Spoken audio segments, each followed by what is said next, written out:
Good afternoon, good morning, good evening, wherever you may be. Thank you for joining me tonight. We are working today on our third Crusader Kings free stream. We will be going through working from Ingvar Jr., who we finished as last time, and from there we will be continuing on and aiming to make our own kingdom. If there's anyone in chat, can you please let me know if everything is coming through clearly?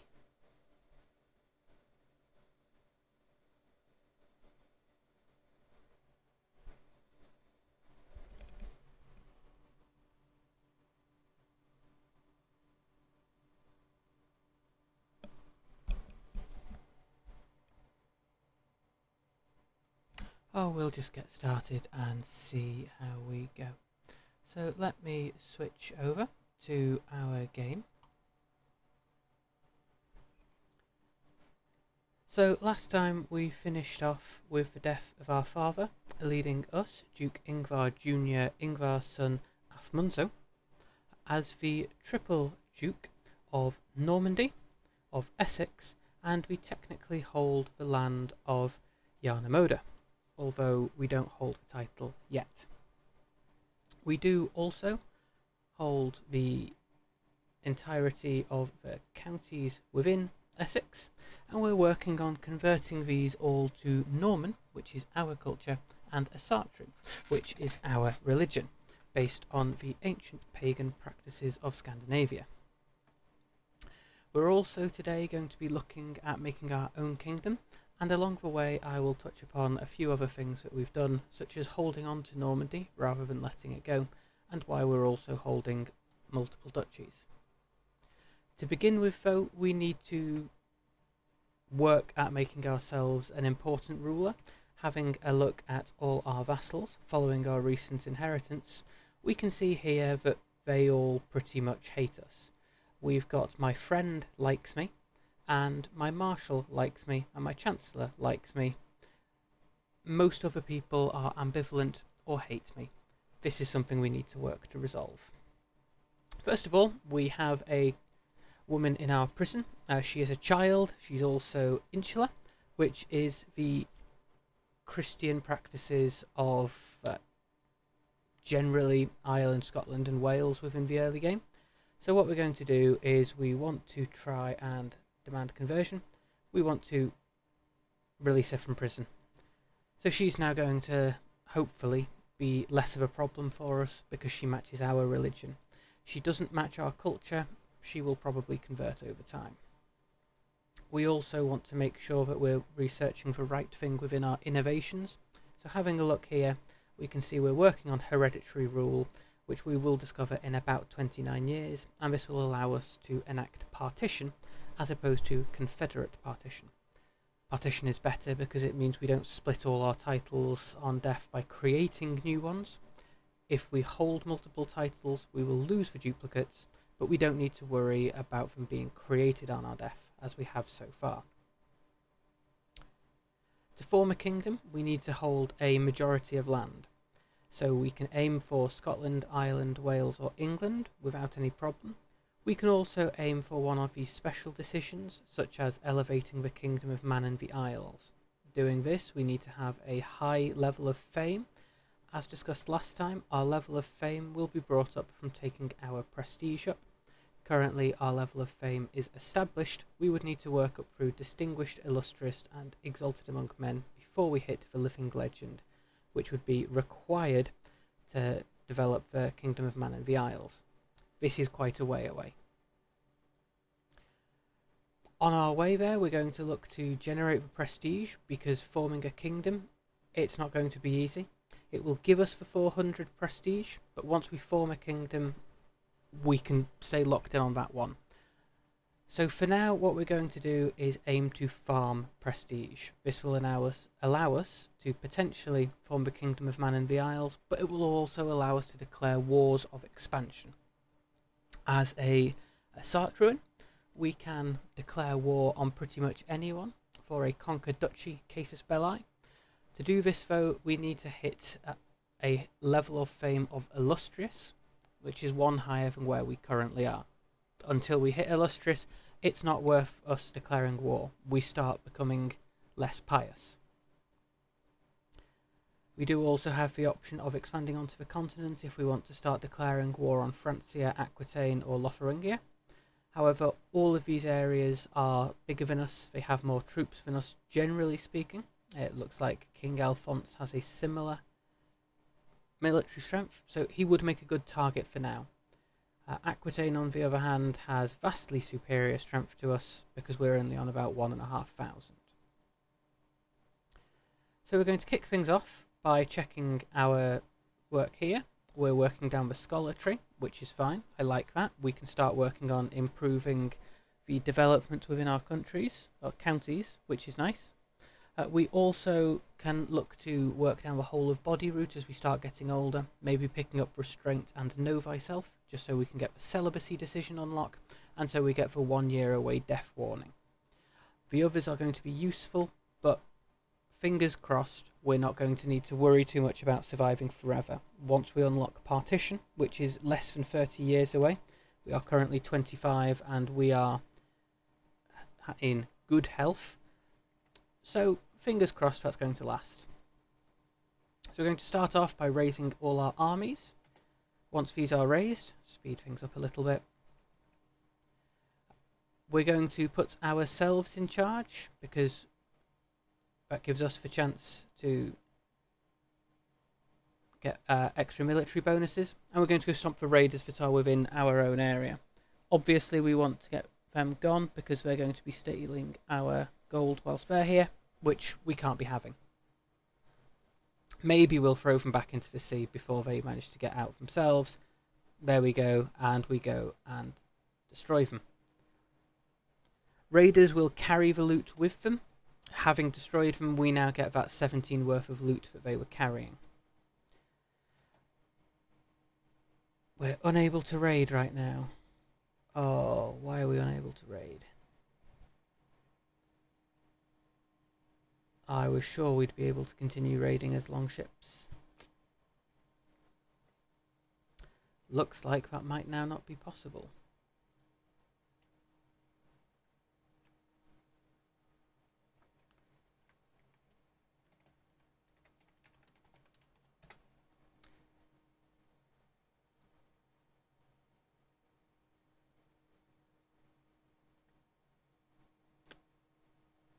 So we're just going to let this continue ticking through. We have the option here, call hunt. So we're going to sound the horn and let the hunt go. This will give us that little bit of extra prestige. Which means we can continue on developing our prestige levels. So the first event here, we've had noise from others has faded away by the time our friend Countess Adelise and I have stalked up on the wolf. We're almost within striking distance when she whispers to me that there's something she wants to tell me about Count Fortun. He is my cousin. He holds the county of Ibiza underneath my half-brother in Mallorca. I'm going to be honest, I don't particularly care.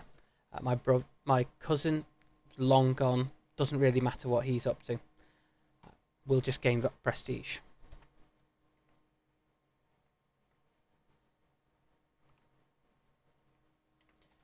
We'll let things continue to trundle along. Here we go, the second thing we've had here. The hunt is drawing to an end. We mount our horses to leave the farmlands behind as the servants prepare the wolf and other game for the journey back. In spite of our difficulties along the way, the hunt went very well. We return home reinvigorated, gaining 150 prestige. So it was quite a quiet hunt this time. Nothing particularly happened, so we don't need to worry about it. It just... I'm at war, that's why I can't raid. Who am I at war with? It'd help if I kept notes of what was going on, wouldn't it? I mean, I could retain the information. We're at war. Okay, over here. Let's have a look. We can host a feast as well. Whilst we're at war, we might as well. So let's raise all our troops again. We're not going to stay in charge ourselves this time. pop out the outliner just so we remember to keep moving with it. Pick up our troops, and we're going to go fight a war. Whilst within the overall screen, we can see who we're at war with by the fire behind their icons. We can also see in the total war down here who the opposing war leader is. In this instance, it's the Lutetians, or the Pomeranians, because the Lutetians are the attackers. But if we have a look over where the main war is occurring, there's quite a large amount of troops here. Our 2,000 men aren't going to be able to realistically turn the tide here. Instead, we're going to go burn down some of Dockham, which is part of the Duchy of Frisia. We'll get some gold for this, we might get some prestige from the battle, so that all works out quite well. And our feast is underway, our guests are eating and drinking. The mayor has approached Freya and me at the great table, Freya being my wife. This is a marvellous feast, all my compliments to the hosts. Yes, I have done a great job, haven't I? Or Freya deserves all the credit. So Freya deserves all the credit. We'll give household efforts for 5 years, which gives my vassals and courtiers and guests bonus opinion of me. Given I have just inherited and lots of people dislike me, this works quite well because it means that they will be less likely to join factions once they reach a certain upper limit of opinion of me. They will not join fights against me quite so readily. And now we've got our second option for dilemma. The feast is dwindling down, and I find myself in conversation with my austere steward, Mayor Ulfa. He inquires about my opinion on ancient military campaigns, a subject he is deeply interested in himself. So I've got 3 options here. I can say it's a subject that fascinates me as well. He gains 20 opinion of me, becomes friendly with me, and we grow closer to forming a friendship. I could not care less. He loses 20 opinion of me and moves closer to having a rivalry with me. Or I am more interested in you, which gains 20 opinion of me. So what we're going to pick here is a subject that fascinates me as well. This is because more friends is always good. They are less likely to plot against you as a friend. There's options to make them give you stat points from being your friend. You can't always go against them, but if they're your friend, they're not going to go against you, so that works out all quite well. We don't need to worry too much. We'll have a look at the factions as well, and if we look in the factions, we've got 2 members want independence from us, so Countess Alfreda of Suffolk and Earl Cosma of Cambridgeshire. Now he's my brother-in-law, so I'm going to negotiate an alliance with him. That means he's then not going to be able to join any factions against me. I can't plot against him, but he can't plot against me, which makes the realm a lot more stable. We also have the Anglo-Saxon insular populists, who are a peasant rabble. We don't need to worry about it. Down in the bottom, we've got the vassals who cannot join factions. So we've got Countess Adelaide, because she can't join a faction against me because I'm a friend. We've got Mayor Ulfa, because it's not possible to start or join factions against a friend. And then we've got 2 kids, and they're not allowed to join factions because they're underage. Their mother said, no, we've got to stay home. This is why making friends is really good. They're going to back me, which is brilliant. Don't need to worry at all.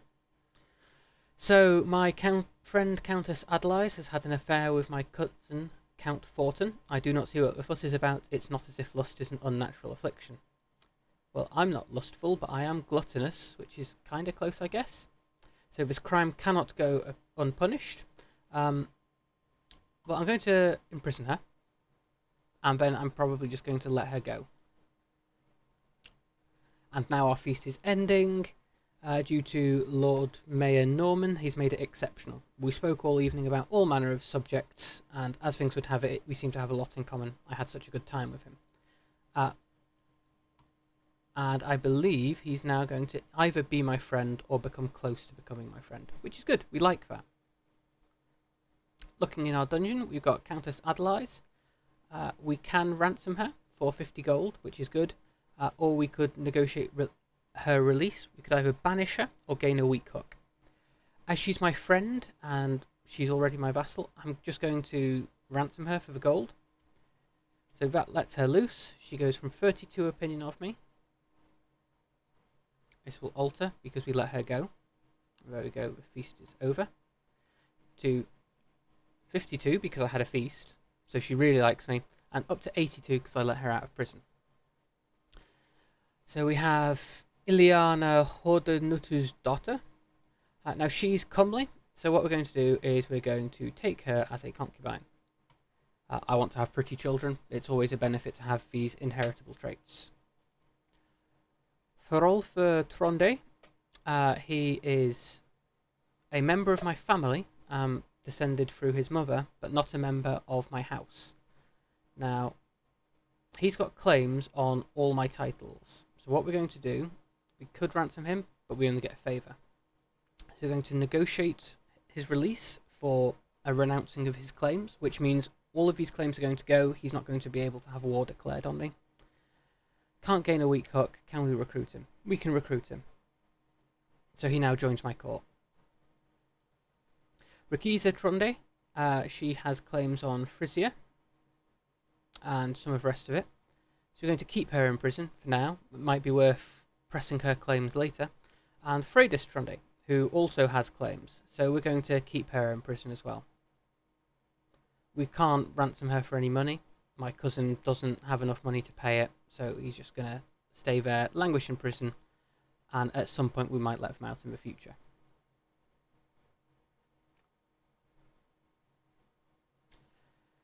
So he's accepted his release, which is good, because the other option was don't let him out.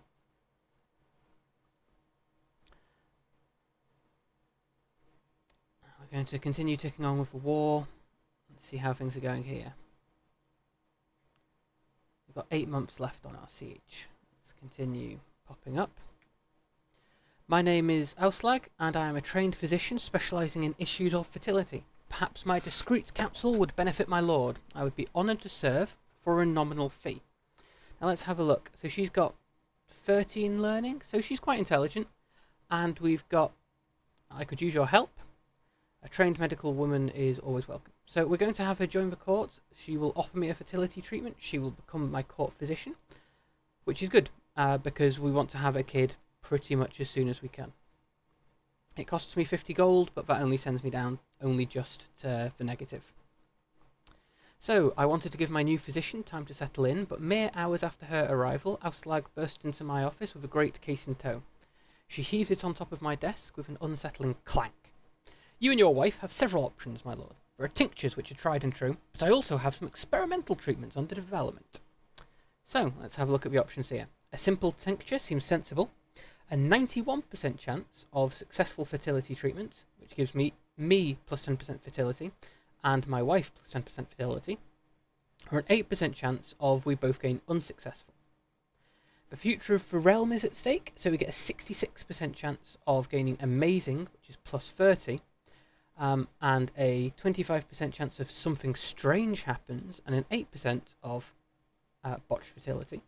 Or we just want some advice. So my wife gains 25 opinion of me due to being romanced. So what I'm going to do here is we're going to go for the slightly more risky option.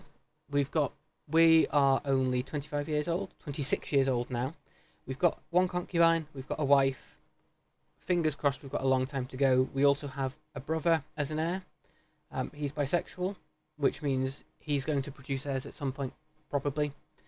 And then we have 2 sisters. Now they are both married. One's married matrilineally, the other is going to come home and is going to marry. So we're going to go for the future of the realm is at stake. I'll try anything just to see what happens here. And there we go. We have had the most virile hog in all of London has had his testicles dried and powdered, and I'm going to drink it within wine for a fortnight, and my fertility shall increase. Excellent. Testicle wine. That is exactly what we want to drink. Even though the powder gave the wine a musty tinge, it was on the whole a surprisingly pleasant experience. What kind of deviant am I? Auslag is very positive about the results, and I feel excellent. She tells us to be patient, but I think we can expect a new family member soon.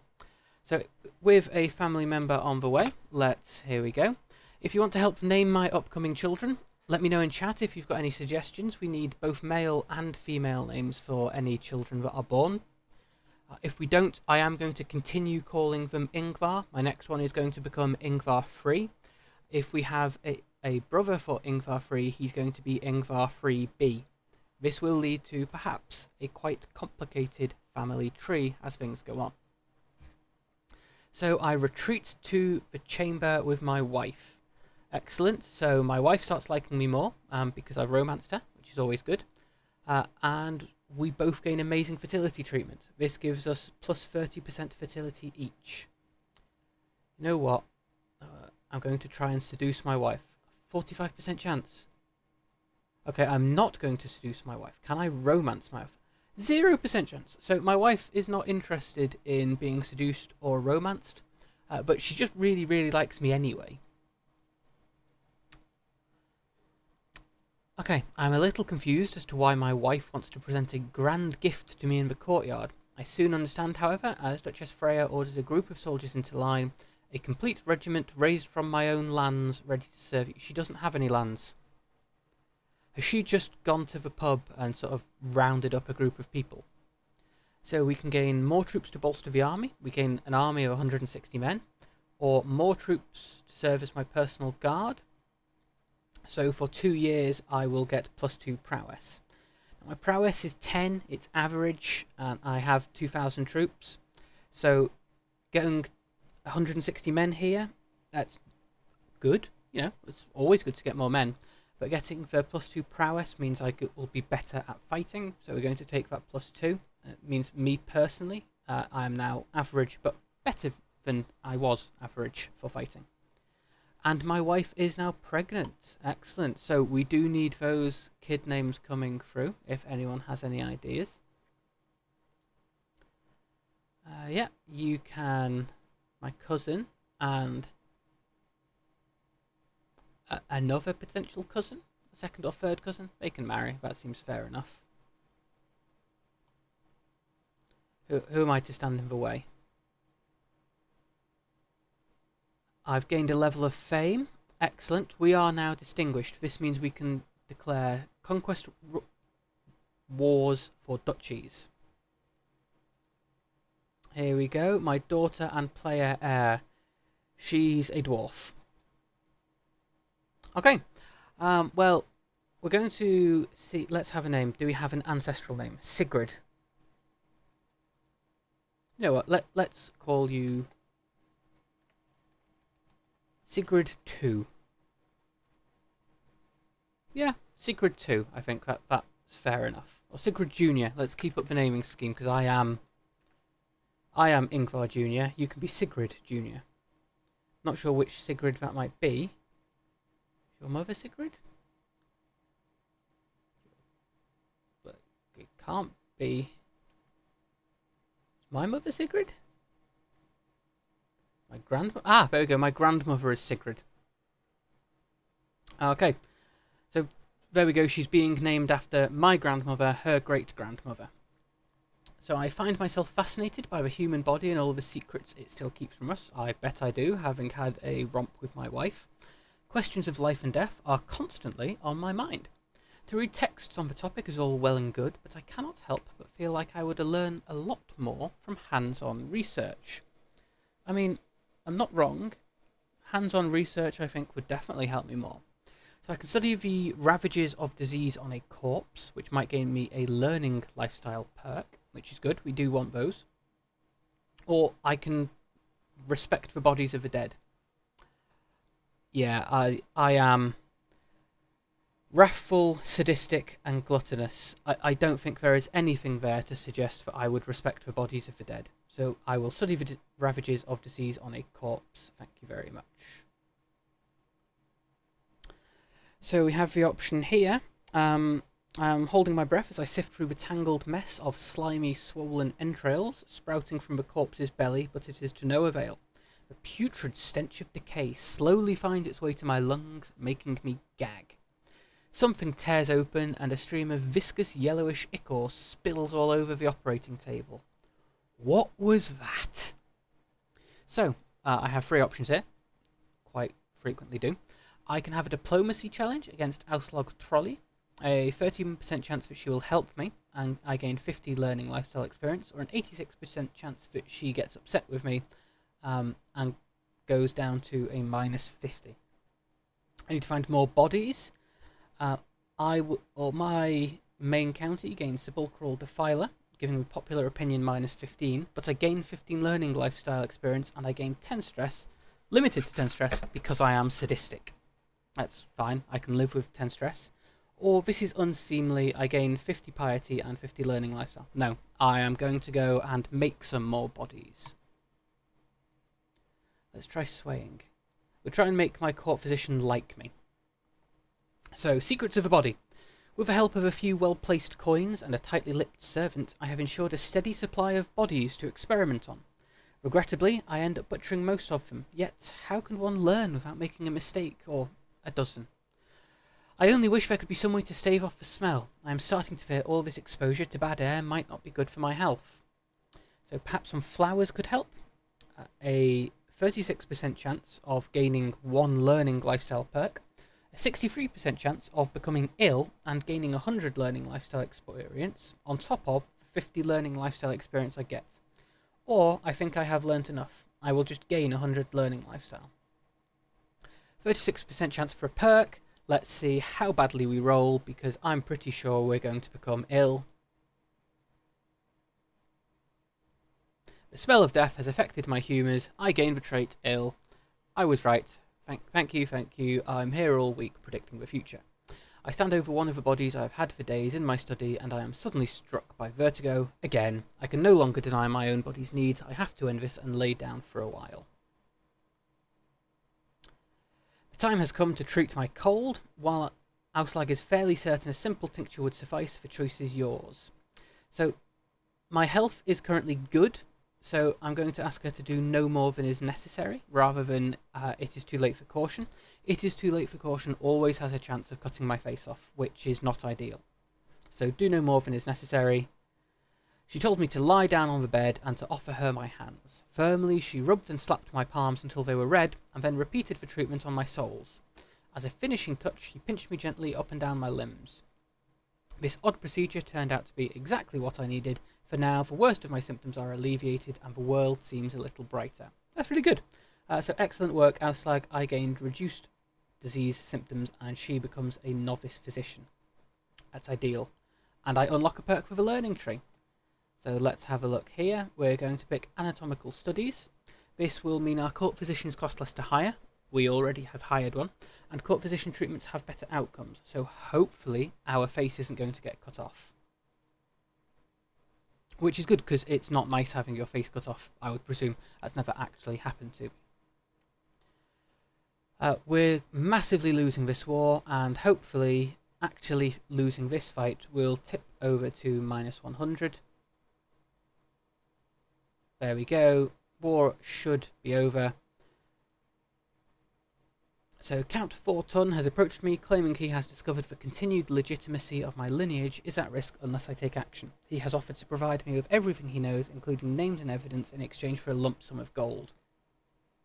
I can pay 300 gold to him and learn the details of an unknown secret, or he loses 10 opinion of me. He's my cousin, he's in another realm, he has no claims on my land, and he's currently at war with my brother. No, so you can keep that secret. I'm going to trust it's probably just that my wife's cheating on me, but as long as she doesn't come clean about that, it's fine. The kids probably are mine. And we've now had another raid event. Someone is raiding us. The settlement of Colchester, yielding to his armies. Chieftain Greta has spared the inhabitants of Greater Essex further pillaging. He seems intent on acquiring his plunder from me. What a dick. Right, let's go and beat his army up.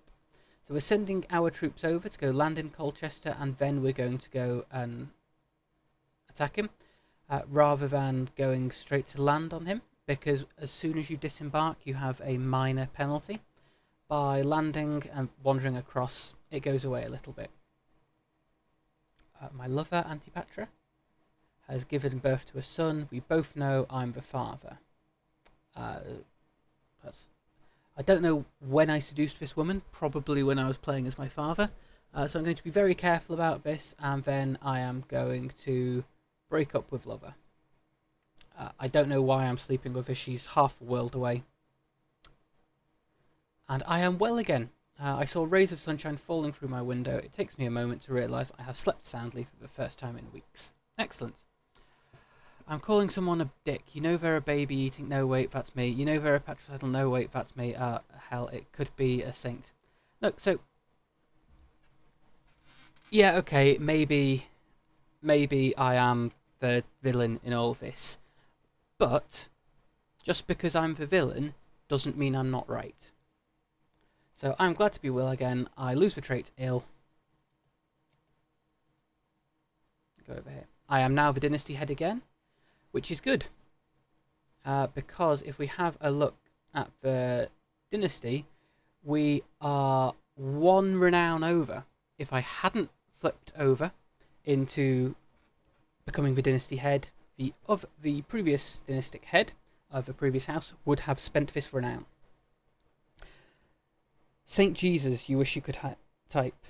I'm pretty sure, feel free to correct me if I'm wrong here, that Jesus was not a saint. That's someone else was that. So we're going to praise my court physician, her empathy and kind heart, or I will keep it short and professional. Yeah, I'm sure she's kind. Excellent, it worked.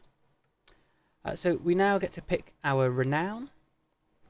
So we've got options here. We can go for warfare, which gives us bonus prowess, bonus knight effectiveness. We can go for law, which gives us a bonus to popular opinion. Popular opinion meaning that we get everyone likes us more. We can go for guile, gives us bonus to dread gain. Looking at these criteria, Jesus measures up as a sadhu, a holy man. He preached a universal message, love of God and love of brother, which was beyond any sectarianism or selfishness. Jesus was one of those people who appealed from heart to heart, and that's what makes him a good Hindu saint, from the BBC. Okay, so he's a Hindu saint. I don't know whether he counts as a Jewish saint. I know he's one of the important people in Islam. I can't remember what the term is for them. Pretty sure he's quite important there, and I'm pretty sure he's quite important in Christianity. We can go for blood, which gives us chance of inheriting good congenital traits, so that's strong, attractive and smart, plus 30%, and chance of new good congenital traits up 30%, which is also good because it means people might just randomly be born attractive, strong or smart. Erudition, so all our courtiers and guests like us more. We attract better guests, and we can recruit guests for cheaper. Glory, which means people will be more likely to marry us. I'm going to be honest, I'm not going to play down the glory route because there's not particularly loads of people for us to marry. As the Norse, we can't intermingle with anyone other than other pagans, and most of them will just marry us no matter what. And kin. Kin gives us bonus fertility and bonus attraction opinion. Generally speaking, I will move down blood because it means you get bonuses to having good traits. So your kids will be smarter, stronger, more attractive. Over time you can stack these up to become Space Marines. We do also have the option here of getting trade events when raiding. Gifts are cheaper, seduction is more likely, and we gain prestige for successful seduction schemes. So I'm going to pick this. It means we're going to start sleeping with lots of people. We can now seduce people for bonus prestige. The higher rank they or their partner are, the... Hang on. Why have you got...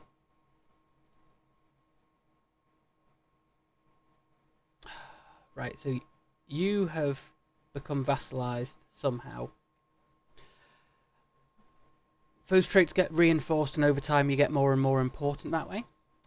But what we need to do now is we now need to start declaring wars to expand ourselves. We need to hit 21 counties to develop England, and we need to get a high level of prestige to develop the Kingdom of Mon. problem here is to do that we'd have to take on Scotland. Scotland currently has a stupidly large amount of troops in comparison to us. So let's disband our troops, have a look, and just let these reinforce for a short while. Court physician Auslag is bent deeply over a book.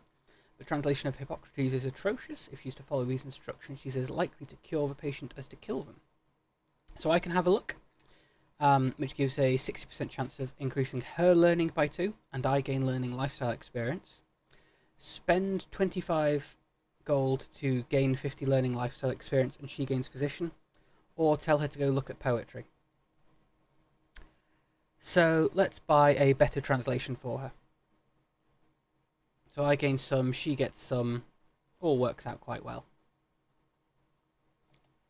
And I have inherited Mallorca. Oh dear, my brother's dead. That's not good.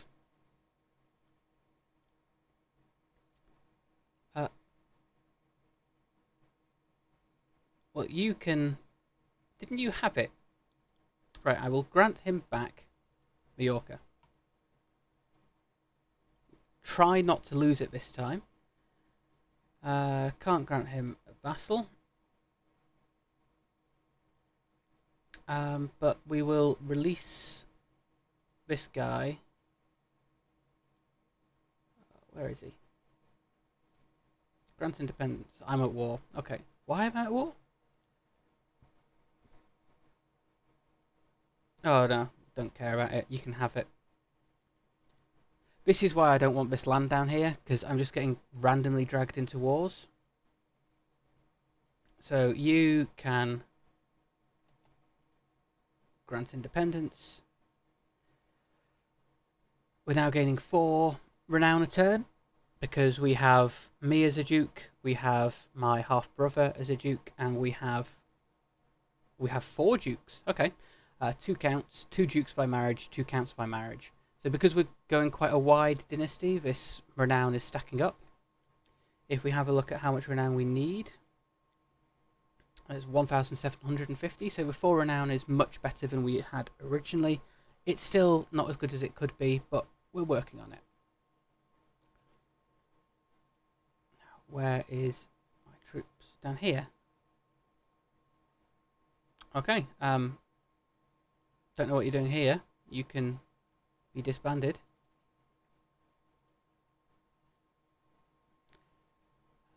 Oh, I probably raised them whilst I was technically at war. Let's have a look. Kingdom of West Francia has 1,700 troops and is at war with someone else. So what we're going to do is we are going to do a rally point over in Normandy. We're going to raise all troops here. And we're going to put them as raid, and we're going to put me as the guy in charge. Let's have a quick check. So, on one side they have 3,500 troops. On the other side they have 2,500 troops. So we're going to try and mostly steer clear of that. We're going to do some raiding. Let's do it over here. Brittany, yeah, we've got more than Brittany. Let's check Aquitaine. We've got a bit less than Aquitaine, probably not worth massively annoying them, so let's just go and steal all the money in Brittany.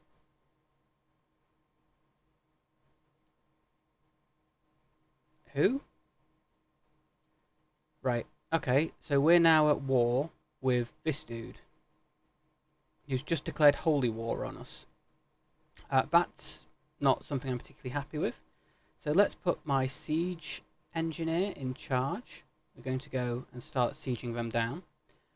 The Yorms Vikings are already hired. Who are they at war? Who are they hired to? It'd be helpful if I could see.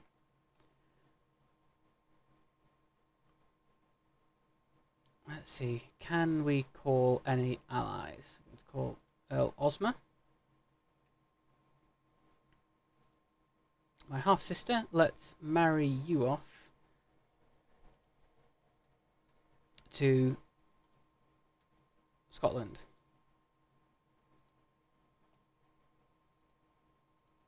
and we're going to ask you to join our war.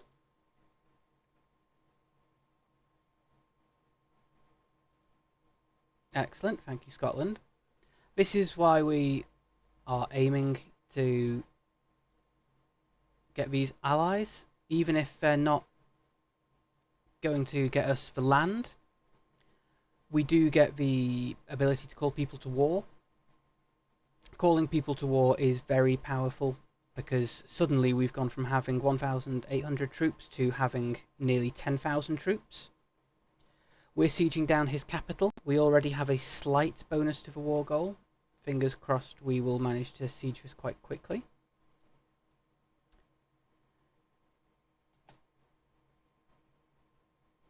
And we're then going to go back and stomp flat over here.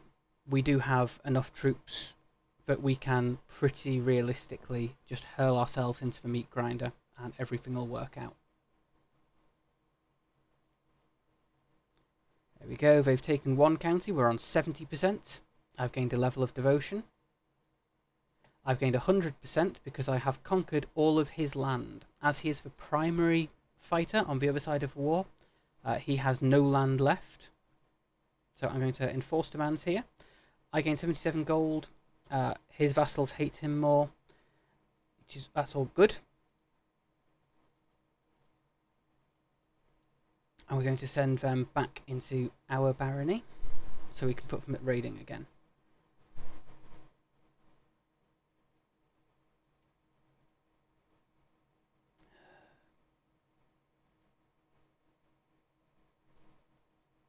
Still not sure how this guy switched to becoming someone else's vassal. Oh, did he inherit? Right, he inherited Berlin. Okay, apparently that made him switch which vassal he was. Makes perfect sense. Okay, I'm going to be the raid leader. And let's go back to Brittany and steal their gold. Hopefully nothing goes wrong this time.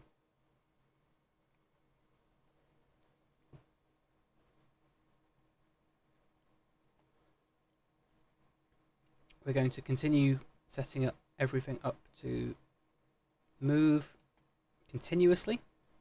We want to get everything we can. Switch the war leader just so we win.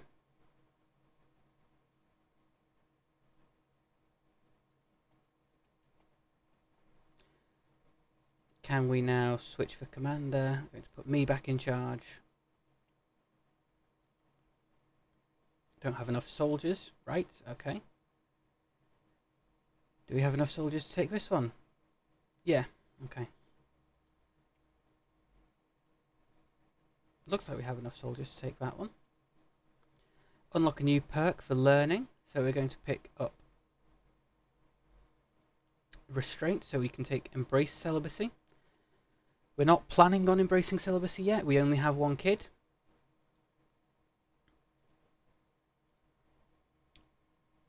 Going to ransom. No. Okay. Doesn't want to ransom her off, so she can just live in the dungeon for now. Ah, my daughter and player heir, the dwarf, is curious. Okay, well, we want her to be super curious. We're going to pick learning. I really, really need another child. The penalty here, this -20 attraction opinion and this -4 prowess, and dwarfism being congenital, means that over time we could end up with that pretty much being what our dynasty is known for. That's not a problem. It just adds a level of difficulty. So Bodvar Iving is now married to my sister. So what we're going to do here, Bodvar is the son of the King of Scotland. Oh, so he's due to inherit the Sudrea, so one duchy title, and a couple of counties. Scandinavian elective, he's not due to inherit the Kingdom of Scotland. I'm not paying 300 gold for a secret about who killed my aunt. It's very sad that she's dead, but I can live without knowing. We've had a ransom offer. We've won 2 victories. We've got another fight going on for more prestige. Okay.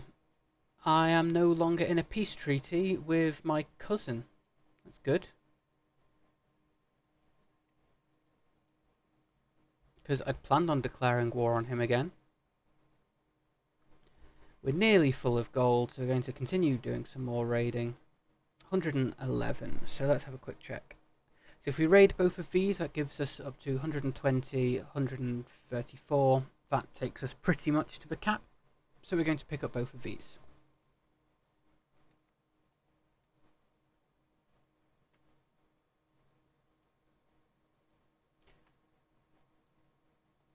So they finish raiding here, finish raiding here. We have a quick check. That's 1, 2, 3, 4, 5, 6, 7, 8, 9. So we need to take a minimum of 20 raids, which will give us the raider trait. So we're going to go back into the breach. Let's continue burning everything down. This guy still has less troops than us, so that's fine. We can handle that. Going to walk around, steal more. The raider trait will give us bonuses, which is always good, because it means we don't need to worry quite so much on other things, because the raider will allow us, I think it's bonus prestige, bonus martial, I think. Let me have a quick check, actually. Here we go. Traits. The Crusader Kings wiki, by the way, is absolutely fantastic. The guys running it do an amazing job. Yeah, so Raider gives me +2 martial, +3 prowess, which is my personal fighting skill, plus 0.3 monthly prestige, and 5 same trait opinion. So anyone else who's got Raider will also like me more. So here we go. Doing some raiding. Probably don't want to raid Aquitaine. Aquitaine quite relatively outnumbers us. So what we're going to do now is actually what we're going to call a pro-gamer move. If we have a look at me, I have a claim on the Earldom of Cornwall. This bit. So Cornwall is a good place for us to go next. Munsos Tregenis. That's my cousin. He's technically giving us renown, so we might not want to go for it. Okay, let's check Wessex. He's got more troops than us. Let's check Kent. Okay, Kent has got severely less troops than us, so Kent is going to be a good one. What we're going to do, what you can do is you can raid someone to nick everything from them before you declare war on them. Here we go, we've developed city planning, something we were researching last era. But as we've now moved on, it's not too great. Excellent. We're going to capture skilled slaves for London, or Londres. Kent gains recently sacked. Control level changes, development decreases, development decreases. The development in Earldom of Middlesex increases by 40. Now if we have a look in Middlesex, Londres, the development here is 9. That's good. It means we're pushing forward. A quick check. Okay, so we can increase manor houses to give us plus 1.1. We can increase farms and field to give us a bonus 0.3, but also plus 1% taxes on this entire holding. Let's check here. They've built mansions. They've built mansions. What legends? Can I upgrade my castle yet? No, because I'm missing battlements. Can I construct a duchy building? No, I don't have birds. Can I construct a special building? No, I don't have battlements. Okay, so what we'll do instead, rather than focusing purely on London, let's also upgrade Buckingham. Let's spread it out a little bit. So we will build pastoral lands here, and we will build in Berkhamsted as well. So Berkhamsted is plains, so we don't get any special buildings here. So we're going to continue on as we have done and build farms and fields. This just gives us the best increase in tax we can at this point, which is what we're after. Getting that gold is much more powerful than giving us anything else. Hail. Okay, how old are you? 15, right. Just a random guest, so leave her there for now. Let's go. Oh, Hastings. Let's have a look. We destroyed everyone in Hastings. Not that that was a surprise. Lose. Chichester. This is all a lot of cash. We've got 102 gold and now 124. Go back up here. Take that gold back home. Build something in Colchester because nearly can. So Colchester has beneficial deal. So minus 10% construction cost for the next 4 years. So that's quite good. Although it takes longer to build things due to it being recently raided. That's not an insurmountable problem. Let's quickly set something up. Again, farms and fields, it's 135 rather than the 150. And we'll bounce back, do some more raiding. There. Let's go get Temple of Canterbury. Winchester is raiding. Winchester's got quite a chunk more people than we do. Okay, let's take you home. Oh, I'm being raided. So I've got 3 options here. He's sacked Middlesex. I can spend for prestige just to sort of be angry. I can become rivals with him. Due to whose military strength being weaker than us, that might be something to consider. Or I can rebuild Middlesex, so Middlesex will gain rebuilding after raid, which gives me bonus to development growth. The bonus to development growth here is a great idea. Bonus 10%. If we have a check in our development, we're getting nothing because he's destroyed some of it. Wonderful. Let's see what happens if we park to increase development. 3 years. Okay.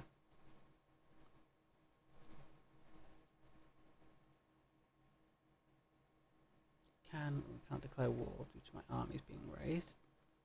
We can't disband due to enemies being close. Someone is trying to kill my wife. That's not good.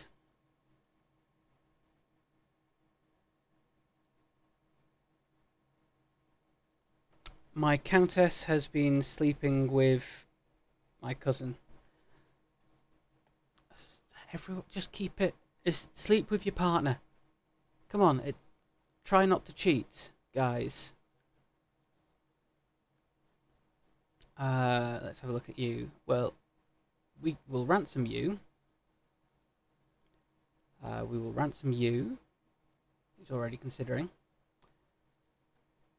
You're insane. You have a... Yeah, we're going to ransom you. No, for a weak hook, for a weak hook. Okay, can we ransom you? No, it's just a weak hook. Disband our troops.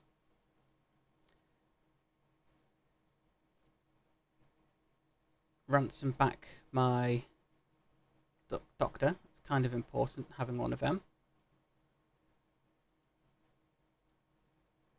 Ransom her back.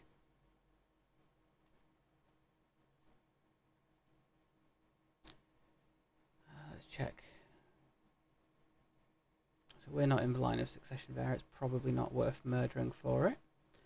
I'm in line to inherit Majorca. It's terrible. I don't want Majorca. I deliberately gave it away. So we've got Kent. They only have 801 troops. I have personally 836 right now. Let's let this all tick up a little bit. There we go. We're now on a positive growth for our gold, which is ideal. We don't want to be losing gold.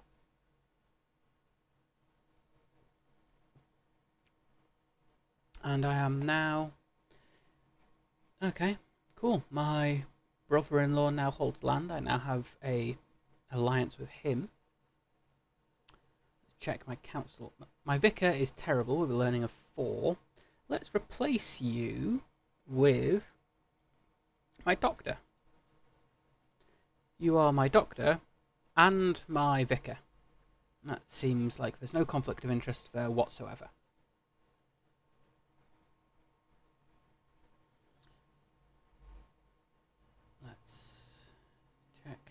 Okay, we've got enough troops now, and we can unlock a new perk. So we're going to pick a new perk. We're going to pick Know Thyself, just so we get that ability to know when we're nearly dead. And then we're going to declare a... We can't do it? Why can we not do it? My fame is less than illustrious. We're nearly there. Okay. Right, it's time to go raiding again. Raise everyone. Switch commander to me. Put them as raiding. Let's have a quick check. Devon, less troops. Dartmouth, more troops. Wessex, more troops.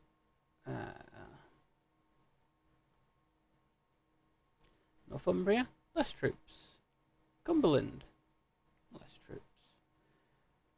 Holland, significantly less troops, but we're all burnt anyway. Brittany is burnt down. Galicia, less troops. Asturias, similar-ish. Hakamedad, more troops, and in a war for Tlemcen. So they're at war for that bit.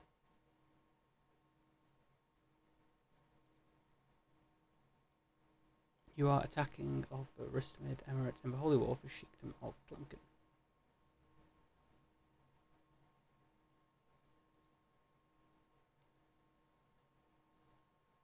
Yeah, you're doing it for a single county. Okay. You know what? You do you.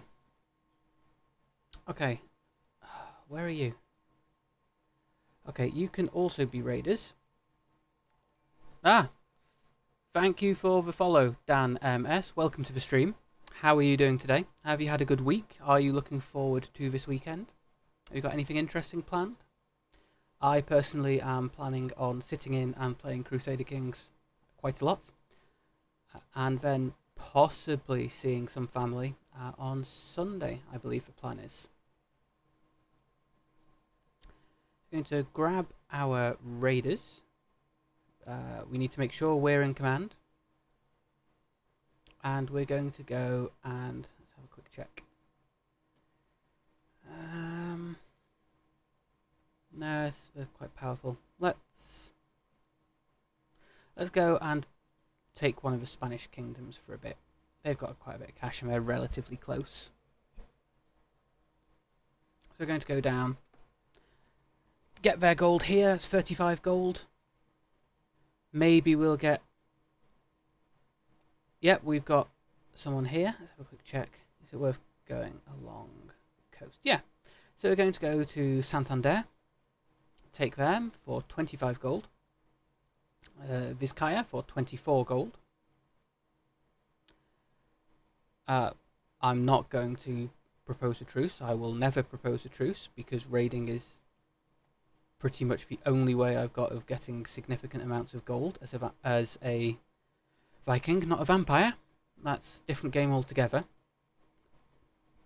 And I don't know why I thought vampires would raid either. It's not something they're well known for. So we can start working our way up here. We'll burn a path through the middle here. And we've got an empty councillor. So who's our marshal? So as always, we've got two choices. We can go for a powerful vassal, or we can go for a vassal who's good. Count Adelard has 15.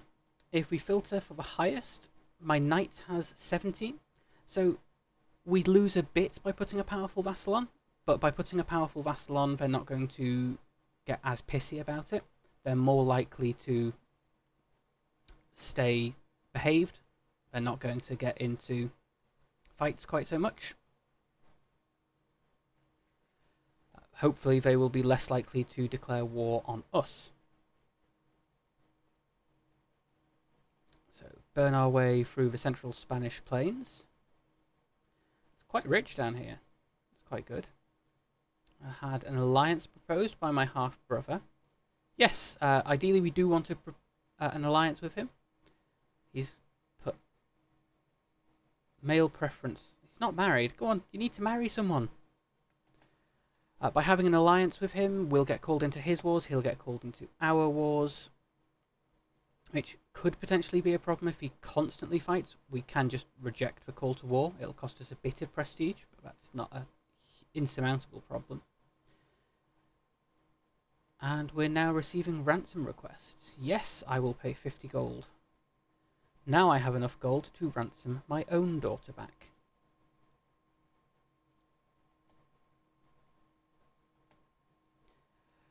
I'm going to educate her myself, so I can try and pick the traits.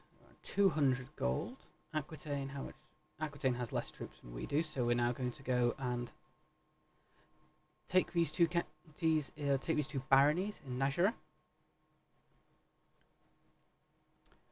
Sigrid Juna could visit her court in Evru. Okay, yeah. My daughter can go and have some friends. That's reasonable. Accept a ransom request.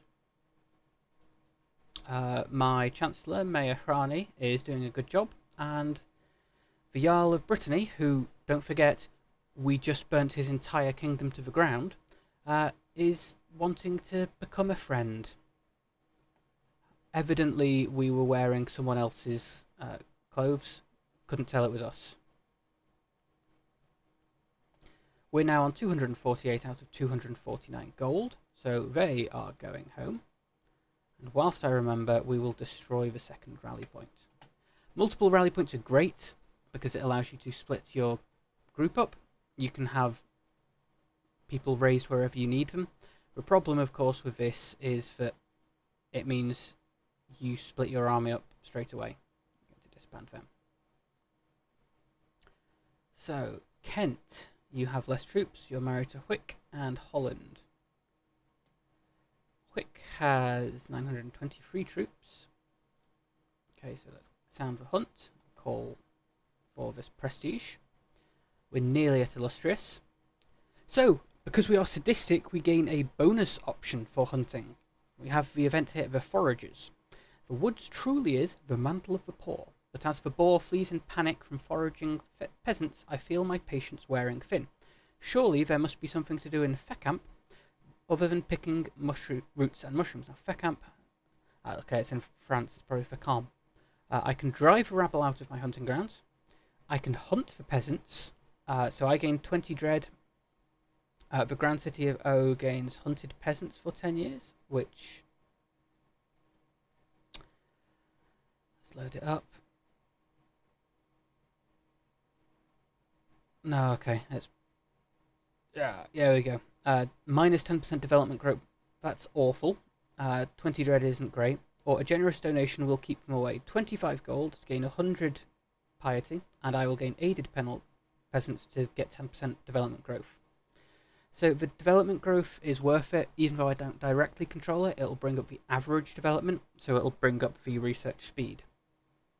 When it comes to a close, I gain 150 prestige. Let's host a feast and ransom off someone else. The Earldom of Essex, they are apparently Catholic. So I can gain religious understanding if I am nice, which means popular opinion plus 25, or they will pray to the gods. So my vicar gains plus 10 opinion of me. She already likes me, it's fine. Welcome friends to the feast. It's only important that your vicar likes you, and there is a bit of a buffer on that. If they have a severe dislike of you, it's no different than if they only just dislike you. My dear wife has helped produce the feast. Everything is ready. I squeeze her hand and smile at her before rising to announce the start of celebrations. Will she allow me to seduce her yet? Yes. Okay. So we're going to try and seduce my wife because I need more kids. The feast is dwindling down. I am in conversation with my sincere sister, Juniorina. She's not married. She's on the subject of trade routes. We can form a friendship, couldn't care less, or be interested in her. Again, more friends is always good. She's unmarried, so let's try and marry her off to someone. Right, okay, can I invite you to court? Yes. Come back to court and we will marry you off instead. Arrange marriage. No, find spouse. I always get those the wrong way around. Alliance power. Viking Pomerania. Sami band. So, a mercenary band. Pretty sure we wouldn't have that. Where's Luki? Novgorod, who has 5,000. Yeah, we're not going to do that. Cheap enough credit. Okay, so Viking Pomerania. Will you do matrilineal? No.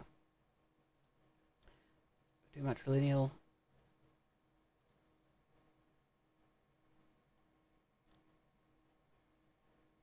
Yeah, we'll do that.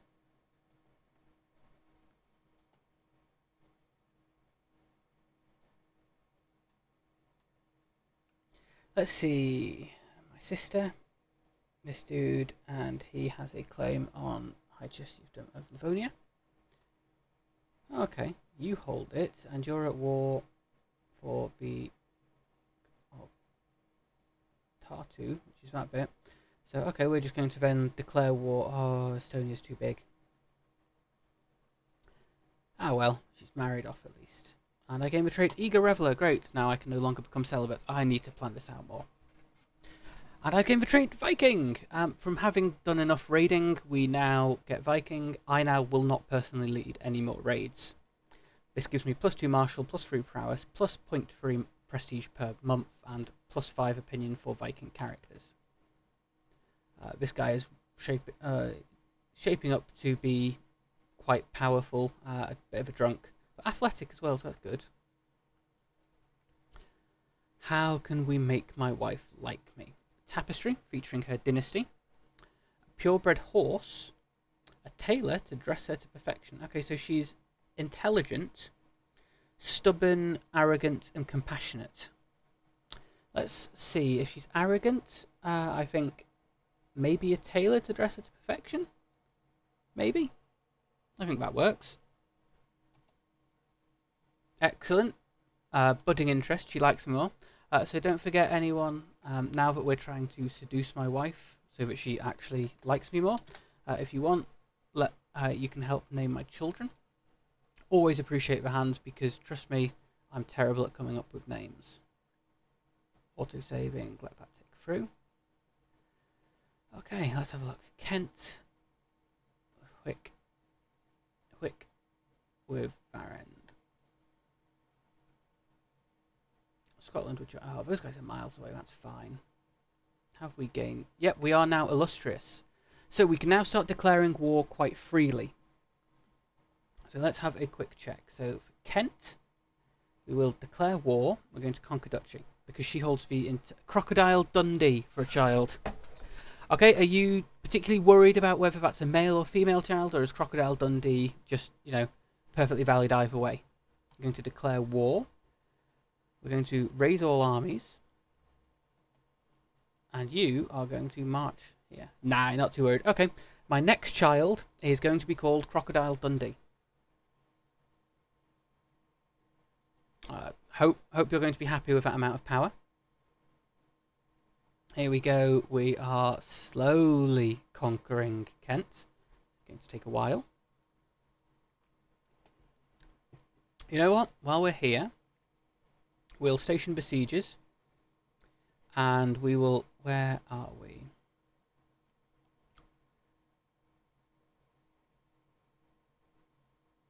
Yeah, we'll go for this guy. He's got 2 commander traits, so Logistician, supply duration plus 100, it lasts longer, and aggressive, so we kill more of the enemy.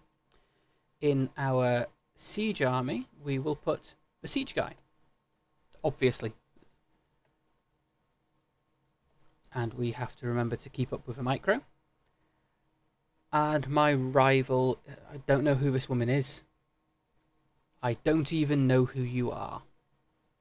But she's dead, which is nice, you know. Always good that my rival is dead. I'm sure I did something to do it. A new perk, so we'll get planned cultivation. This gives us a bonus to increasing development. And the next unlock then we will go for scholarly circles. This will give us the bonus to our learning, which should mean that we get the increase to the development speed and the increase to the research speed, so we can get out of the horrific Confederate partition. Confederate partition is awful. I cannot stress it enough how much Confederate partition is horrible. Oh, and we win the war. Enforce demands. I seize all that land. Okay, let's have a quick check over. So as part of the land, we've got the county, and then within each county, we've got the baronies. So Norman Norse. What we want to do is just make sure that we don't have anyone who isn't Norse. Hastings City. Ah, my vassal. You are a theocratic ruler. Excellent. And Chertsey. So what happens if we give you this? Do you say theocracy? You do. Excellent. So there's the different sorts of realm. This is semi-important. So you start off, we are feudal. The majority of the game, if you're playing in Western Europe, will be feudal. Feudal, you have contracts with your vassals. They give you a certain amount of money and troops. You protect them. That's sort of all there is to it. You also can have, as a feudal ruler, for example, if you go into London, you can have republics. Republics, you can't currently play them. You could in Crusader Kings 2. Now, a republic, let me just, again, pull up the wiki. I believe republics are a set amount of gold. Where are we?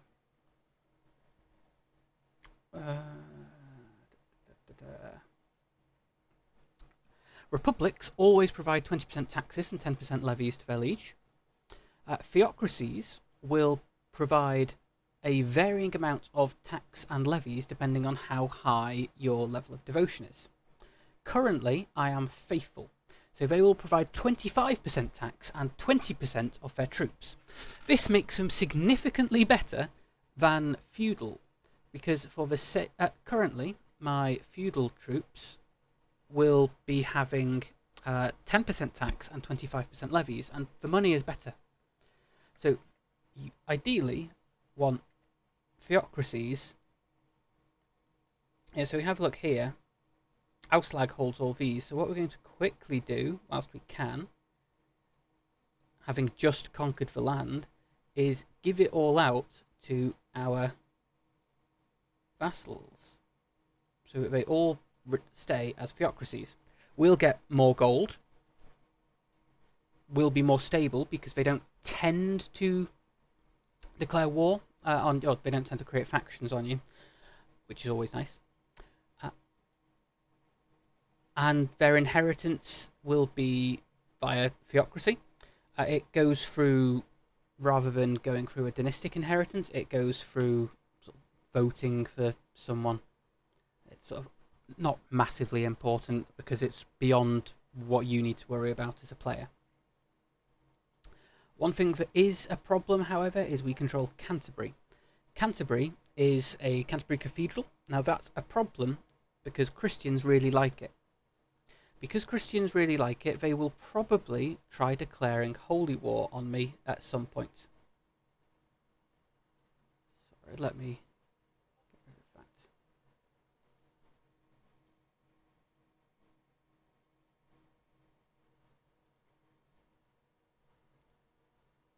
So, because I hold a holy site, it's quite likely that Catholicism will declare holy wars on me. On the other hand, the Abbasids control the Kingdom of Jerusalem, which is always a strong target for religious wars for pretty much anyone. Catholicism, any of the other faiths. Let's have a quick check. So it's a holy site.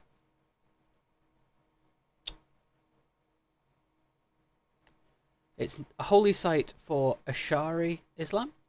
It's a holy site for Orthodoxy. It's not a holy site for Tengriism. It's a holy site for Coptic Christianity. Holy site for Lollardy. So we've got multiple faiths are going to be fighting over Jerusalem. Which, you know, considering the game is called Crusader Kings, it's not unexpected that it would be about the Crusades.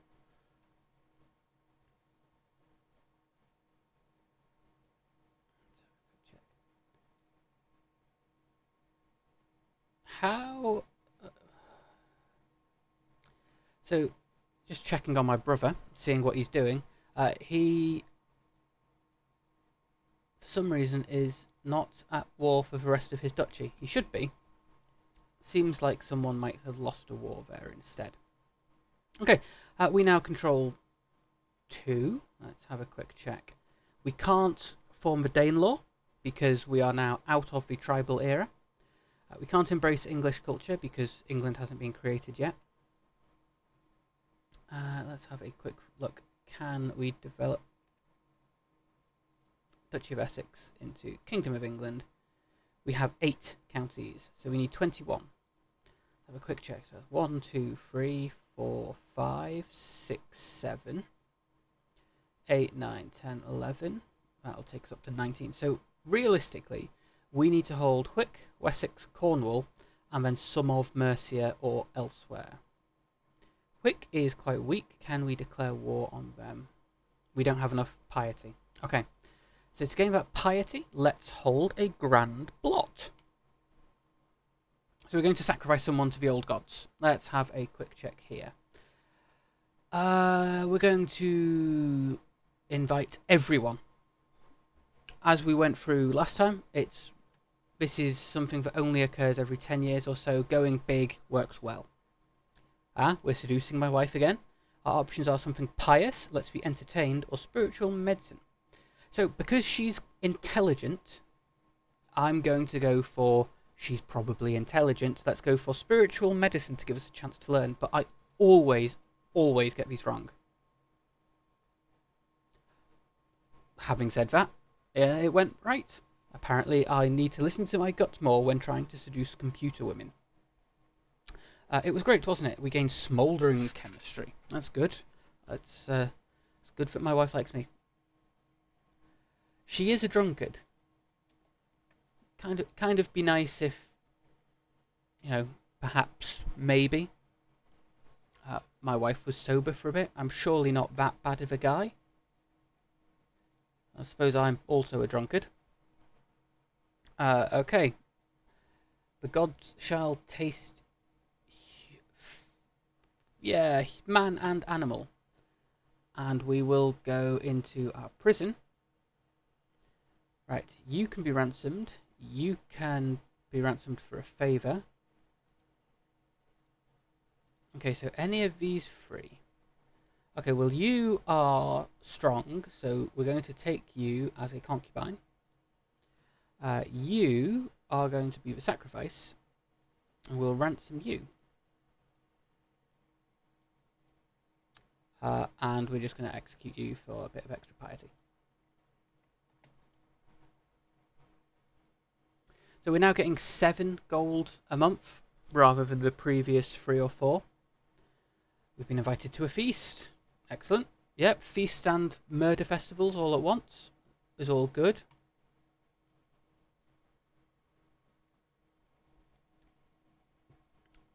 So, my spy master goes on and on about the rumours. I can ask him to keep going on and get an interesting conversation. I gain diplomacy and learning. We can talk more about him so he becomes my friend, or I can try to make a rival of him. Now, he's my spy master. Spy masters should probably be your friends. We don't want the guy who's in charge of making sure you are not murdered in your sleep to dislike you. Let me know if you disagree on that, if you think it would be a good idea to, keep the murderous guy and piss him off. He's been looking at me all evening, my wife says. I gain stress. He's just become my friend. Excellent, my wife is now my lover. And I lose stress. That's good, this is all going quite well. How have you got so many troops?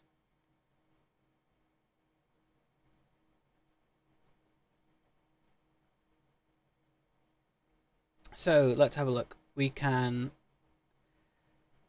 dedicate this to the gods, we can impress the nobility, or we can rub shoulders with the common muck. So what we're going to do here is, with the common muck, we want to improve everyone's liking of me.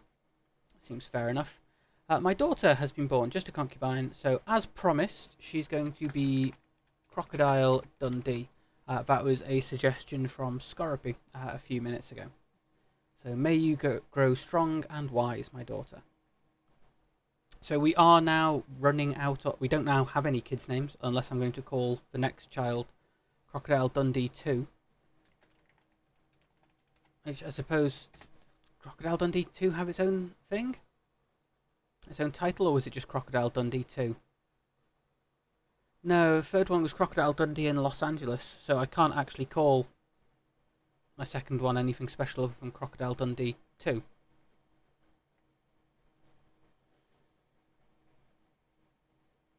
The Ealdom of Wessex. Who's going to inherit? Okay, we're going to... My woman is now pregnant. That's good.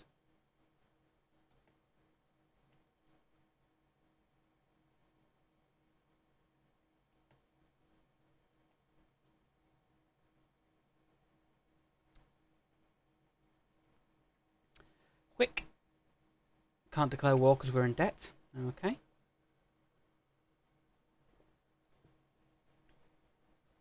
Let autosave tick through. So a merchant has sent me samples of seeds, plants she claims are good for health and mind. I must admit I have little experience in nurturing plants, but how hard can it be? It is hard to do gardening. I will use these to start a private garden. 18% chance I gain herbalist, which gives me +2 intrigue, +2 learning, and a boost to health. That is quite good. Or they must be worth something and gain 35 gold. The boost to health, learning, and intrigue is really good. Now, 22% chance nothing happens, and just a possibility of gaining +1 learning for 10 years.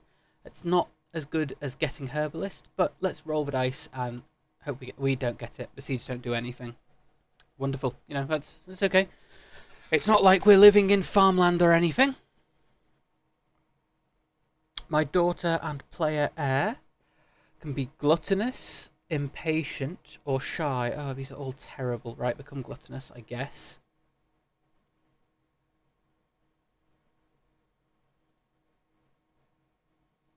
You are getting quite powerful, so let's try and murder you. So the reason we're trying to kill this guy in Kiev is he is currently... so he's defending against Earl Slanesh Fitzjuniorina. So Slanesh Fitzjuniorina, I apparently named him last time. This dude is incestuous as well. That's probably why everyone's joining my war to kill him. How are we doing? 18 years away from partition. 36, it's still doable.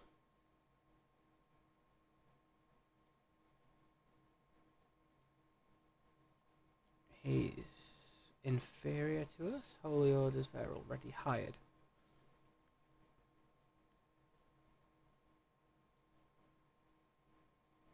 Oh, you're attempting to destroy Prussia. Okay. My courtier is a local fisherwoman from Essex. She's come before me claiming to be able to cook an enchanted supper. Supposedly, she catches dreamfish from a secret spot and performs strange rituals upon these fish. Then she serves their heads, with each fish inspiring ecstatic visions for days after consumption. She wrings her hands as she looks at me, eyes alight with greed and fear. So I can ask her to prepare a magic fish. I have a 40% chance of gaining +6 learning, 60% chance of gaining learning +6 and a severe penalty to health from looking at hell. I can ask her to teach me the ritual. I increase my learning by 5 and gain a witch secret. I can suffer not for witch to live to gain 250 piety, or just ask her to be removed. Come on, give me learning +5. Nope, I have become associated with peasants and I'm now called Duke Ingvoid Jr. the Fishy. Wonderful. I'm going to help import the brew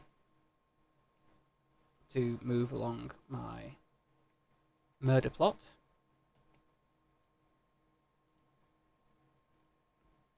Let's go and raid Wessex. So this is the thing. Wessex... Ah, my daughter. There's nothing special about her. Crocodile, Dundee... 2.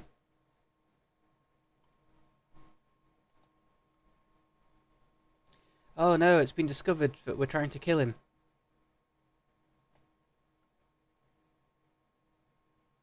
So he's got... So these guys are probably going to immediately try and fight us. So we are wanting to go and put as powerful a commander as we can on top.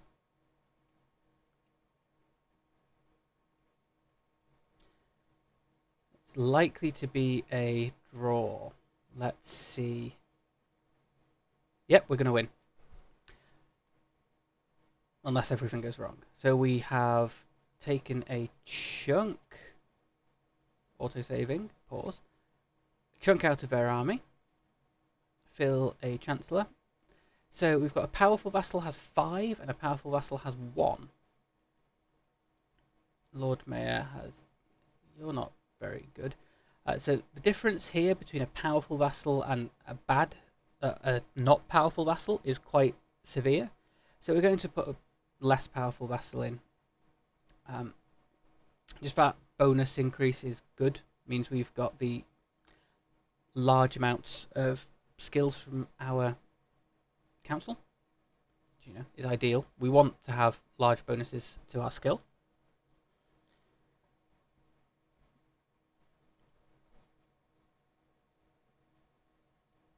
Go and stomp them again. So Sudislav's trusting nature has made it easier than expected for Chieftess Smirchina to ingratiate herself with the prince. As she offers advice, he is more likely to listen than not. She must keep offering sound advice, so gaining trusted advisor, which gives us murder scheme power +5 and success chance +5, or it can just gain progress. So we want to make it more powerful. That makes it more likely to happen. Here we go. Go on. Stomp them. Schemes discovered. My cousin Hogney. How dare you?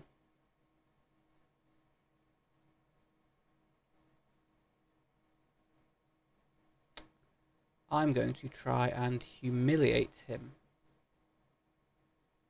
Why would I gain 6? Okay, I'm not going to try and duel him because he's slightly better than me. We've received a ransom. So because we hold his wife hostage, he's trying to ransom her back for 50 gold.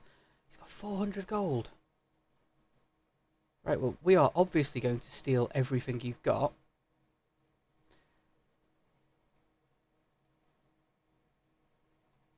Okay, we're going to send you back home. We could ransom the wife back to him. It gives us that influx of 50 gold now, which is good. But on the other hand, if we hold her hostage, then when we declare war, we get a slight bonus to the war score by holding relatives captive. Yeah, there we go. But we're also just going to go for and steal his cash now. Count Adelard, my marshal, vassal, and knight. Yep, you know what? Imprison him. And then we're going to ransom him for 50 gold. Biongarif. She's not related to me. I don't care. This is the problem of being in charge of the realm. They come to me and go, oh, do you know that that random count slept with someone else and their daughter, who lives half the world away, is actually someone else's daughter? Yeah, great. Can I use this information at all? The answer is no, you can't. It doesn't really matter.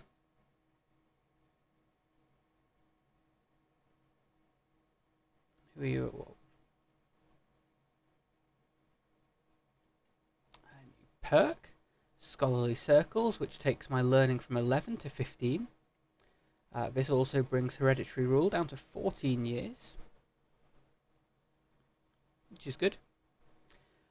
And I'm trying to recite a section on courage, on ferocity, or vindictiveness. She is cynical, just, and compassionate. So, courage. I gain 100 piety. She gains 30 opinion of me, and I gain 50 learning lifestyle experience.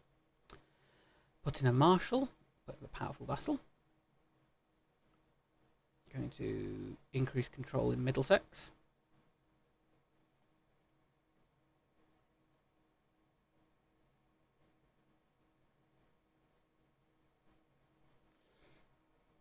My Chancellor, Countess Alfreda, has become all the rage at court with her latest poem.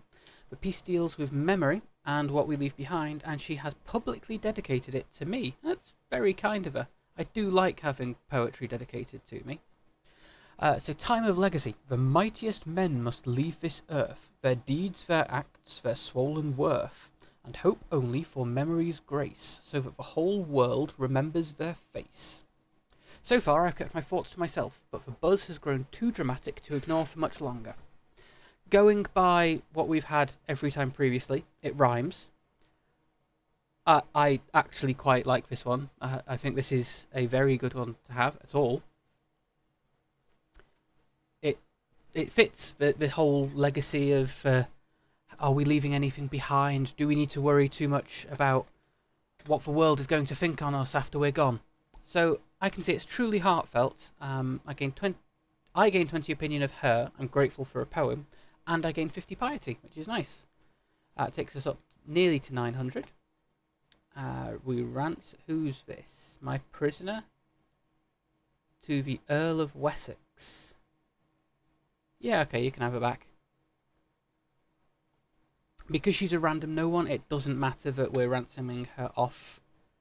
She won't add anything to the war score.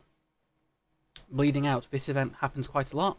We obviously cannot trust any of my people with knives. I'm inspecting the barracks infirmary when a severely injured soldier is brought in. He is losing too much blood. Where is the physician? And Auslag is nowhere to be found. A chill runs down my spine. I might be this man's only hope. He is so screwed. Suddenly, as if she stepped out of thin air, my friend Countess Adelize is at my side. She rolls up her sleeves and looks at me. So she's got a learning of 13 in comparison to mine of 15. That's both quite good scores. I can ask her to hand me the tourniquet. I gain 50 learning lifestyle experience.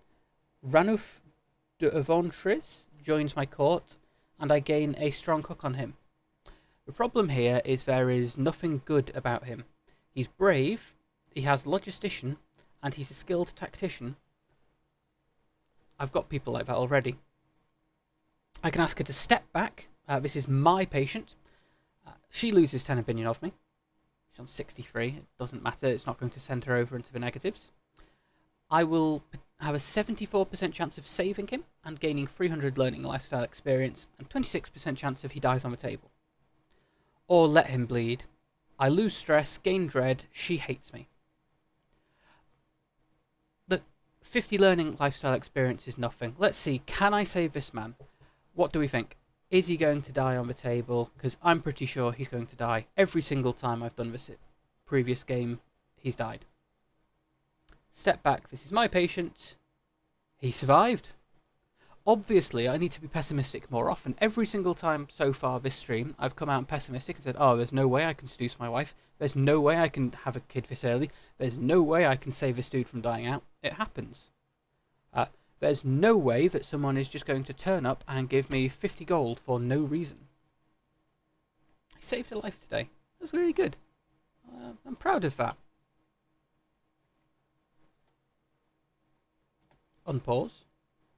Oh dear, he's got more troops coming back. Let's run away. Let's go out to sea. Let's run away. Overland. We have the bonus to movement speed here. So we're going to get into our land, drop the loot off, and then it doesn't matter if he tries and hits us. We've got the gold by that point. There's nothing he can do.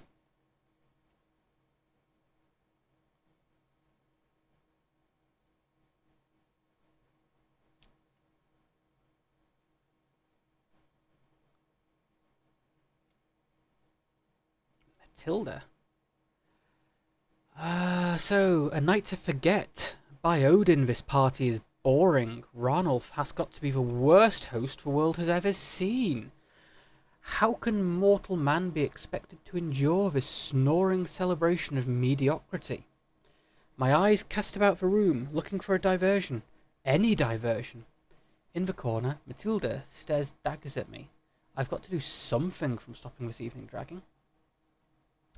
Hey Matilda, want to know what I really think of you? Yeah, it's a great idea. Just randomly insult someone. Let's have a dance. I've got an 11% chance of people liking me and an 88% chance of ruining the party. If someone barred the doors, this place would burn easily. Okay. I gain 20 dread and set the entire party on fire. Or quietly slink away. Let's have a look. Who's at this party? Ranulf.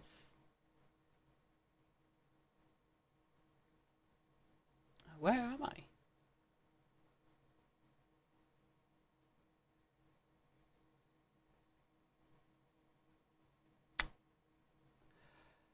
I'm not particularly sure I want to burn everything down. So you know what? I'm just going to be mean to the random Catholic woman. She becomes my rival. Oh no, what am I going to do? The random Catholic living in Wales is upset with me. Okay, more heroic sagas. So last time I believe we did courage. Let's go for ferocity this time. I gain 100 piety. Excellent. Disband my troops.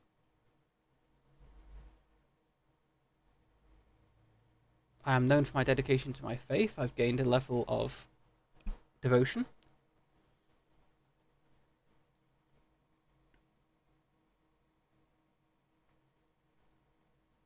Raiders are over here. Cool, cool. That's what we like to hear. Everyone is raiding us. Scrap that. Add a steward. So again, we've got the option between a powerful vassal and a good vassal. We might as well stick powerful vassal in. There's a difference of 2. It's vaguely a problem. And nominate successor. Well, we've got one daughter who is gluttonous and nothing else. And then we've got the daughter Crocodile Dundee, who's got nothing. And the other daughter, Crocodile Dundee 2, who also has nothing. We're going to lose Normandy and Kent on death. Okay. That's less than ideal. Duchy of Kent. Create title. Add law. Scandinavian elective. I can't do it. Feudal elective. Okay. And we're going to nominate. Where is it? My daughter, player, heir, and ward.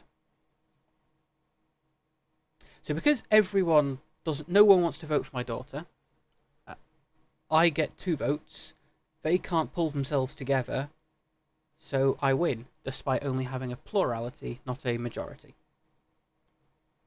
Sigrid Jr., my daughter, player, heir, and war. Oh god, no. So shy or impatient. Well, you are not going to be my heir anymore. I think that is important to note. This is terrible. We're losing titles due to succession. Okay. Remove law. So what we're doing here is it's important that we keep the core of our duchy together rather than necessarily keeping multiple duchies. I'm just going to have to accept the fact we'll probably lose some. And we've got 3,800, 2,900. So let's declare a conquer duchy war on him. Is he currently already at war? Okay, he's got some people up here who can possibly join in. Declare war. We're still paused, so we're going to call my ally Jarl Bodvar, who has a good number of troops. I'm going to raise all armies. Call dynasty members. So I can call for 75 renown out of the 500 we've got. I can call. Who are you? Jarl Thuri Gunnarsdottir of Cornwall to battle. She's already at war, so it's probably not worth calling her in. And the 75 renown is a chunk. Admittedly, it's much less now than when we started, and there's nothing we're chasing massively. So I'm just going to accept the fact we're not calling any allies in, or other than the Sidrea. We're going to put my knight, and let's go. Oh, he's got a lot more troops than I thought he did. So this is in plains. We get advantage in hills, mountains, wetland. Well, that's a bit of a pain. Mercenaries. Can't hire any mercenaries. Oh, we can.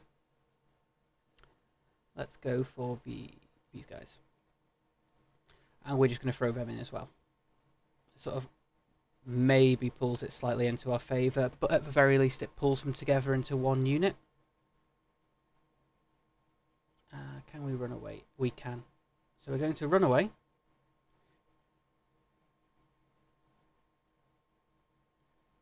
We're running up to Suffolk. It's fine. Our murder scheme is coming to fruition. Maybe. There's only a 12% chance it works. Doesn't really matter too much. Okay, now our allies are here. That will bring us up to enough troops that we can stamp on him and crush him. Allies are idiots. They generally follow you round, but they're not always very good at it. So we're going to have to just move ourselves down. Yep, they're coming. And move in and hope that they follow.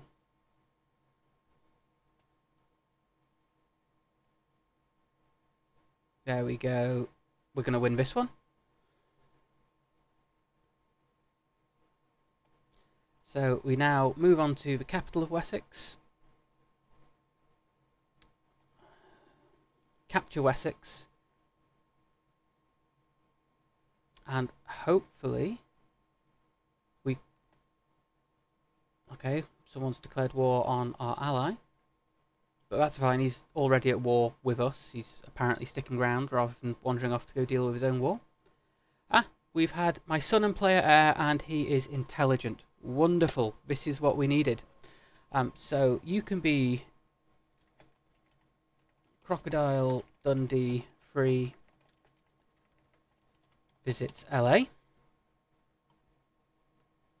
So again, we are now completely out of names for our children. So I do need some more suggestions. Anyone lurking in chat, feel free to post your suggestions here. Let me know if we have any thoughts on what we can call our potential last child. However, I'm now going to set aside my concubine because I don't want more kids. I've only got my wife. I'm hoping she'll stop sleeping with me now. Because we've only got the one male child and we're a male preference inheritance, he gets everything. We don't need to worry about it splitting. I mean, maybe he might be at risk. Someone might try and kill him. And they're running off. Stone of glass. As I struggle to make out the tiny letters on the scroll before me, I feel a headache building once again. Why do scribes insist on writing such small symbols? I can squint and try again. Nothing short of a miracle with the aid of a stone of glass. Even old men struggling with bad eyesight could read with ease. So I can gain 300 learning experience, and she gains a weak hook on me. I can spend 75 gold to gain 300 learning experience, or sell everything, which is impossible to read. So normally you don't want to give people hooks on you, because hooks mean that they can manipulate you, they can change their contract. But to be honest, it doesn't matter if she's going to hook on us, because she is only a vicar. She doesn't have a contract to change. She doesn't have any other seat she wants to go for. She could maybe ask us to press a claim for the Earldom of Mayo, but probably won't. I'm not sure what else she would possibly want to use a favour hook for, so I'll just accept the fact that I've got that owed to her. Here we go. We take Wessex. Autosave, of course. Let's go and take Barony. We're not gaining any ticking war score because we don't hold the entirety of it yet. So we're going to wander over. Going to station enough besiegers here. And we're then going to go and go down here.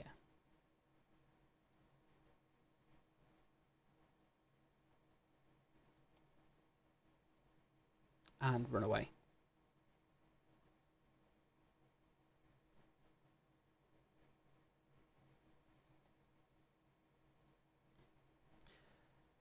We can't let him take that back. It's probably, we'll keep the troops together just to decisively win each battle. Even though that means we lose the progress on our siege. By winning the war, or by winning the battle, we gain a bit more war score. We fight again. We go up to 100. Excellent. So before finishing the battle, can't ransom him. Can't ransom her.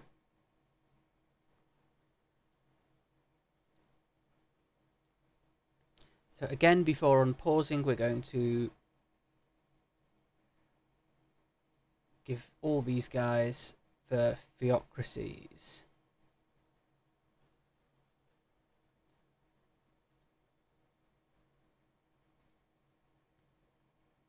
Oh wow, there's a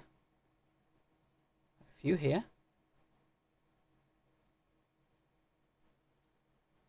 And we're then going to disband our troops. Essex is now quite big. Sigrid Jr. Sigrid Jr. has been asking me for a wooden sword. I told her I would get one for her in 3 months if she displayed more focus in her studies. She waved my offer away, saying she did not really care about that anymore. So she can be fickle, content, or trusting. So, sorry. Fickle. She defaults to gluttonous, shy, and fickle. Wow. She is pretty terrible. I'll marry you off to this dude, because he's quick. He doesn't have any claims to anything yet. He will inherit a claim on the Duchy of Frisia. He might inherit claims here if those get pressed, but I probably won't because this dude isn't landed. But there's a vague hope that we will get more intelligent people born into the dynasty. Peasants are revolting again.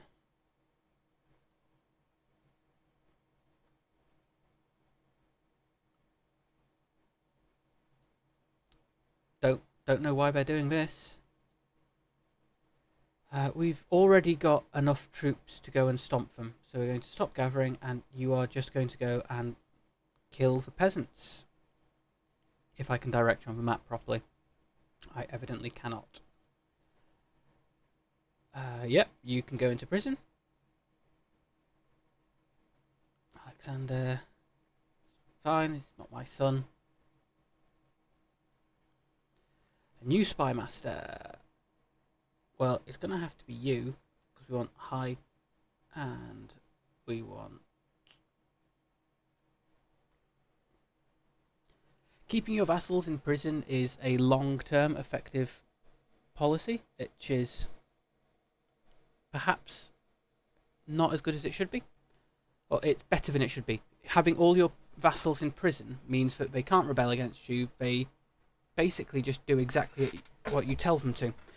which is great, it makes sense, but it means that imprisoning them all the time is relatively sensible. Force demands. Disband. Oh, we'll keep the troops raised. Raise all armies. That's everyone. Pull them together. Mercenaries can't ride. Right. Where are the mercenaries? Here. Here. Do we have any other mercenaries lurking here? No. Okay. Go away. Unable to raid. Why are you unable? Because we're still at war. Always forget we're still at war. Right, let's go and fight Caerleon.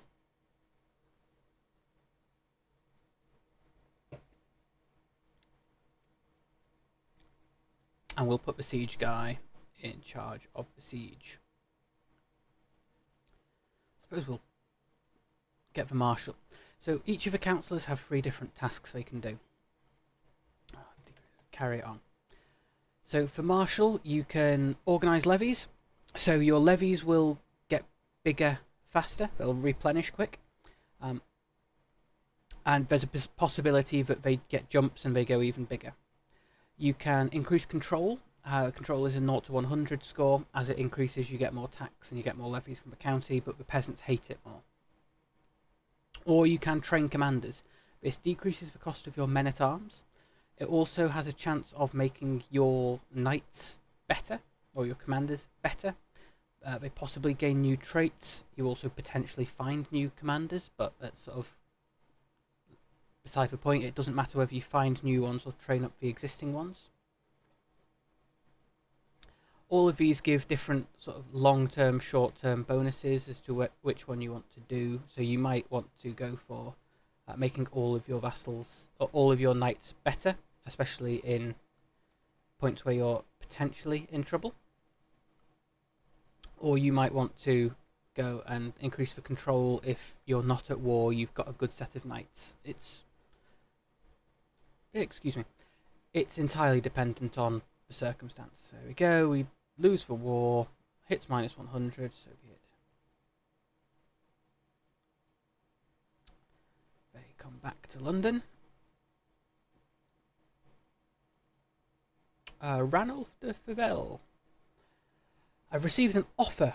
If the letter is to be believed, he is an experienced herbalist who would be willing to share his knowledge in return for room and board. So I will just become a herbalist. That's good. Herbalist giving us that +2 to learning, intrigue, and to health.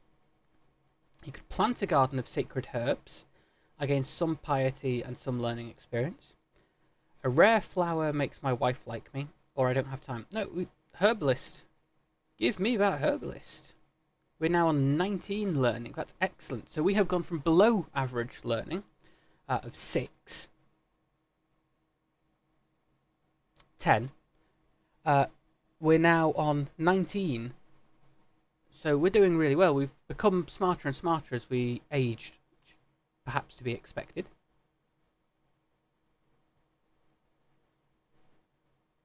And disband of troops. Let's have a quick check.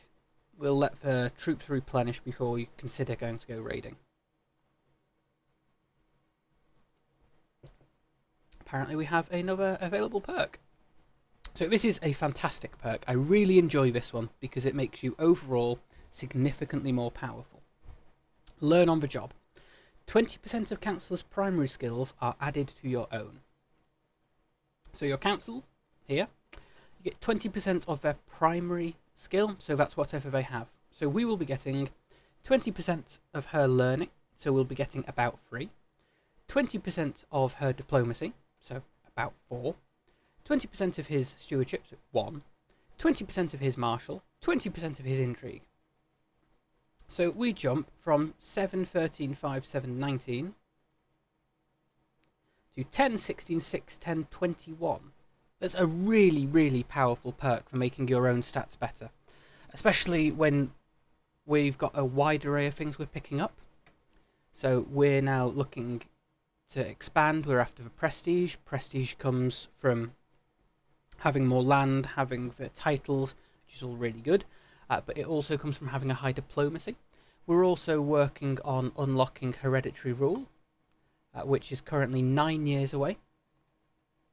This we get the bonus here from having it as a fascination, the development in the counties. So this is quite good. We're also hopefully going to increase our piety because we need to have all of these little great temples. It's beneficial if they like us. So we're going through and we're going to be pulling all this together. Our character's not particularly focused. We don't have one thing we're doing right now.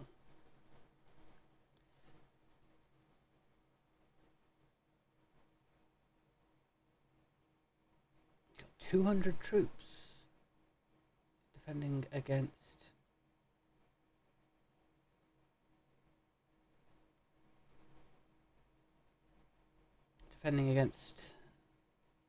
So what I'm doing here is I'm just checking for wars other people are in. I'll move you off for now. Checking for wars other people are in, because if you declare a war against someone and they lose an existing war, depending what war it was, that might have a huge impact on you. It might not impact at all. So for example, Jarl Firi Gunnar's daughter is defending against a war to subjugate her, which means if she loses that war, she becomes someone else's vassal. She's defending against someone's conquest of Desmond, which is in Ireland. Scotland has gotten big. And she's defending against a populist uprising, because she also holds Prussia. So, if she loses some of these wars, she'll start losing land. It's not ideal for us to focus on her right away. But we can... Hwick is defending against someone's claim on the entire Jarldom of Hwick. So that's fine, because he's winning this. Mercia is attacking. So if he loses that war, it doesn't matter. His boundaries will stay the same. And then we can have a look here. So you're Catholic, so that's great. We can take you with no problem whatsoever. Everyone hates you. And let's have a quick check. Embracing English culture, deputy to do, found kingdom. Okay. So, the map. We've had a hunter is causing a ruckus. He's been spending large amounts of gold and bragging about the great deal he struck with a fancy lady in pearls and silk. Apparently he drew a map of the local farmlands for an unknown noblewoman. So I can thank people for bringing it to my attention. I will gain 60 stress, but I will become more vigilant, gaining +1 intrigue and resistance to schemes. He belongs in my dungeon. He loses opinion of me, but I gain more vigilant. Or I can jog his memory by torturing him. I immediately expose a scheme against me. Someone is attempting to kill my sister. Don't do that. Don't try and kill my sister. My wife and lover is asking to rename Ursa, my daughter. Oh, she's smart as well, so we've had another kid. After my serene acquaintance. Who? How do I know this woman? Her liege is a dead man. Yeah, he's dead. Oh dear.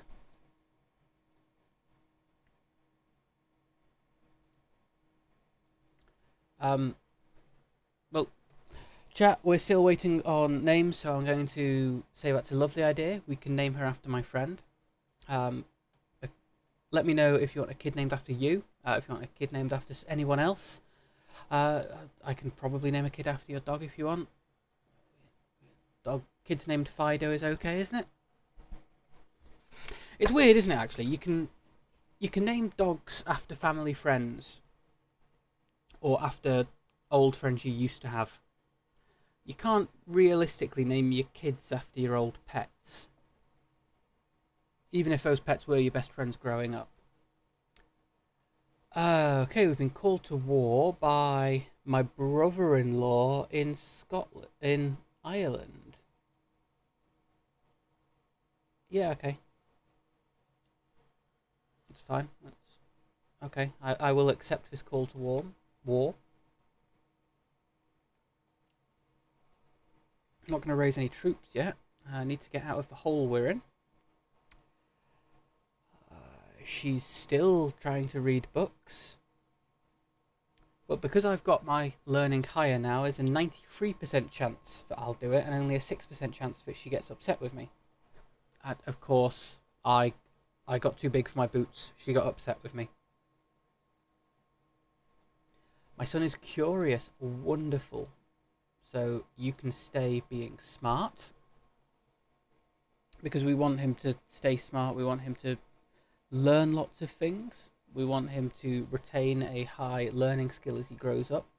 Intelligent already gives him a boost to that, and it gives him a boost to his learning lifestyle experience. Giving him the learning perk on top of that from being in learning means he will get even more lifestyle experience over the game, which is wonderful. Having that high lifestyle experience means you finish off the trees, which means you are much more powerful than someone who doesn't.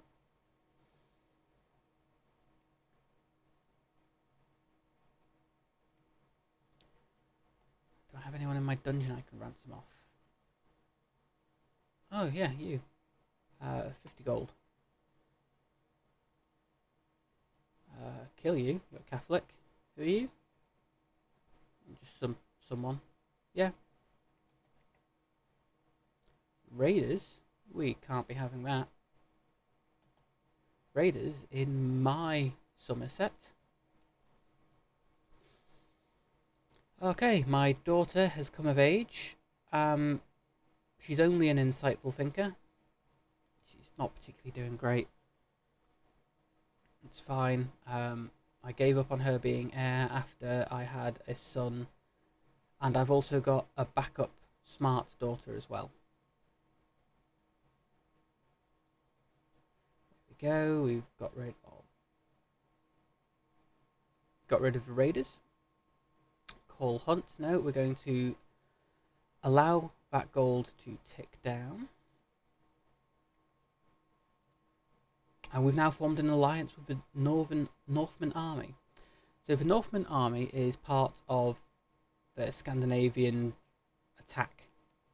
They will, every couple of years, they will cause a invasion of somewhere on the realm to land an unlanded area. Currently, he is attacking the High Chiefdom of Novgorod, Russia. Ish.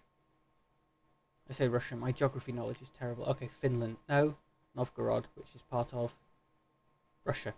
I thought my geography knowledge wasn't completely terrible.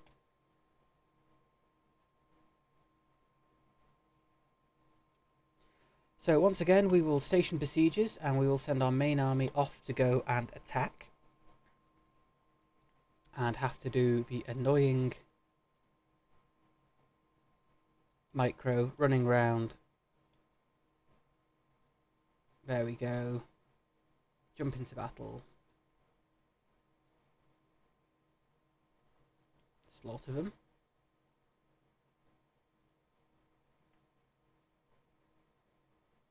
Go down and take Ormond.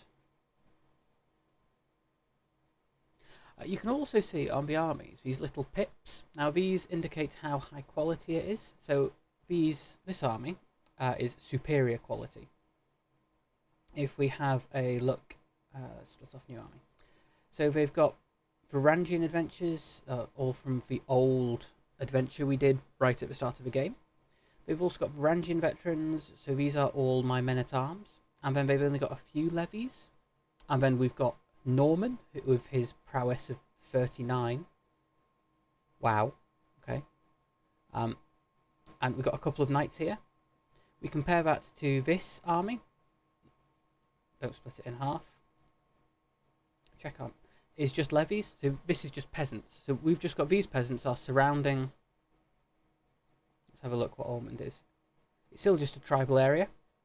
So we've got this army of peasants are standing around the huts. Seen here. Kept out by a palisade, simple palisade wall. As opposed to over here, we've got an entire crack team. We've got SEAL Team 6 over here breaking down Difflin. And my wife is pregnant. Please don't be another boy. Though I am sadistic, I can try to kill the child. This is one of the perks of sadism as a trait. I do really like it. You can use hostile schemes against your own children. So if I have 2 male children, my realm will split unless I kill one of them. Or I disinherit them. But as I'm not the dynasty head, I can't disinherit yet. So I would like to increase my own learning. There we go. So Scotland now holds a large chunk of Ireland. I'm really hoping that they split up on dying.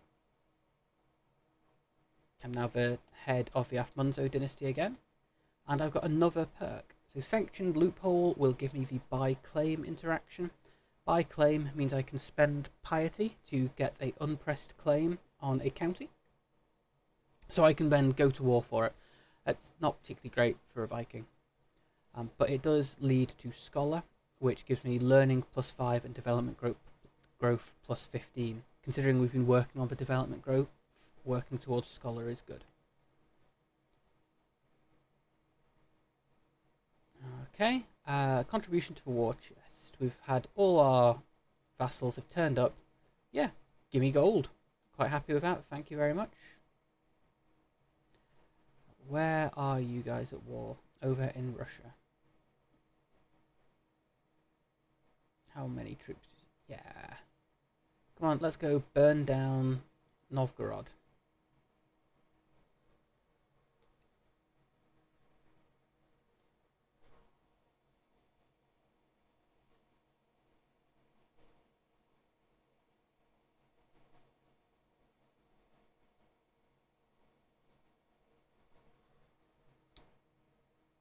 Daughter.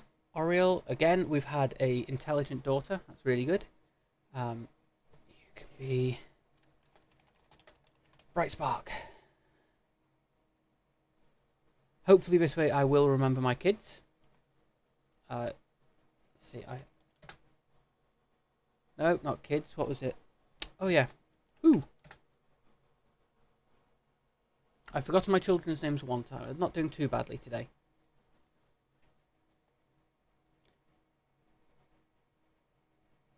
We lost the war. Cool. So upsetting losing that war. My vassal has had another poem. When heritage takes shape. What man does not hope to rest when tired? His work surrounding the happy retired. 'Tis rare enough for men to admit that their deeds leave those left after split. Leave those left after split. Oh! Right, yeah, he's complaining about Confederate partition. Probably. That's what I'd be doing. Writing poetry about how Confederate partition is terrible. Yeah. It's truly heartfelt. I also hate Confederate partition, as you might have gathered. So, the Kingdom of Scotland is now pretty big. They only have 3,000 troops-ish. He's insane. That's not good. But he holds a chunk of Ireland. So what we're going to do is murder... Shh, don't tell anyone. And hopefully this will generate the Kingdom of Ireland. So 1, 2, 3, 4, 5, 6, 7, 8, 9, 10. 1, 2, 3, 4. So he holds 10 out of 14 counties in Ireland. If he's still in Confederate partition...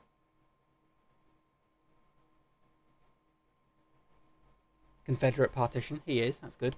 This should generate the Kingdom of Ireland upon his death.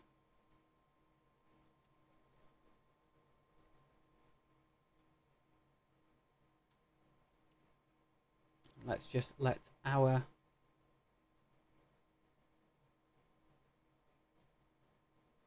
Let's let us hit positive gold. It's always nice to have money. And we've got sufficient duchies, so we can then create the Kingdom of England once we hit that magical 21. So Duchy of Essex, head up for Kingdom of England. We need 21, we've got 12. So we need another 9.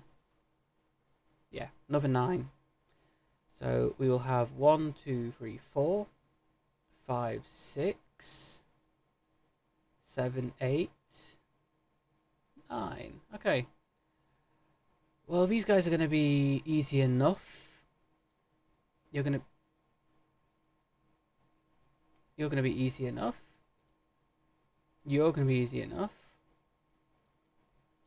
This guy might cause a problem. But he's already in a couple of wars. He's got similar strength to us, so it doesn't matter too much. Actually, I might not want to take... So, Luton is part of Essex.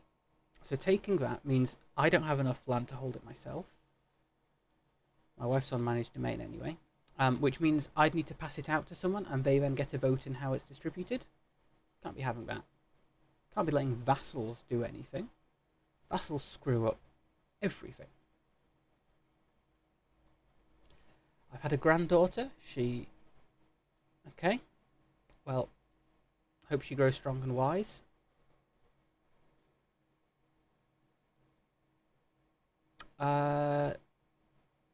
Yeah, okay, I'll join that war.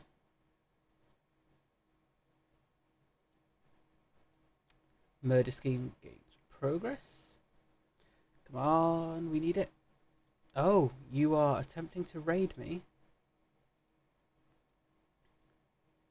The Earldom of Viking Essex with their 600 soldiers are attempting to raid me with my 3,000.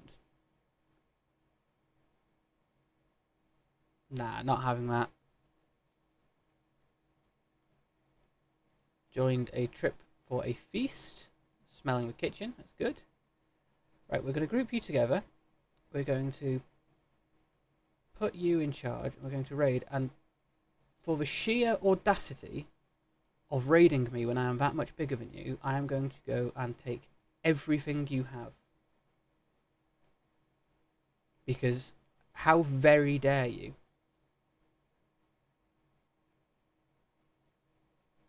Apparently I can't.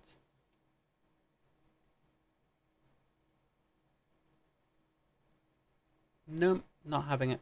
It won't raid. Okay, let's disband troops, because we kind of have to. Hwick has 640. So we're going to go for Hwick, first of all, because they're vastly inferior. Conquer Duchy. 500 piety. Raise all armies. And we're going to send those straight for Gloucestershire. I'm from Britain, and you would have thought I could say the majority of places' names. Nah. Why bother being able to say things when you can just stumble over your words instead? So we station for besiegers, wander off trying to go kill them in Dorset. Why they're sieging Dorset, as opposed to anywhere else, I don't know. Dorset is not particularly the centre of my empire. Ah, I see what it was. You were baiting me out. You got me. Staring at stars. From all evening watching stars, I've seen with my own eyes what I've only heard of before. The stars move at different speeds and reverse their course at different times, but seemingly in large groups depending on which celestial sphere they belong to. Indeed, with the right calculations, one could even predict their movement. My Hofgodi, of course, does not approve. Leave the skies be. The celestial realm is for the elders to know. So I can look in for my answers in the heavens. I gain 50 learning lifestyle, gain insight into the heavens, giving me a bonus to stewardship, learning, and prestige. Or focus on earthly matters, giving me 25 learning lifestyle, 250 piety, and earthly focus, giving me a bonus to piety and clergy opinion. Normally, I would pick my answers in the heavens. However, because we've got so many theocracy vassals, we want to gain the earthly focus here. It gives clergy opinion more. If we look, we've got the Grand Temple of Somerset. He's got an opinion of me of 64. Because he is a theocracy, that means he's going to be giving me Let's have a look. Level of devotion, devoted service, servant. Where are we? Down here. 35% of his income in tax, which is good. It's quite a chunk. A local mystic insisted on seeing me, and upon being brought into my presence, he started wailing. And is that blood on his hands? The signs! The signs are in your favour, my lord! I spilled the intestines of a hen, and the blood showed me your future. It is glorious! Well, thank you. I've gained good omen. I gain a boost to my health.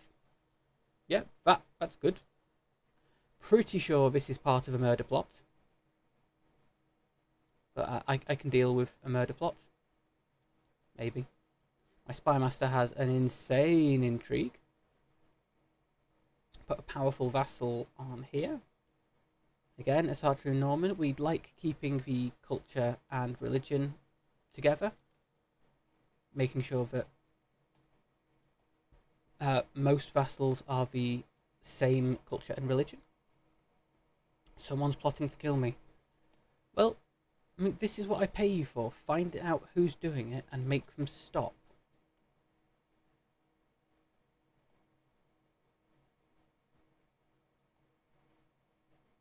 Split off the sieges. Barony. Let's have a look. I don't have any factions. Because, oh, you want independence from me. Well, that's not very nice. So what we're going to do is we're going to have a quick look in our top realm, and we're going to have a look at all, and we're going to sort by opinion of me. Going negative. So don't know why you're here. My cousin dislikes me. He's got claims on all my titles. Arranged marriage. Oh, he's not. Will you come to court? No, he won't come to court. Guess I'm just going to have to accept the fact that he doesn't like me.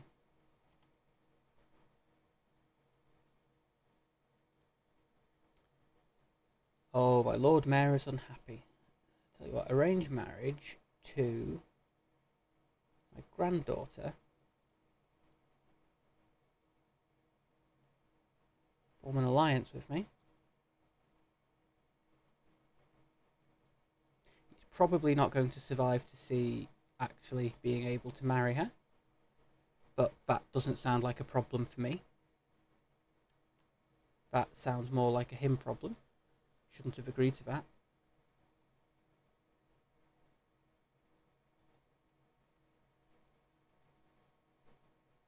And of course, we're now losing for war. Okay. Can't hire them. Let's hire some mercenaries. Should probably pay more attention to the war when it's going on. There's more of them and they're high quality. You can go and you can do this fight. I believe in you guys. Yeah, there we go. Right, go and do your besieging. No, I took him hostage. Excellent. Enforce demands. So be it.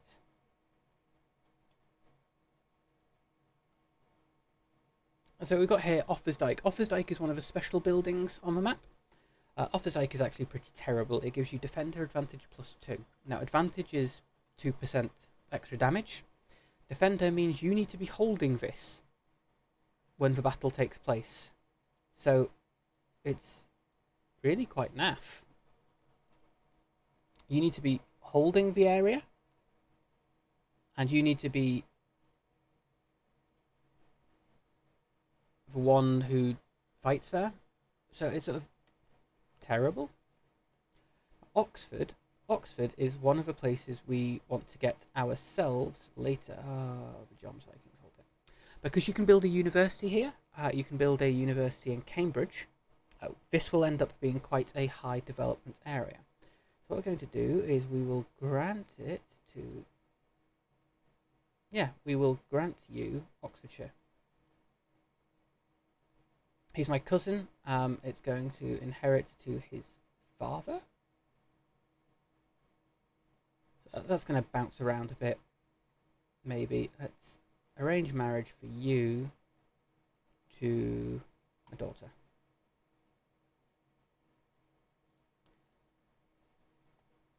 Because we can build universities here, and universities will give bonuses to the development growth. So we will want to let this guy finish, boosting the development in... Oh dear. He's going to finish. There we go. And we're now going to promote culture in Oxfordshire. So in 3 years, Oxfordshire is going to become... 4 years, it's going to become Norman. This means we get the bonus from it, because we want it will have a high development. And the high development is good for us, because it means we do all the research quicker, which means we get to the end game quicker, it makes us more powerful. Quick check. England. We can drop 16, so we need 5 more.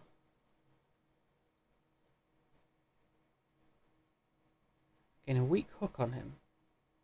No, you know what? We are going to recruit you and gain a weak hook.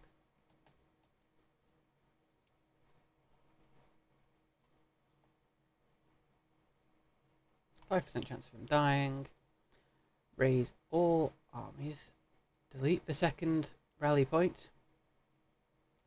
My grandson has been born to my daughter and Torre, who has an implicit claim to the Earldom of Vespia. Ah, good. So once my cousin dies, my son-in-law will inherit. Once my son-in-law dies, it will be my grandson inherits, and he will be part of my dynasty, which means we get that bonus renown coming in.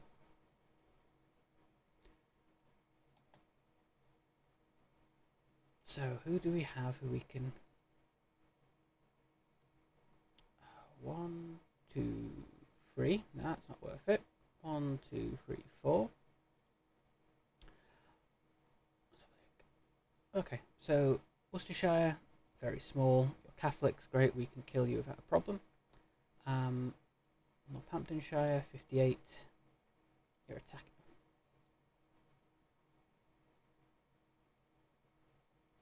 So we're going to set you guys into the middle.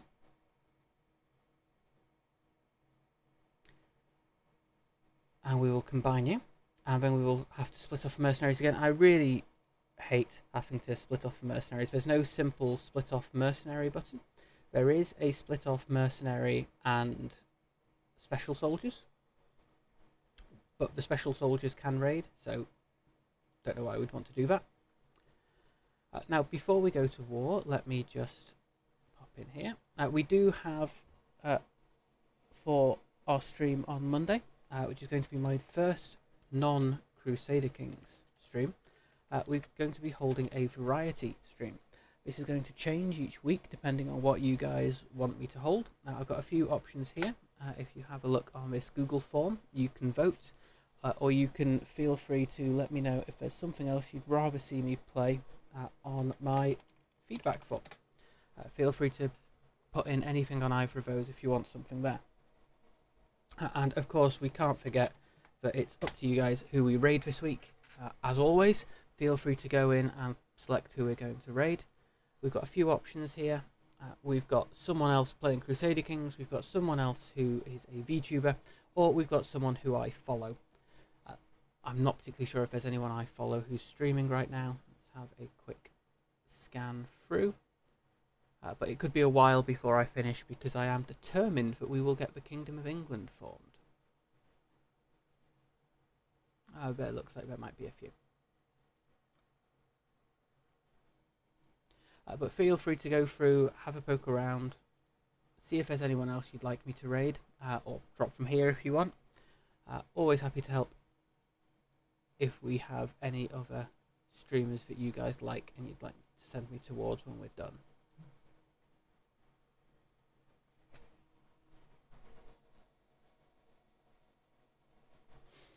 Okay, So we've got our raiding team ready. Let's go and see if we can now raid Bedford, or if we're still going to be prevented. We can. We get another learning perk. We pick Scholar. Excellent. And we're then going to start working down the whole of body tree just so we can last that bit longer. Ideally, we want our player heir to hit adulthood. Ruling as a child is awful. We really, really do not want to be ruling as a child.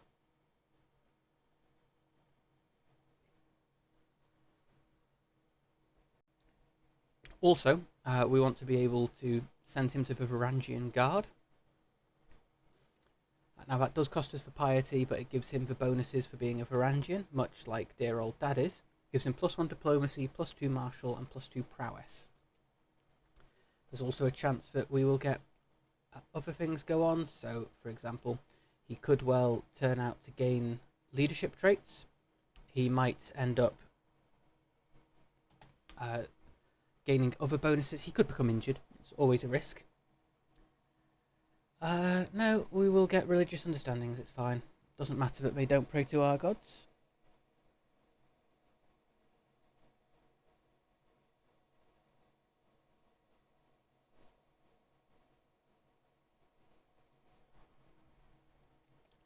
Let's have a quick check. We can ransom off prisoners.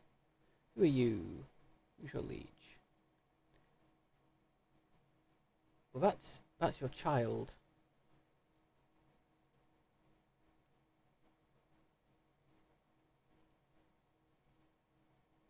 That's also your child, so no, I would like to keep them in prison, thank you very much. Keeping them in prison means when we declare war, we will have war score already, depending on how high up the inheritance tree they are.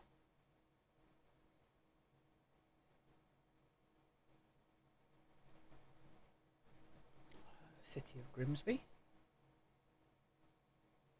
Okay, they now hold enough gold that when they get sent back, it'll send us into the positive, and we can declare our flurry of wars. Excellent. My brother has created Munso Palmer family. No, it's all right. I will continue to look after your children for you. Don't worry too much about it. Lancaster. 31 gold, that's going straight in our piggy bank. We would like that, thank you very much.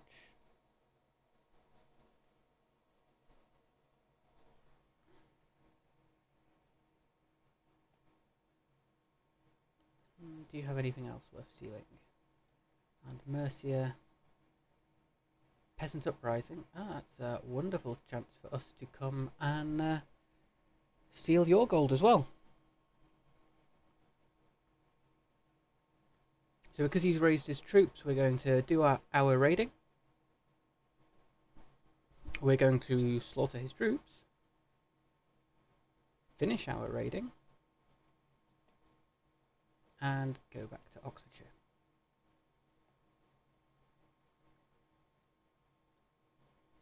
Okay, so we now need to start declaring our wars. So let's double check here. We hold 16 out of the 21 counties we need, which means we need 5 more. You're not at war with anyone, so we're going to declare war on you for the county.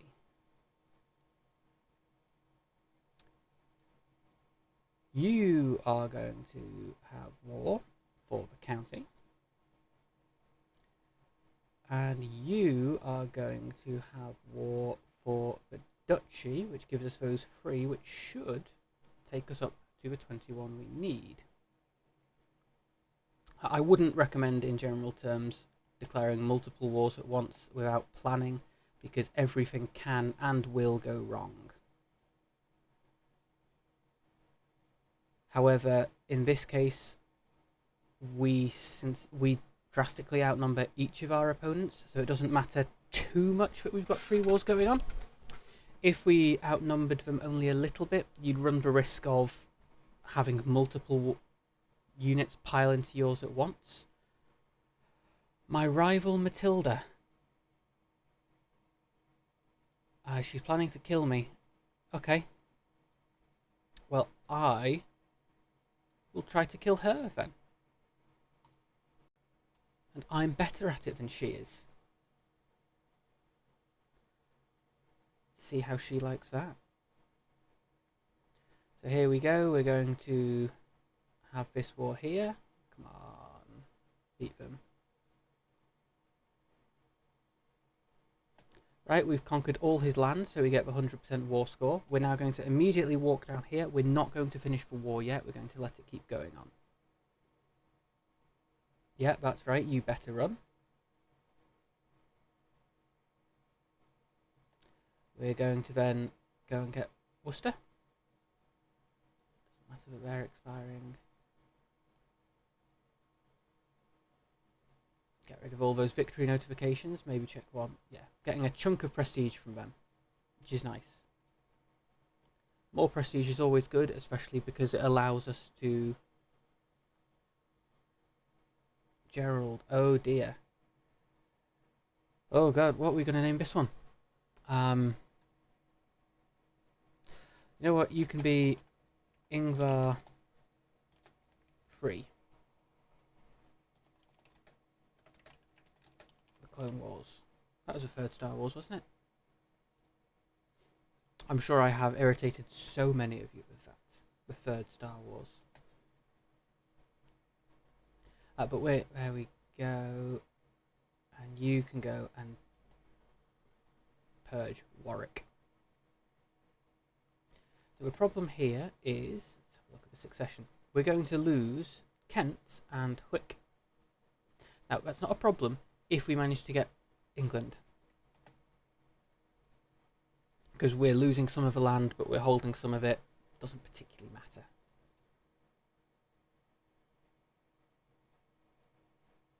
Split you in half. And take the smaller half over here.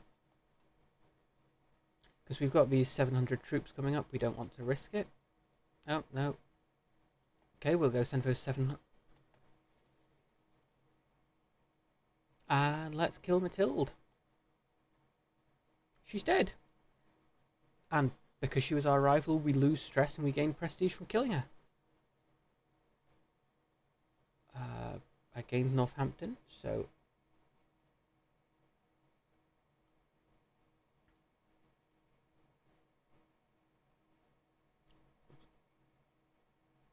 No, you can't revoke title, because you need to be... Right. Tell me I can't revoke title from someone. I will make it so that I can revoke title from someone. Does not incur tyranny, because it's only a barony. So baronies are the smallest individual holdings that someone can hold on the map. It doesn't matter if you try and take them from someone, because they're very small. They are effectively powerless. She doesn't have a claim on it. She's not part of a noble. She is part of a noble house, but only just. She doesn't. She has a single parent. So it's not particularly something we need to worry about. But we do need to grant that to a low noble. And then we will grant you here. I'm not too worried about granting it only to feudal vassals. Here we go. My son, player, heir and ward. Right, we do need to be careful how we educate him. I'm not too worried about granting titles only to feudal people as opposed to republics or theocracies, because we're just getting that gold come through anyway. Feudal vassals will get weaker and weaker. Republic and theocracy vassals don't tend to, because they inherit on slightly different lines. So they will retain all their titles. Whereas feudal will be stuck in Confederate partition until we get out to partition.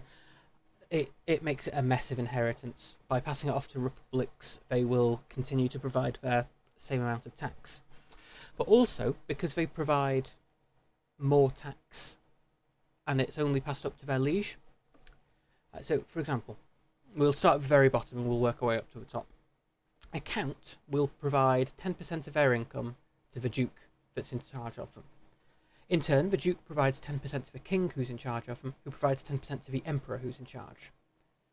that king is seeing 10% of 10% of the count's income. So if a duke has lots of individual counts underneath him, he's only seeing 10% from each of them, and they're each getting very, very little income. On the other hand, if the duke holds the entire duchy by himself, he's getting the full income from the entire duchy, and I'm then getting, as a king, 10% of it. Similarly, if you give a king the entire kingdom, he gets the entire income and provides me 10% of the entire income. Of course, the problem then is they're powerful, and powerful vassals will inevitably try and betray you. So, Crocodile Dundee III visits LA has had his attention caught by a criminal chained in a pillory. He watched the criminal for a while, and whilst the criminal did nothing but cough and beg for water, Crocodile Dundee III rolls his eyes and keeps on walking. So, he can keep the trait callous, he can get the trait arrogant, or we can give him compassionate.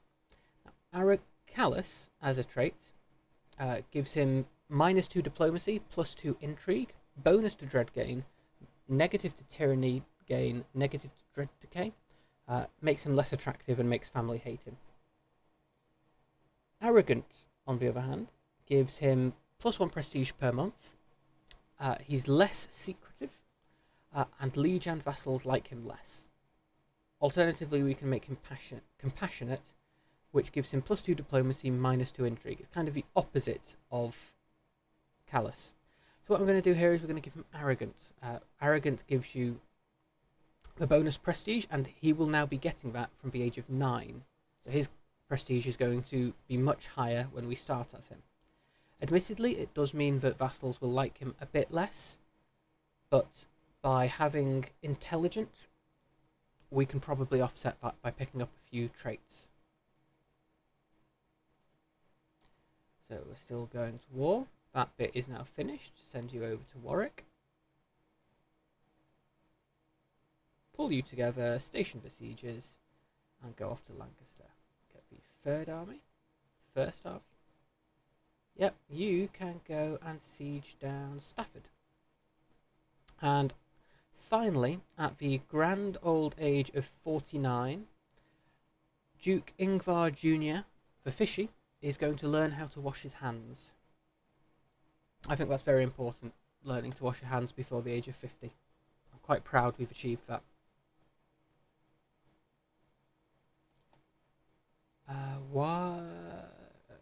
Okay, you're in a Varangian adventure against Mercia, which is a shame because that's the title I'm actually fighting for. So the Varangian adventure, we did that in our first stream, means he is aiming to leave all his lands behind and conquer this duchy. Now, we don't want that. We kind of want that duchy ourselves. My marshal has been showing off a new recruit. Yeah, okay. Feel free to join in. He's an albino. He's a brilliant strategist. He's decent marshal. His prowess isn't wonderful, but doesn't matter. We'll stick him somewhere in the army. Do we have a siege? We do. Let's put the siege guy in charge of this siege. We'll give it a... Right, there's kindness for all of them. That's good.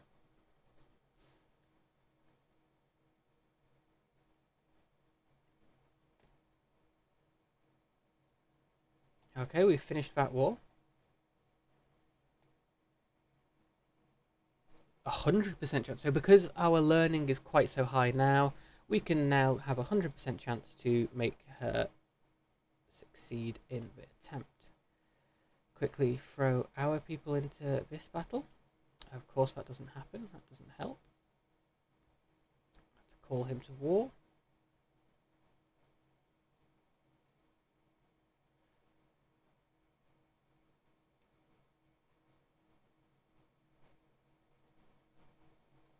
Do we have anyone else we can call to war? Cornwall? How many troops do you have, Cornwall? 2,000, but you are attacking Scotland to subjugate the entirety of Scotland. Yep, great. Good luck with that. Gdansk, you're in prison. Warmia? You don't have many troops either.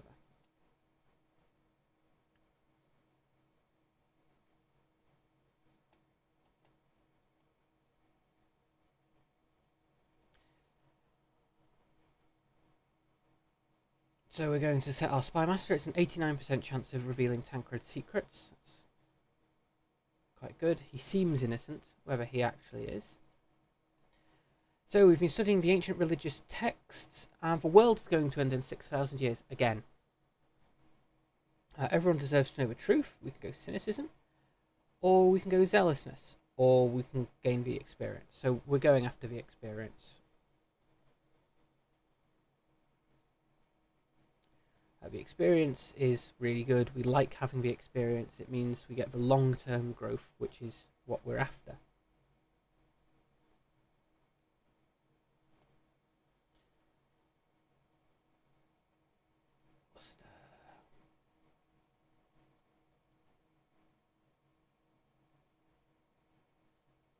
Revoke your title. Grant a low noble.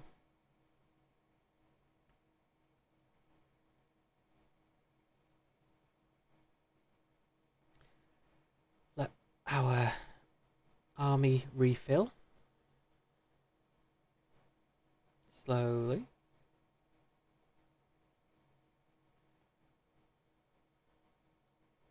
And mercenaries. Can we hire? We can't hire the Holy Order. Okay. Let's have a look.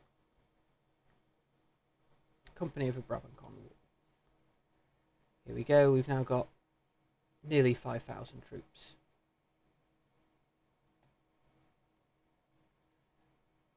And movement speed and advantage.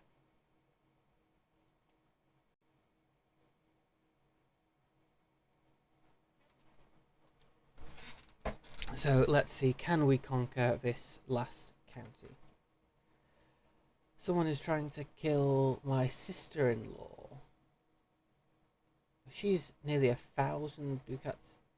Okay, so we're going to now lose this battle, which kind of sucks.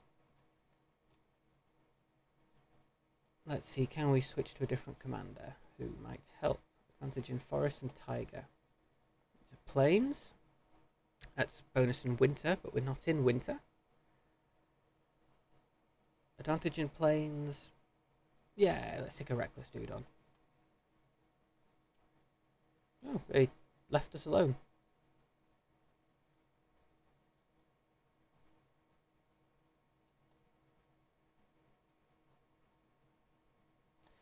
Mystical knowledge. We've come across a book describing how ancient devotees used trances and visions of ecstasy to commune with Asgard. It seems a strange practice in our modern age, but perhaps there is something to be learned. So we can learn more about the practice through books, or we can imitate their practices. So let's learn through books. We are a bookish person. Iron Constitution. We're going to practice through the books. I wonder what happens.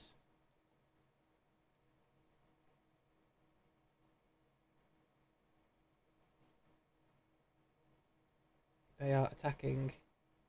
They're attacking my vassal, and for some reason that's not a war I got involved in.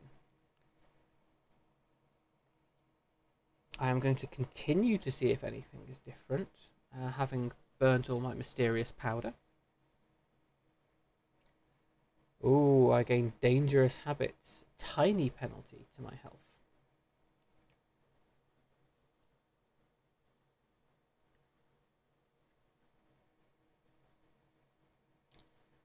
And let's send you up to go. Where have you gone?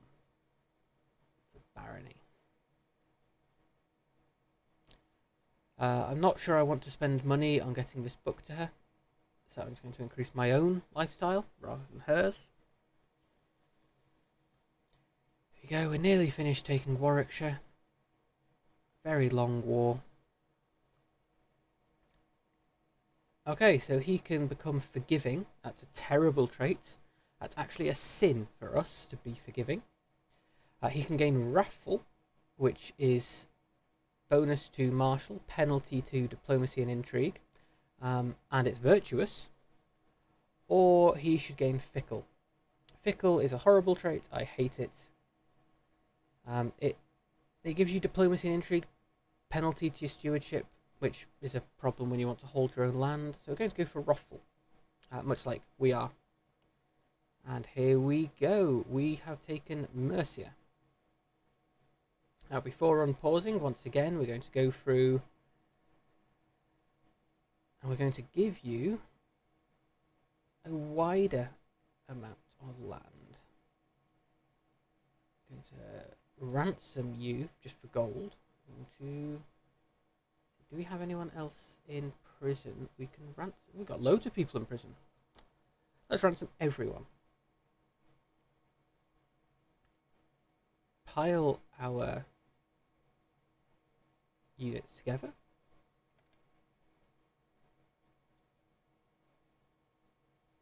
And stick on me, I guess, for the raid speed. Now, titles can be created. We can now form the Kingdom of England. We just need 500 gold. So it's time to go and get that money. Split off the mercenaries again.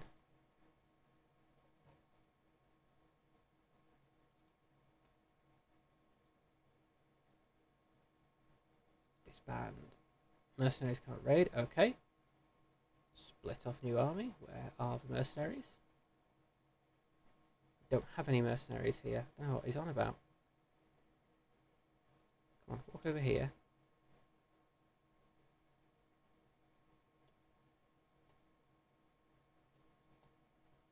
Split off hired soldiers and set you to raid. What? We've got 11 people. Oh, okay. We had one of the knights here. Was apparently a mercenary. So we've got to go get a chunk of cash. Let's go and raid Paris. Paris is always full of money. Get the Eiffel Tower, melt it down, sell it for scrap. And then come down the other side of the Seine. Mont is worth more than Paris right now. Speed back up, because all we're doing is sailing around in the channel. Kingdom of West Francia has less than us, and they're in a civil war, so it's a perfect time for us to raid them. You do need to keep an eye out as a Viking to make sure that the people you're raiding are weaker than you, or are at the very least only a little bit stronger than you. Here we go, we stole his heir. Ransom for 145 gold, because he can't afford the full ransom. So that takes us back into the positive. Capture slaves, obviously. We want to get our development up. Crocodile Dundee is now of age. So, who can we marry her off to?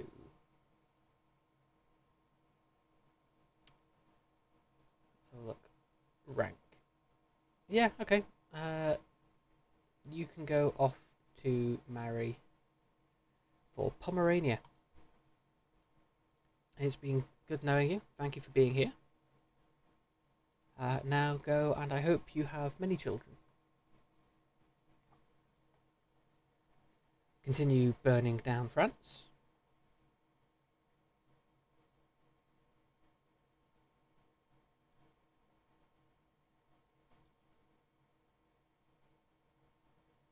Okay, let's try this bit of France. Maybe we can raid here. Yep, we can. That's good. My countess has accused my vicar of being naughty. Yeah, fair enough. We'll throw her in jail.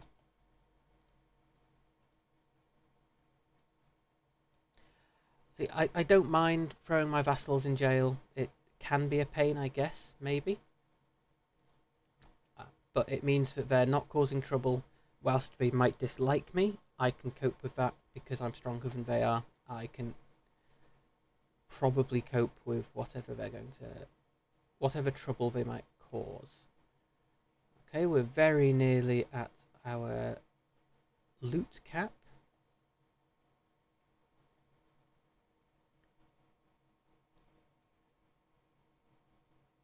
someone's trying to kill my sister-in-law. Again, don't know why I should care on that. And let's go back. We've burnt down the French countryside. Here we go. We're on 422. 472. 482. Here we go, ladies and gentlemen and everyone else. We have the money. My rival? No, we're going to execute her. Oh, people don't like it.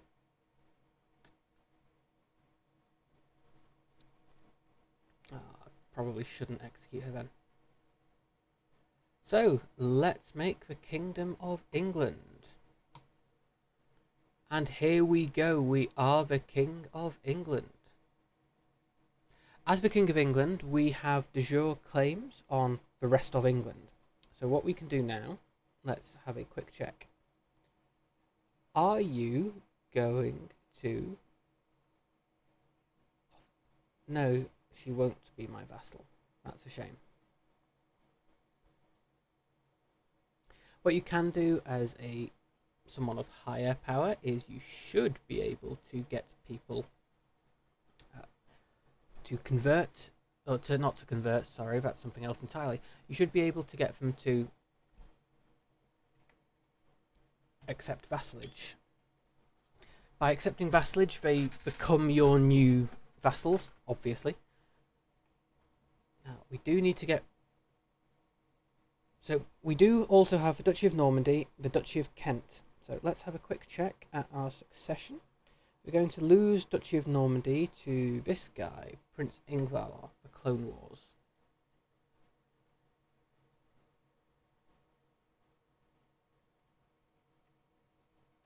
Okay, you know what, Ingvar, we will go and claim some land for you.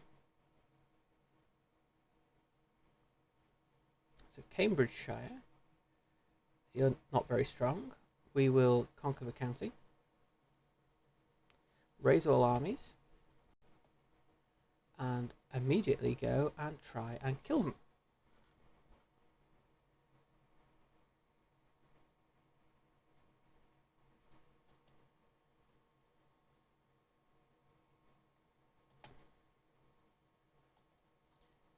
Okay, enforce demands.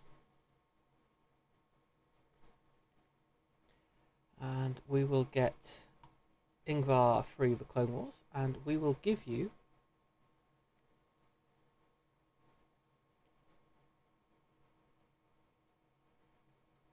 the reason we're going to give him East Anglia is because I'm then going to create the Duchy of East Anglia and give it to him. It doesn't matter then that he'll hold land within it. Cambridge.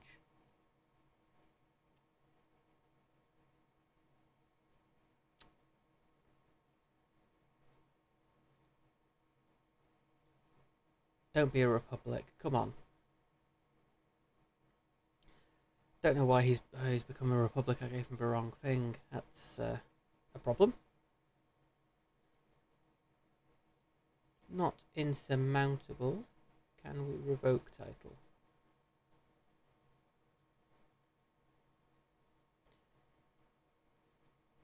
Can't select it. Okay. Well, I guess in that case, who's going to inherit that?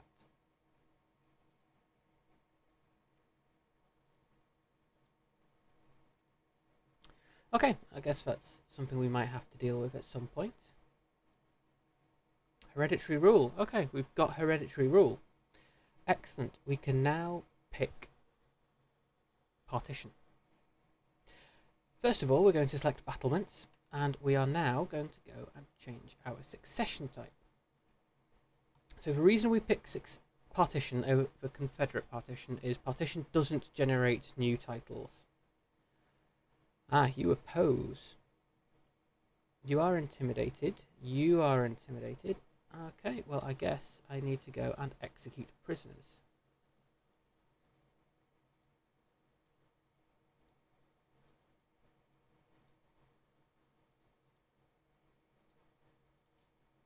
It always strikes me as weird that I'm going through my dungeon and just executing these random people that nobody knows or cares about, and suddenly I am the scariest person who has ever existed. I've got a dread 100. People are terrified of me. -1. -72. Can we make either of you happy?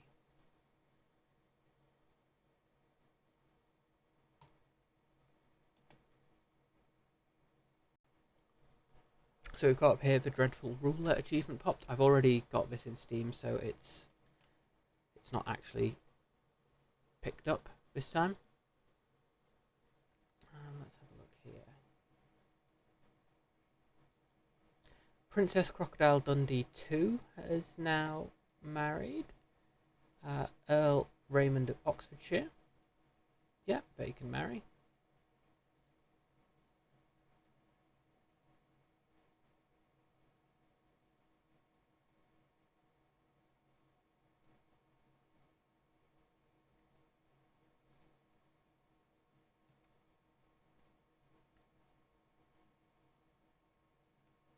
Just having a quick check through, seeing is there anyone I can get to become my vassal, which will make things a bit easier.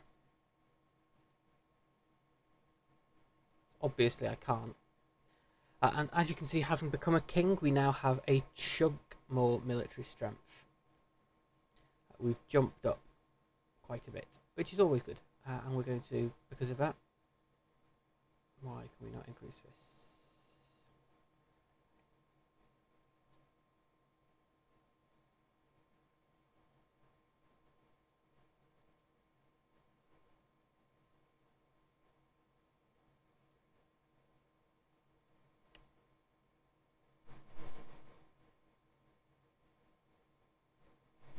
We can do Vigman, we can do... is this part of the change? Longships, herds, bonding. So you should be able to do it. Evidently something's just being silly.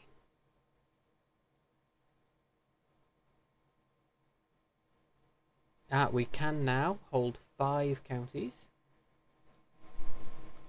So declare war. So I will gain the county of Bedford.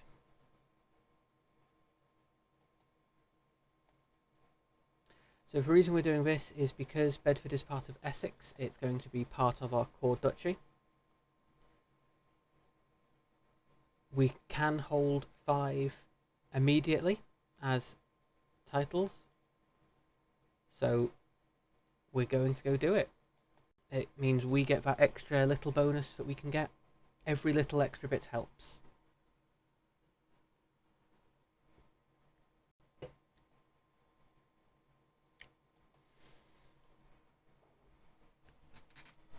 Because it's going to be ours directly rather than something we take through vassal, it becomes ours, we get the full thing rather than only getting 10% of 10%. My son, player Aaron Ward. He can become gluttonous, impatient, or shy. This is terrible. Gluttonous gives us a penalty to stewardship, makes people like you even less. Impatient gives you negative learning, negative to liege and vassal. It gives you bonus prestige. Yeah, go for it. You are impatient, wrathful, and arrogant. You are going to be hell. I wouldn't be surprised if he tries to kill me. Let's switch now to our bonus development growth and scholarship. So again, we keep with the growth, and we'll have a quick check in Londres. Not growing. Berkhamsted. It's growing a little bit. Check our council. Promote culture.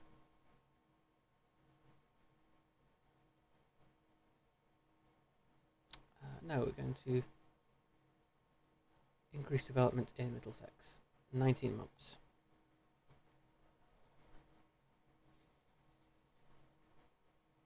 Let this keep ticking through. Finish the siege. Enforce demands. And disband all. Bedford. It's not where we would tend to build it.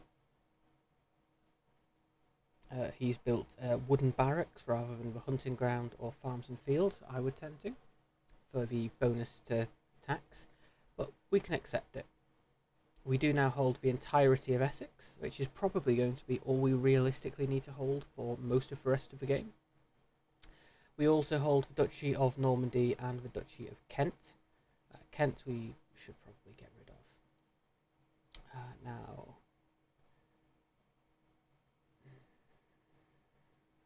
we will give it to you.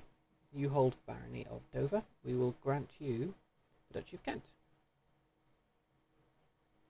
So she's now a Duke level theocracy, which means she's getting all the vassal tax from the counts. I'm getting my tax from her. It means I am going to be getting less tax from those vassals of her than I would if they were mine directly. But it doesn't matter too much. I can accept the fact I will get a bit less tax. It means she can develop this by herself, which is quite good. Don't need. Means we can let her do whatever she wants. Scotland, you are defending. You're winning that defensive war. Okay. Right, so we've got a few. So we need to get the rest of the British Isles. So I guess at this point, it's pretty much just declare wars on people.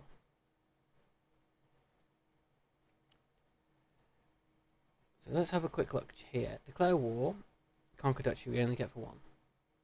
Gwynedd. Declare war. Conquer Duchy. We take the whole thing. It's 500 prestige.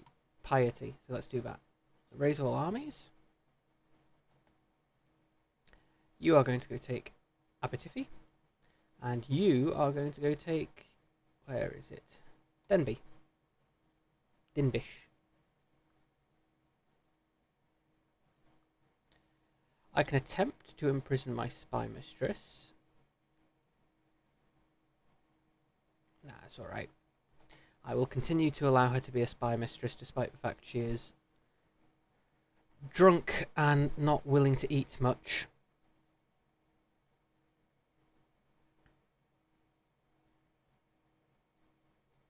Send you into the battle. Hopefully before they lose. Nope, they've lost. Great. My timing on this is terrible. I'm just not keeping up with it as well as I should. Oh, we took her hostage. So enforce demands.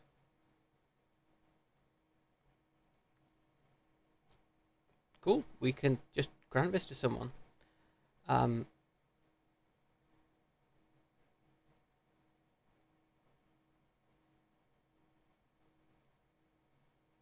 can have it. And Aberfraw. You can have Holyhead. Don't disband all.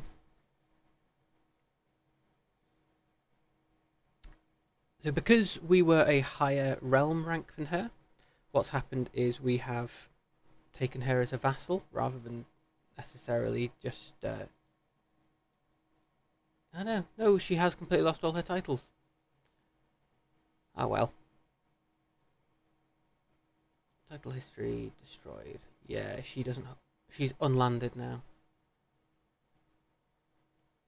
So we can be much more aggressive now because we hold the kingdom title and we're out of Confederate partition.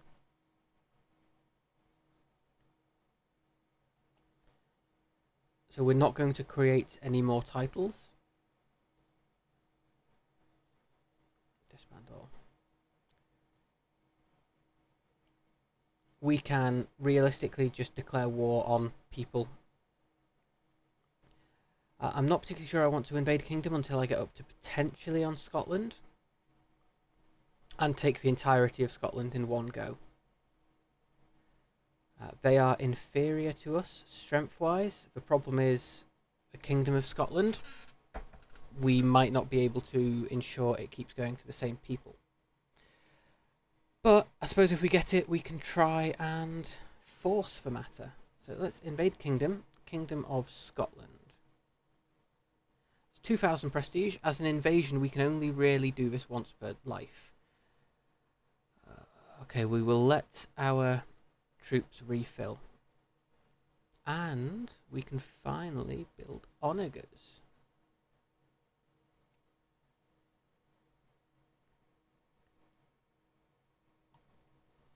So onagers allow us to siege more effectively.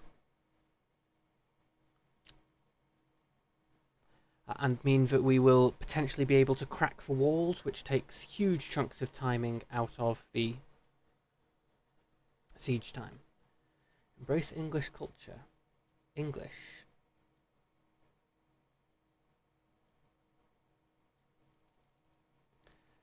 But it's currently researching Banus. Let's have a quick check. We've got Banus, so at this point taking English isn't great. Adopting English culture is one of those things that could maybe work. Let's have a quick check. Again, we're going back to the wiki. I always do love the wiki. So, embrace English. So we will change culture to English. All our family members change culture to English. Every owned county in England has a chance to switch to English. It will gain several Norman and Anglo-Saxon cultural innovations. Let's have a quick check what Anglo-Saxon is up to.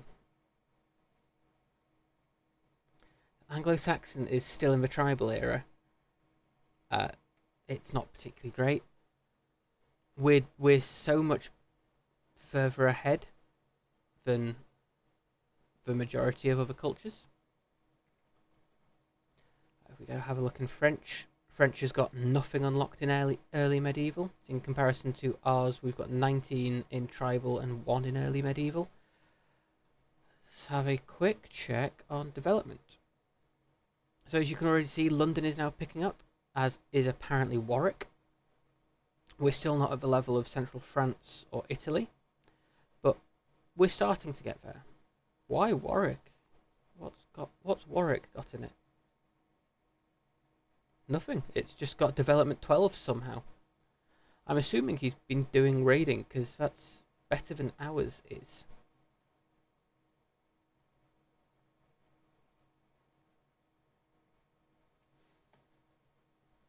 So what we're going to do is we're going to go into the Embrace English culture and we're going to untick it because we don't care. We don't want to see it anymore.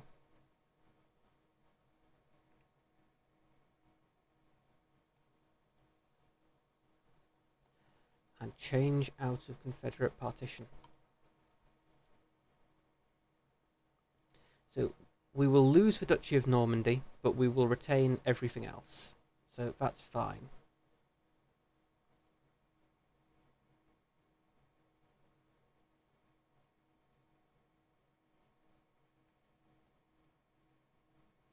He's 14. He's very nearly reached adulthood, which is good. Once he reaches adulthood, we can send him to Varangia. We can send him to do to become a Varangian. Declare war on Cornwall. We're going to conquer the Dutch. So, as we're now a king, we've got multiple options. So we can seize de jure county, if we wanted to. That only gives us for one county. We can conquer the duchy. If we do this, I will gain everything within his realm that's part of the Earldom of Cornwall. I can go for my claims, so I will get the Earldom of Cornwall. But I won't gain all the land. I only get the Earldom, as opposed to if I do the Conquer Duchy, I seize the territory. So she already holds the Earldom of Cornwall. So what we're tempted to do is I will press my claim for the duchy.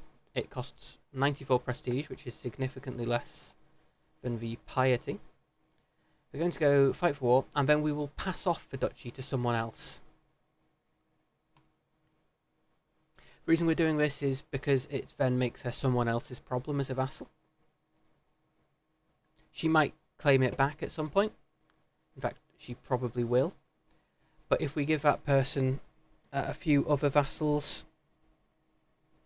Oh, there we go. We've taken her hostage. Enforce demands. So, the Duchy of Cornwall. Male preference. We're going to add a law. Feudal elective. No, we're going to keep it. So what we're going to do now is we've got the theocracy. So we're going to give her the Duchy of Cornwall. We're then going to grant her a vassal of Dorset. He's got a spectacular crown for someone who was an unlanded husband. So she's now quite a powerful vassal. But because she's a theocracy, it's sort of not going to be a major problem. One that I like to split up is Mercia. Mercia is a huge duchy. So what I'm planning on doing is I'm going to create, I don't know, let's call it the Duchy of Wick. And I will give them some of Mercia. And then I will create Mercia by itself. We can't modify her contract because she's not feudal. Much as we can't modify Kent's. So let's unpause, let it tick forward.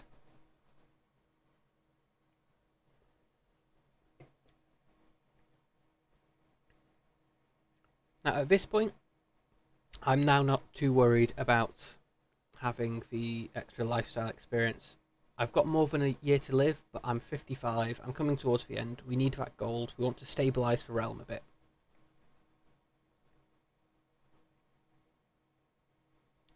Ooh, more legacy. We've had another poem from Jarl Collar.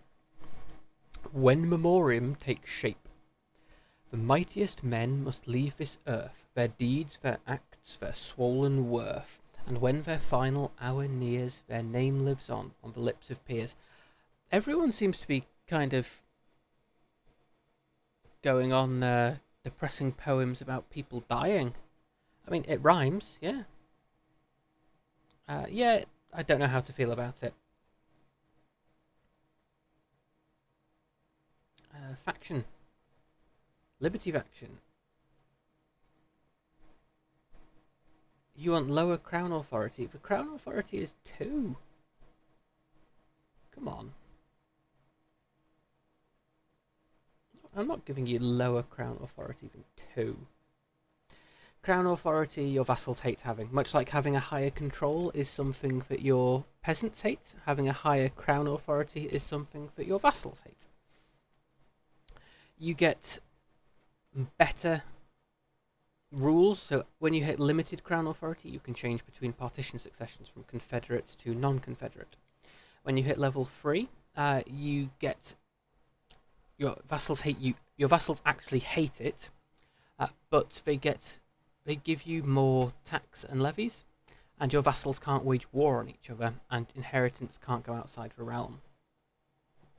Level 4, again, they have to do even higher taxes. They super hate it on a -30. And you can designate your heir. This means you can sort of ensure that inheritance goes to whichever child, I suppose, you want it to, rather than it bouncing between the firstborn or secondborn. You have a lot more freedom.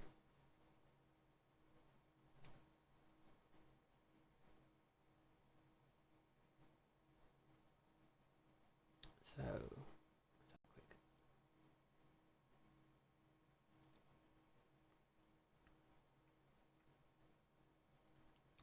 So we can, where is it? We can buy a claim, which costs 250 prestige, and we get a claim on the earldom. Now that kind of works, except if we have a look, declare war, conquer duchy costs us 750 prestige because we're different faiths.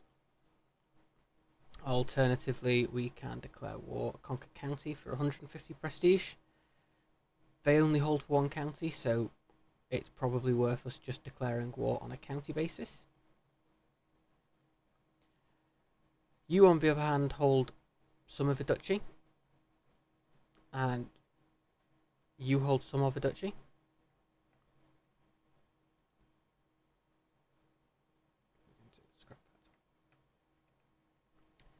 player heir, we're now going to change the guardian. We're going to assign a smart guardian in the hope that hopefully this means he will get a better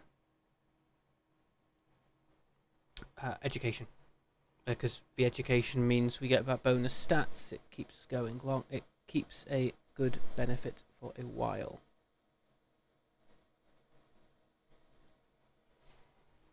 Throughout the life, actually, he'll get bonuses. The other bonuses we've got are in Salisbury. There's a special building here, the Stonehenge. Stonehenge gives you bonus learning lifestyle experience and bonus learning. So our vassal here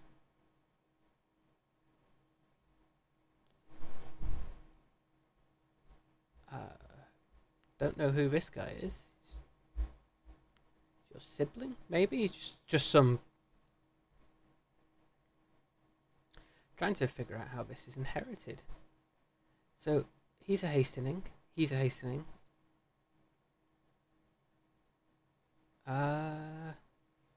No idea. Inheritance here. Theocratic.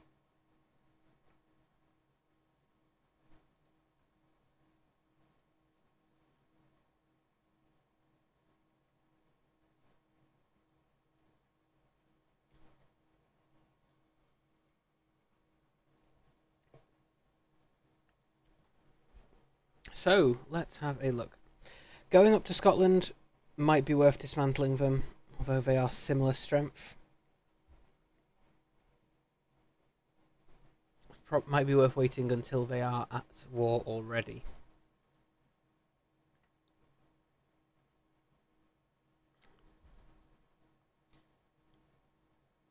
Let's have a quick check. So we are on 5,000 strength, so we're doing quite well for ourselves. Compare ourselves to the Byzantines, who are on 8,000 strength.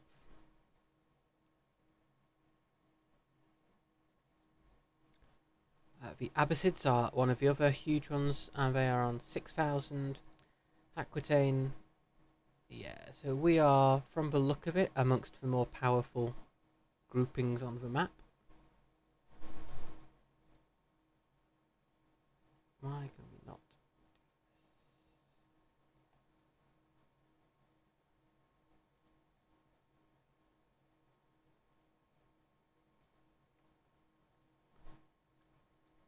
I don't want any more concubines, no thank you. I've got enough children. But a vassal in the Jarldom of Brittany. No, I don't want an alliance with someone who's only got 200 troops. Okay, so let's have a quick check. You're 15. Okay. So we don't want to declare war until my child comes of age. We send him off to Varangians. He gets better that way. Once he's got better through that... once he's got the Varangian trait, we can then start worrying about declaring wars and letting him gain all the benefits from that. But until he's of age, it's not worth sending that war. We then need to start juggling things and keeping track of it all, and it's a lot of bother.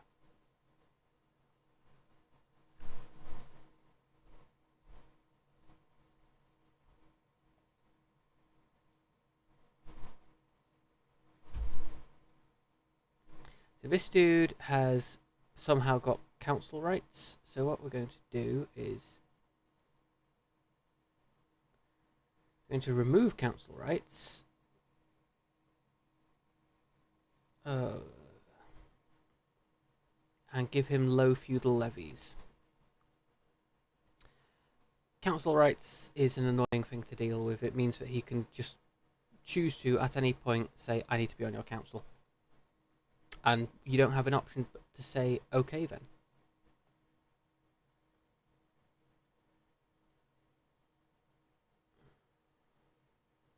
Check.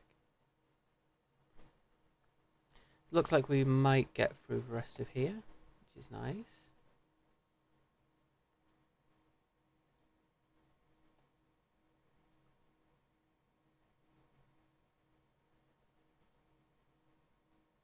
You are losing a war.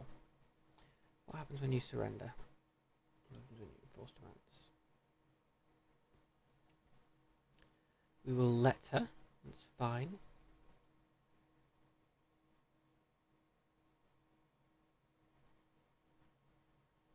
So we don't worry too much about our vassals being at war, unless it's a major war where maybe we're going to have one or two of them switch. Which one is our direct vassal? That can start being a problem.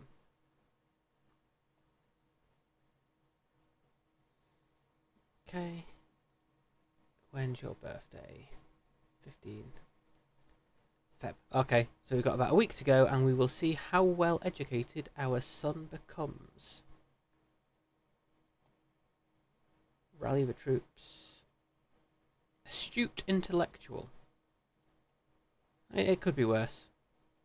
He got a level 3 education, which is good. Not as good as it could be, but certainly not terrible.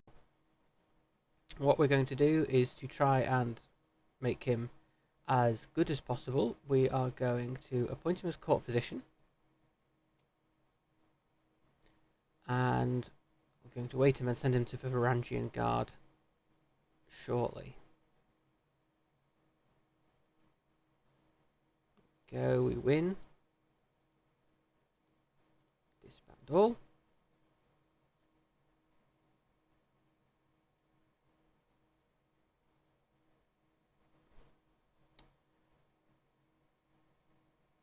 Two more.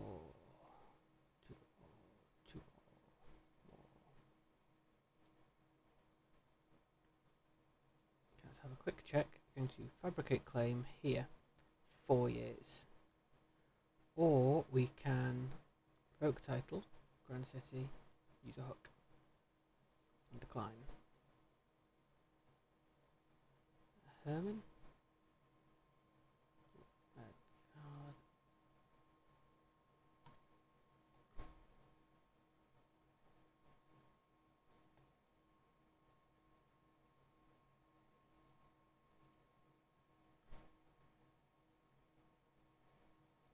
So this is just fixing my screw up from earlier, that for some reason I made him a Republic vassal. It has meant I have to worry a bit about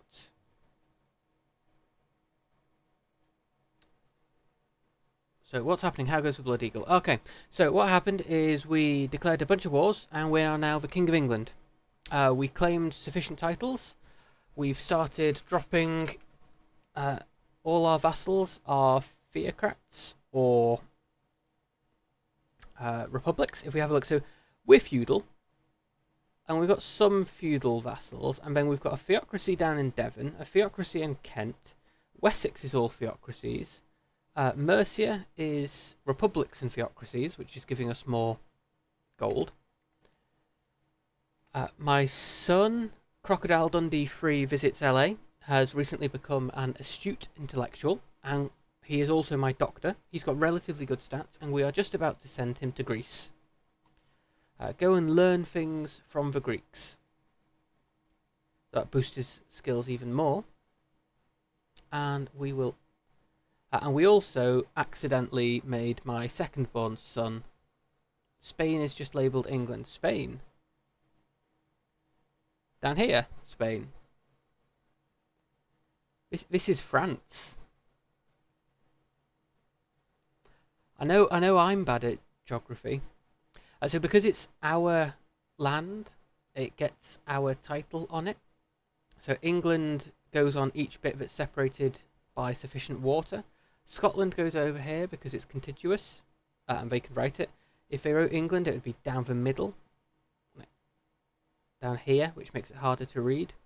You can get weird bits sometimes, so let's have a quick check, see if we get any. So here, Tuscany. We've got Tuscany curls up on itself, and Tuscany curling here.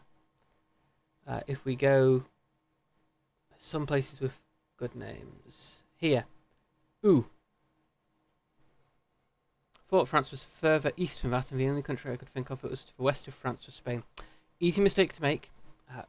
Now that it's sort of we've cut ourselves off from it, It's completely separate. We don't need to worry about it. Well, I say worry. It's going to be a huge problem. But, you know, let's try and avoid getting into that. One of my rules is no politics, and I should try to follow my own. So my vicar is upset. I guess I try and appease her. Offer concubine. I don't want a concubine, thank you very much. So we're also rejecting the concubine requests people are sending us because I've got enough kids. Don't want any more, thanks. And we can now form East Anglia. And give East Anglia to my son.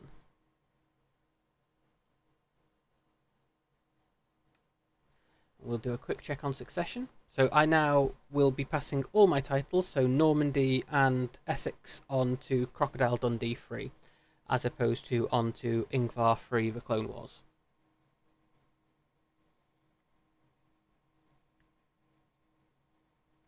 Despite being in Byzantium and being a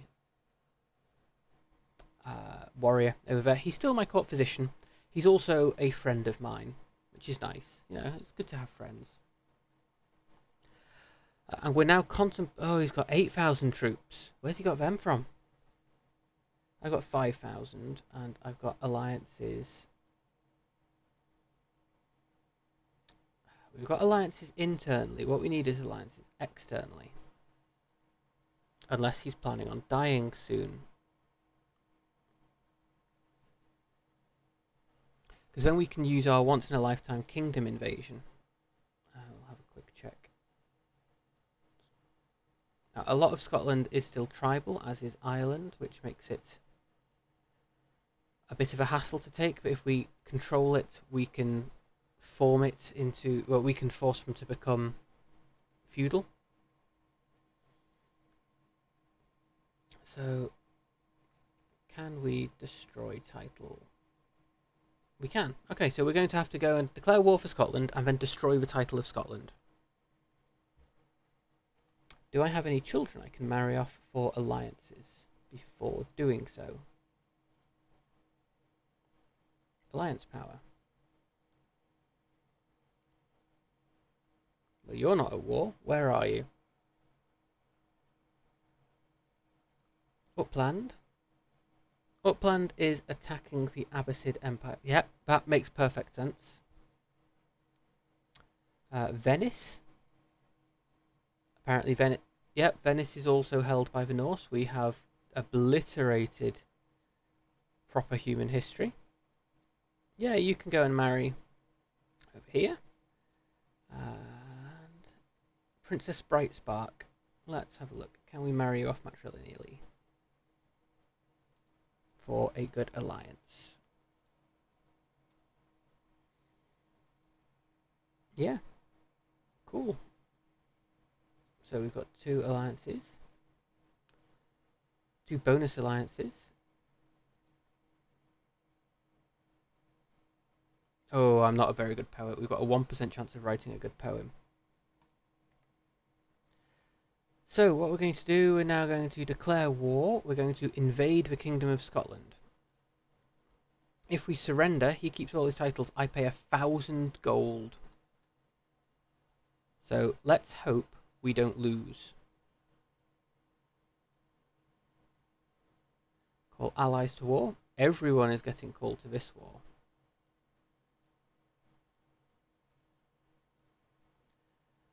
Chieftess Anna Dansdaughter of Kinder. She's got a lot of troops. For someone who only holds 2 chiefdoms. And I can call... She's only got 300 troops. I don't know why you get the offer to call someone like this. She's got 400 troops. I have more than that just living in my house, apparently. We're sending my daughters off to go party. Fair enough. All my allies are turning up. And let's march you up. Go and siege. Go and siege a capital, in the hope that we can capture them.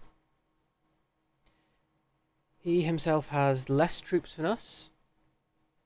He's not at war with anyone else. But he's not got any allies called in. We've got 15,000 troops total. We completely outnumber him.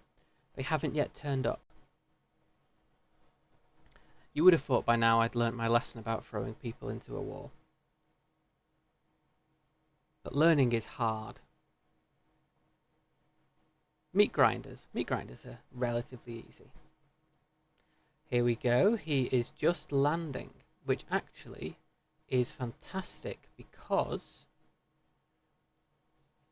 we can get the bonus, maybe. No, got that completely wrong. Cool, I'm doing wonderful today.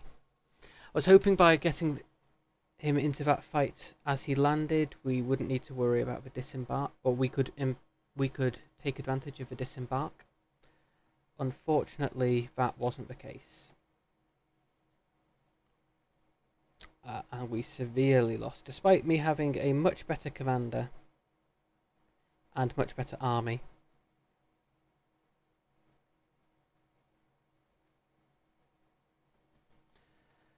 Well, let's hope my allies turn up soon.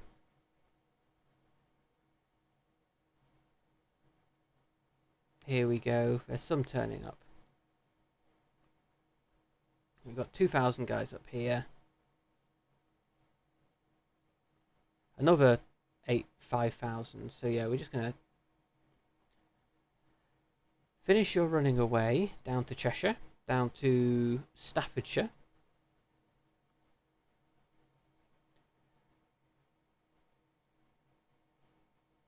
Pop you in Coventry, because Coventry has a higher supply limit.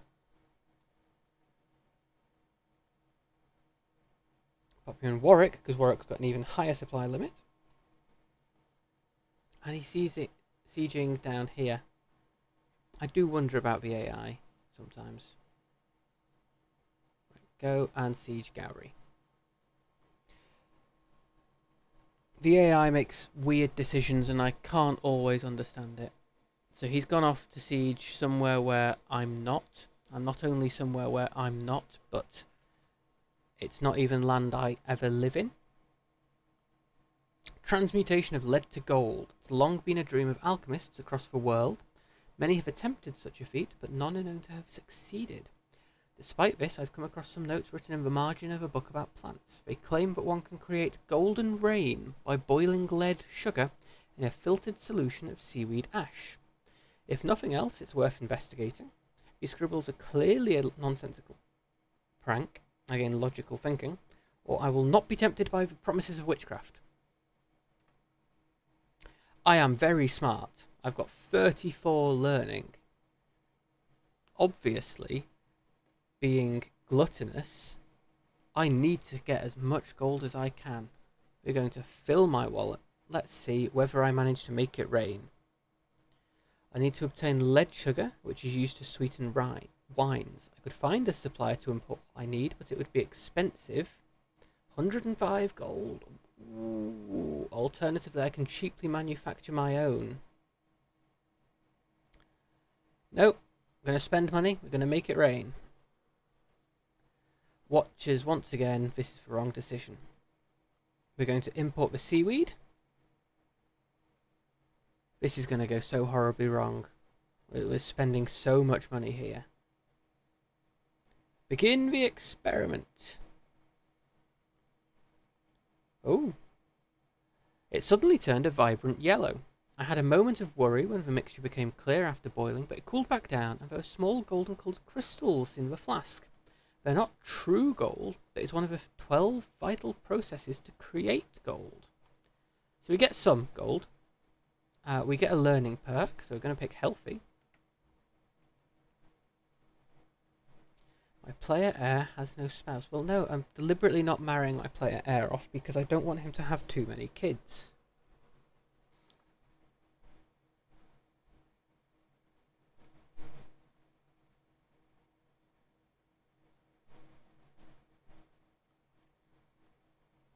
If you marry your player heir off quite young, they will end up marrying quite young, or they will end up having kids quite young, and then you end up with them having 7 kids by the time they inherit, which means you have to handle the inheritance that much, which is a bit of a problem. On the other hand, if you marry them quite late, sort of maybe when you start as them, they don't have any kids, you'd then need to try and seduce people to get those kids. But that's you can seduce people. Pick up a couple of concubines, set them aside once you've got a kid or two.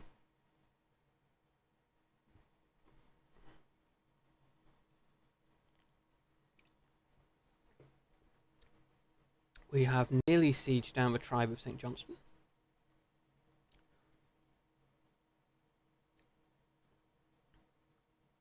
The defender controls the war objective, so they have a ticking war score. We've lost a battle, and they control some of my holdings.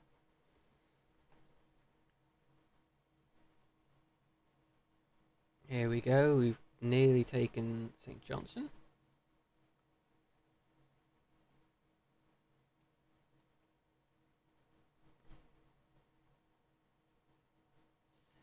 Well, this war has been an appalling waste of time.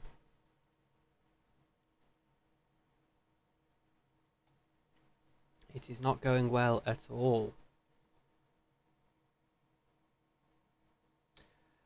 Going to take that tyranny hit, because that takes us back up into the... We've got enough gold. Being negative in gold means we will potentially start taking penalties in war. Put in a vassal here. Dislikes us because we're a tyrant. It's okay.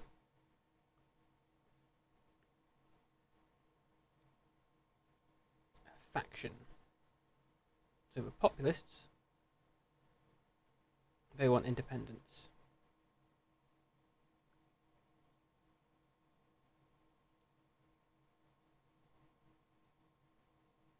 Oh, you claimed it.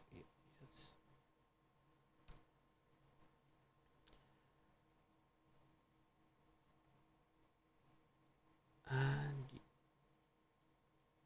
so we've got a couple of factions we need to deal with, but for the most part they're easily handled. This is potentially a problem, but at the same point she is not major something we need to worry about. Now this guy is very upset, he wants a seat on the council. He's got 19 stewardship, so I'm going to be honest, that's probably something we can do. Let's have a look. Can we put... You've got 19... Yeah, you can go on per.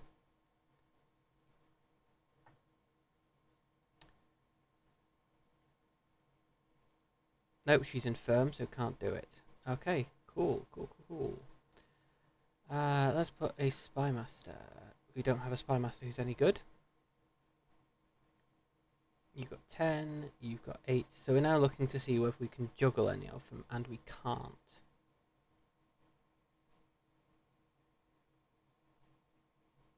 So it looks like we might need to put someone who's less than ideal.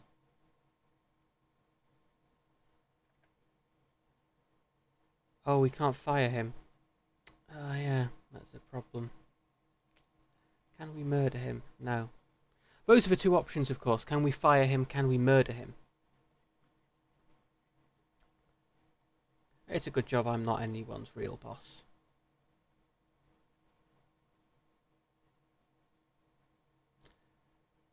My rival, Driffer. Unlanded random. Okay.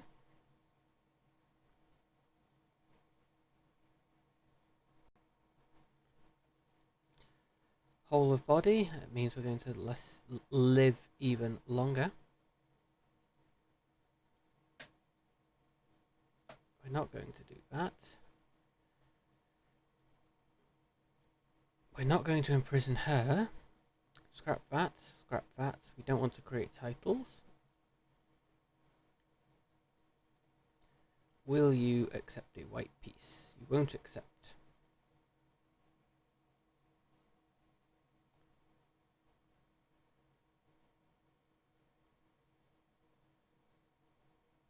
We've got more allied troops coming in.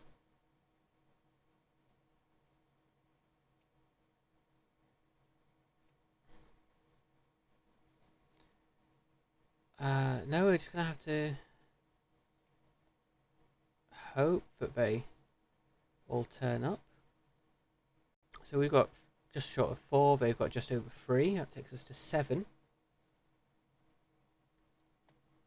Okay, let's see. Best alliance we can get. The High Chiefdom of Viking Karelia. You are at war with the... We're already at war. You're already at war. You're not at war, so we'll marry you off.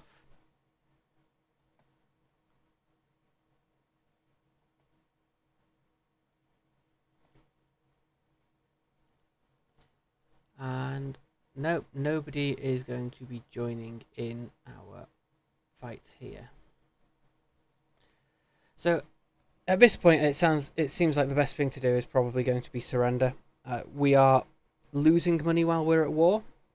It's going to take us a chunk of cash, but we have less troops. But let's have a quick pop you in. On the other hand, can we get North Croatia? You're also at war. You're at war. We could look to get another alliance and pull them in. We are quite close. Now you have a giant trait. Now that is quite good. We do like giants.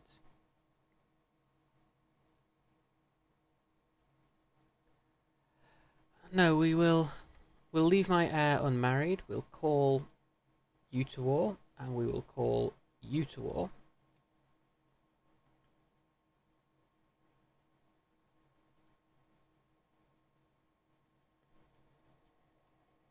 We'll go for courage. We're sort of just hoping here that we can pull all the troops together to try and annihilate that stack. Once we manage to knock that stack down, we should then be able to keep going. It's just the problem in getting there in the first place. And of course...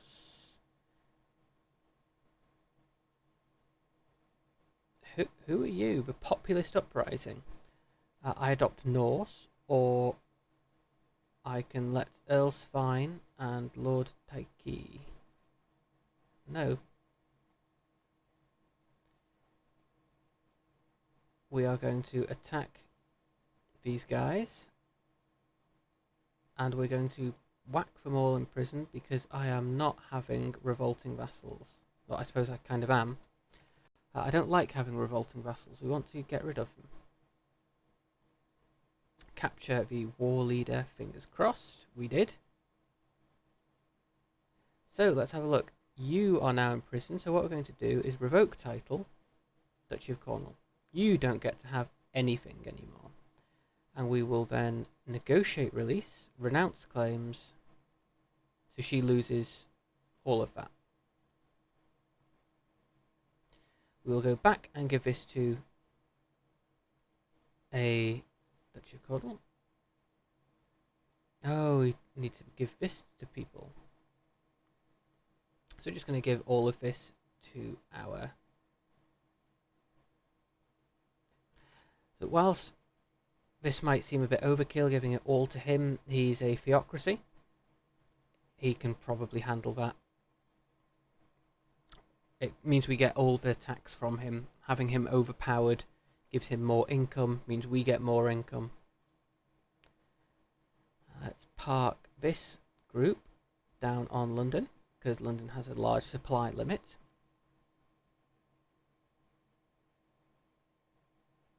So they can reinforce for quite a while.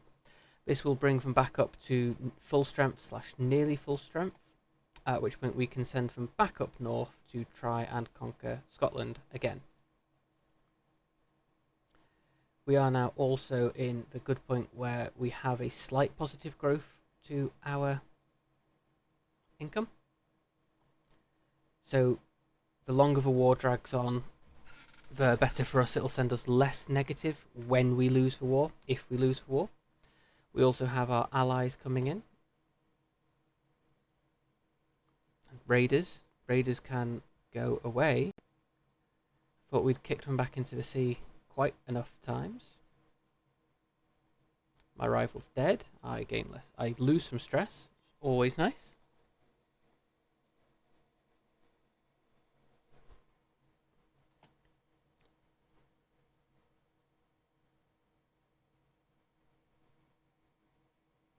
Player is 19. He's still there.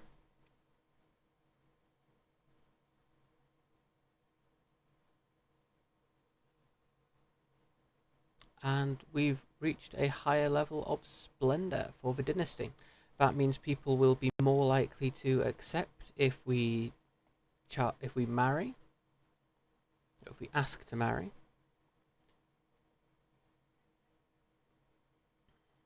Now we are on. Oh, we're not doing great here, but we now have a lot of troops down here. We've now got 5, 4, 2.5. So we've now got enough that we can probably, if they follow, kick the Scottish and take Scotland. If we do it quick enough. If our allies come with us. Here they are. Right, let's go take this enemy army. Get the allies piling in. No, this is the thing with the AI. So they are piling into the battle now that we're all here. And it's looking like we're going to win this one. But they don't always, and if you're not the war leader, everything goes wrong. If you're not the war leader, they assume you will do what they do, which is vaguely follow you around, siege in the rough area, and jump into battles sometimes. But you don't always do what the AI would do. And you can't always predict what the AI would do. There we go, we're now on minus 50% rather than minus 80%. So we will siege down the tribe. This is progressing relatively quick because we've got our siege onagers. It jumps up chunks. My daughter is growing up. She has become a reaver. She's a brilliant strategist. And we've now got the option for translating, so we can potentially try to study the heavens through Ptolemy's Almagest. We can study the Court of Agriculture. Now, we have started our alchemy. We did already try to make gold. It didn't work, so let's go with Ptolemy's Almagest. Maybe we'll be able to become a full-on alchemist, which would be kind of nice.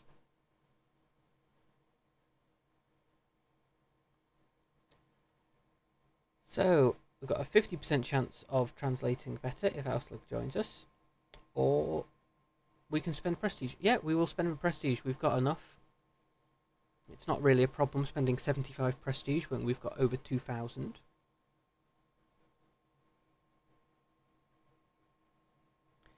So because I have the scholar trait, we've got an option here to improve significantly. But we've also, because of my learning, got the translation quality will improve significantly and gain prestige. Which is good. And here we go. We've now jumped to a positive war score. Pick a learning perk. Pick Faithful. And I guess we'll go into diplomacy for a bit. Now, the reason we're going into diplomacy is to pick up the perk that gives our kids a few bonus stats. And then we'll look into possibly going down for ones that give us bonuses for... Okay, here we go. We're ill. Let's double check succession. Our kid's going to inherit everything.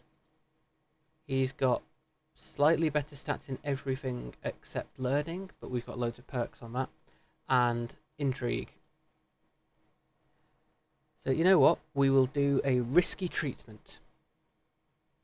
He's cut off my leg.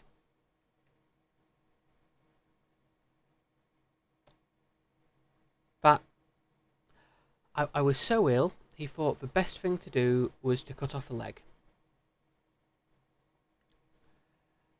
Okay. So I'm just going to ask him not to do it again. He's my son, he's my heir. He upset me, but what a shame. We'll have to deal with it. We're obese, we're old, we're wounded, we're dying.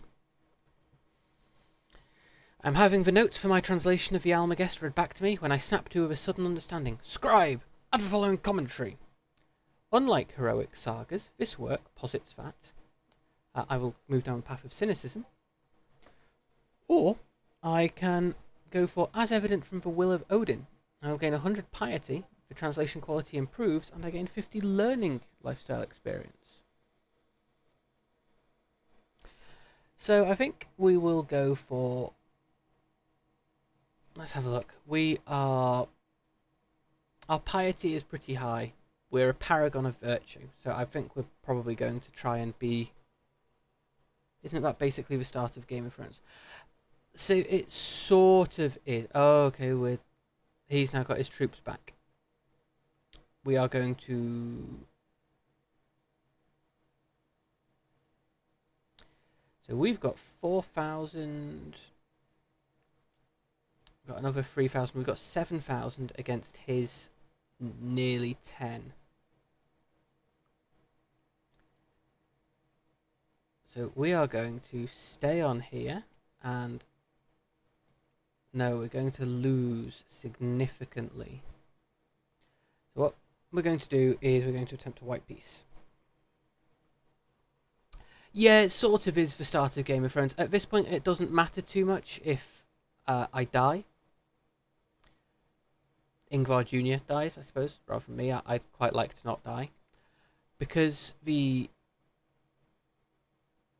heir is quite good. We're moving in, he'd be alright to play. I can imprison him because he's not very good at being a doctor.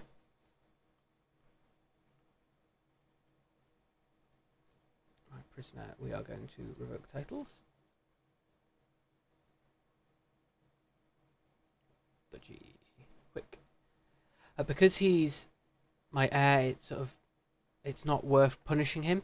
We can accept the fact that he causes problems, and that I'm going to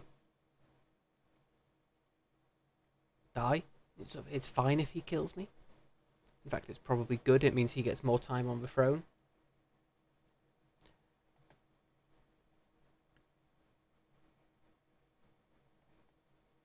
Because we've reached that awkward stage, really, where it's fine if we keep living.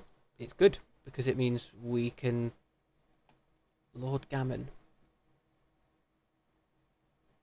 Stop giving people... Why? When did he get a hook on me? Right, we're going to create the Lordship of Gwyneth and give it away, because I do not want to have... I don't want to have to deal with people who have council rights guaranteed. It is such a pain. Oh, and I'm no longer ill, having had my leg cut off. I gain Accomplished Translator. Gives me +1 piety, +0.2 prestige, bonus clergy opinion, and translating book. Lose it. Lifestyle perk. Clerical justifications or zealous proselytizer.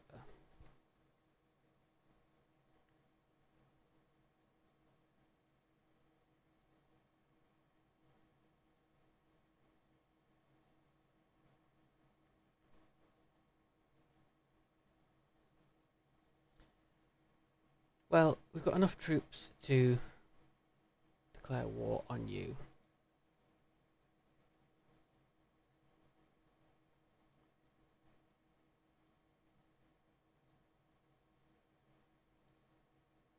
So we've got the option here to declare war as a seize the earldom, costs 100 prestige, or we can conquer the duchy for 750 prestige, or we can conquer county for 150. So by being the king, we get this slightly better war declaration. Slightly cheaper. It's again one of the benefits of becoming more powerful is you get to throw your weight around more.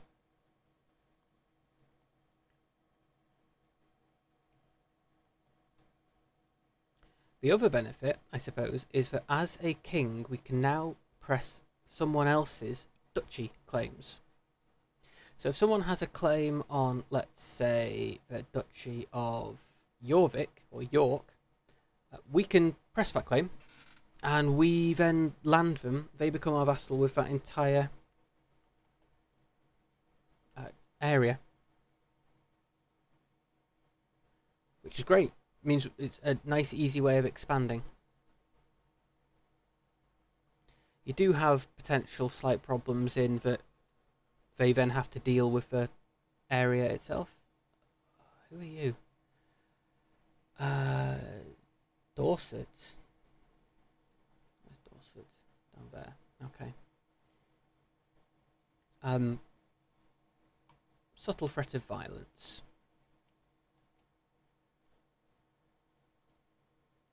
Enforced demands. Demand conversion.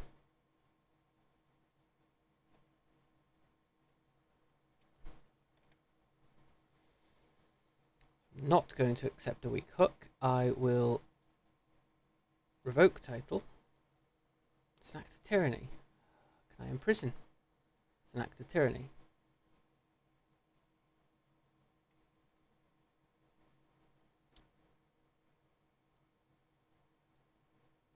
I guess then we will probably make you someone else's problem. We don't want to do Mercia because that's too big.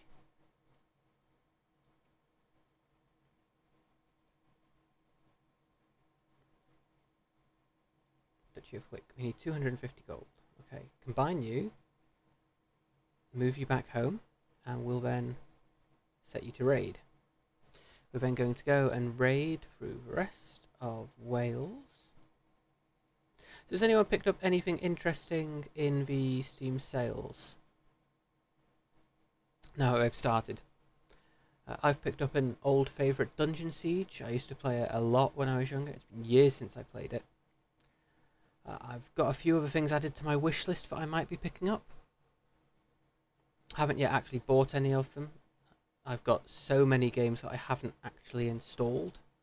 I figured I probably shouldn't be spending too much on the summer sale when there's however much I've got left that is still undownloaded.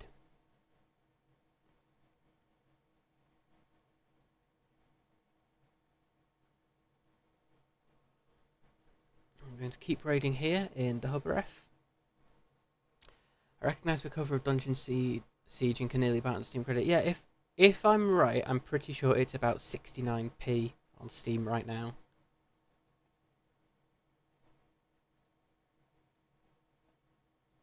Which is nice because it's sort of I'm pretty sure I sunk quite a few hours into it when I was younger and didn't understand how games worked. The fact I never particularly got anywhere with it didn't matter because it was more sitting in the game and wandering around dungeons listening to the funny noises. I still remember the weird pinging noise that the Soul Lance spell did. Some slow travelling blue-green magic missile. Sussex is Anglo-Saxon. Oh, okay.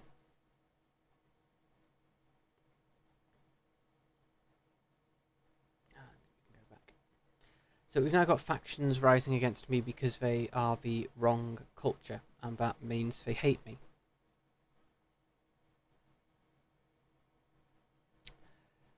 This is something you kind of have to deal with. You've got the option of going for a monoculture. You make everyone switch to Norman. Of course, the problem here is by making everyone become Norman, you end up having to have a low average development, because all these counties, if we have a look here at the development map, all of this area is low development, and that'll pull our average down. But you do get the benefit they're not going to constantly declare faction revolts against you. Now, but you can also have a wider set of cultures and just accept the fact you will have multiple sets of factions firing near constantly, especially once you get bigger. Oh, I've hit living legend level of fame, and that's kind of okay. I mean, yeah, sure, you'll have factions that you constantly need to crush, but factions are a relatively good source of commanders. Let's have a look. You've got 5,000 troops. You've only got 3,000 yourself. Right, let's go and raid Spain. Pop a chancellor in. You'll do. So again, we've got the Chancellor has the three options to Foreign Affairs, gives you bonus to Prestige and other rulers like you more. Domestic Affairs, which makes your vassals like you more. Or you can integrate Title, which will attempt to de jure drift titles into your primary.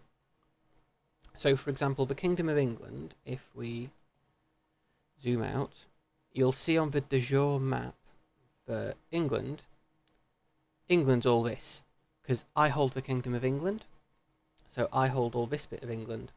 I also hold Normandy, which is now this weird red and blue stripes.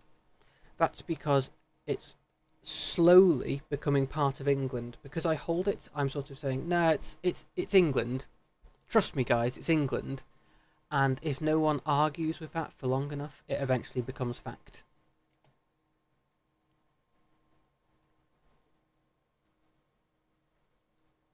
You can de jure drift duchies into kingdoms and kingdoms into empires. You can't do it on a county level. But you wouldn't necessarily need to worry about it. Ransom, 10 gold, thank you. Ransom, 25 gold, thank you. 150 gold, we'll build something in Buckingham.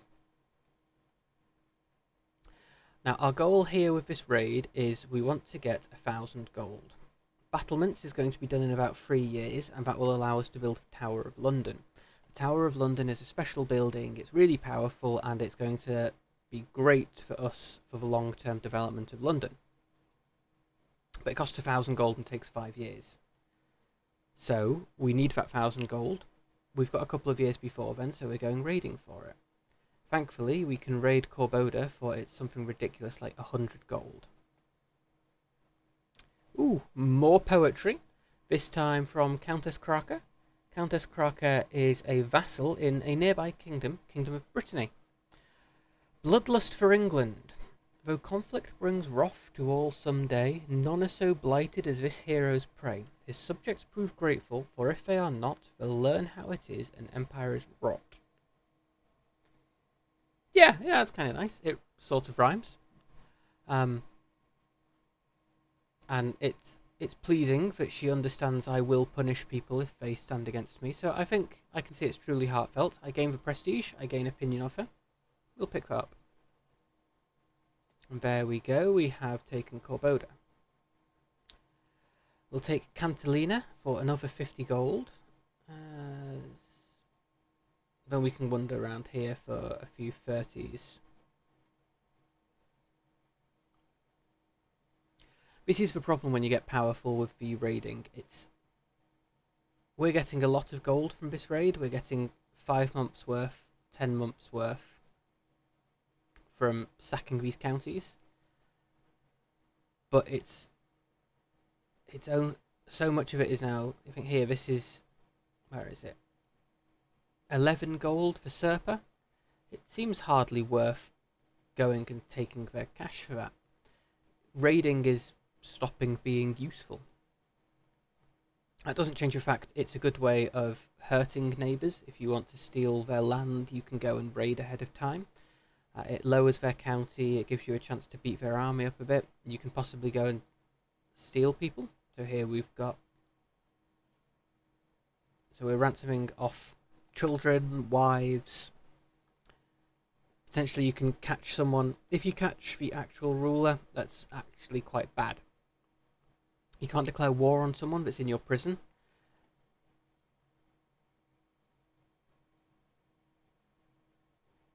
And you can't force them to sort of give you land. You can use it to force a favour from them, and then use that to try and... Excuse me.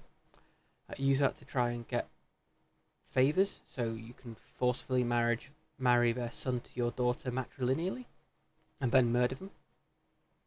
You don't have to murder them, of course. It just sort of, it goes without saying, but it's always a good idea to murder your enemies in this.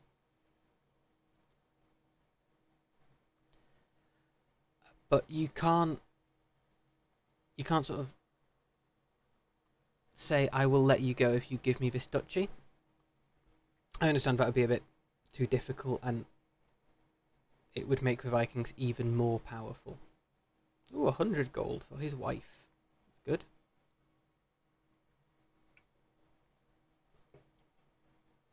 Gonna keep on sacking Spain, taking all their cash.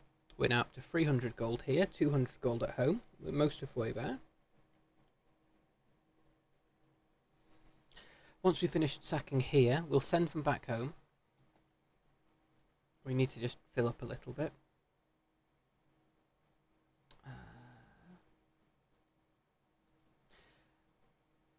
Yeah, so we're going to go up here, wiggle back down, maybe consider going back up.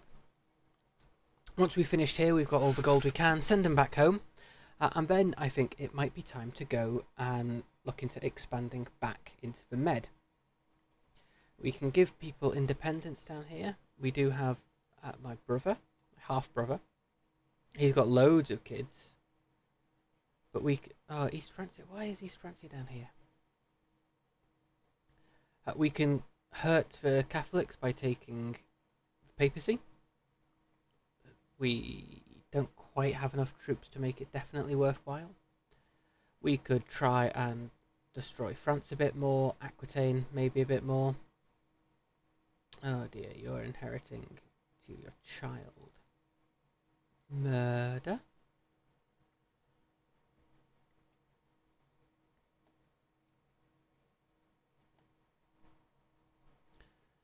And we'll check our dungeon. Ah, neighbours can be vassalised. This dude is willing to accept low feudal obligations.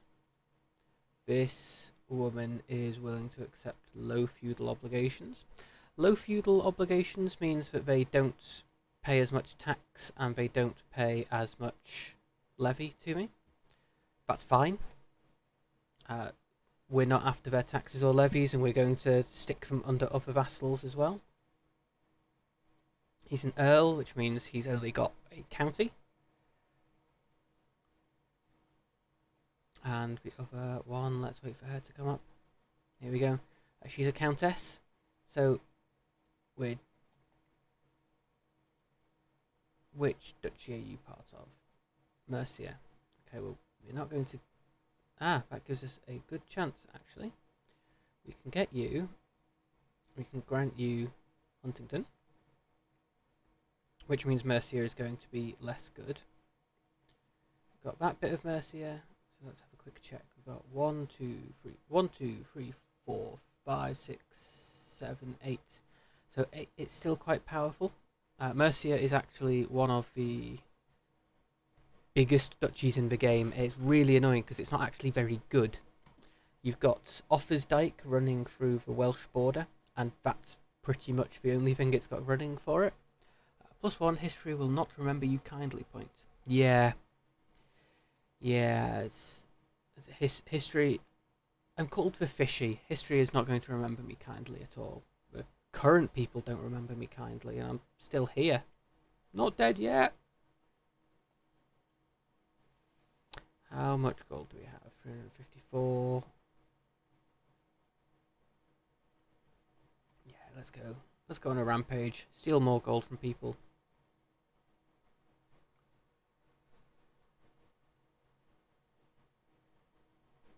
Autosave.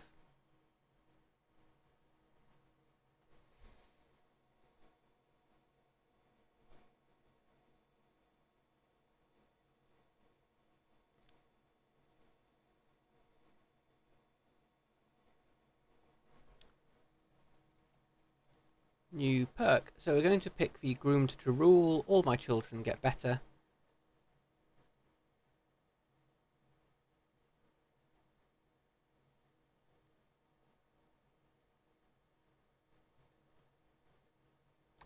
Where is he?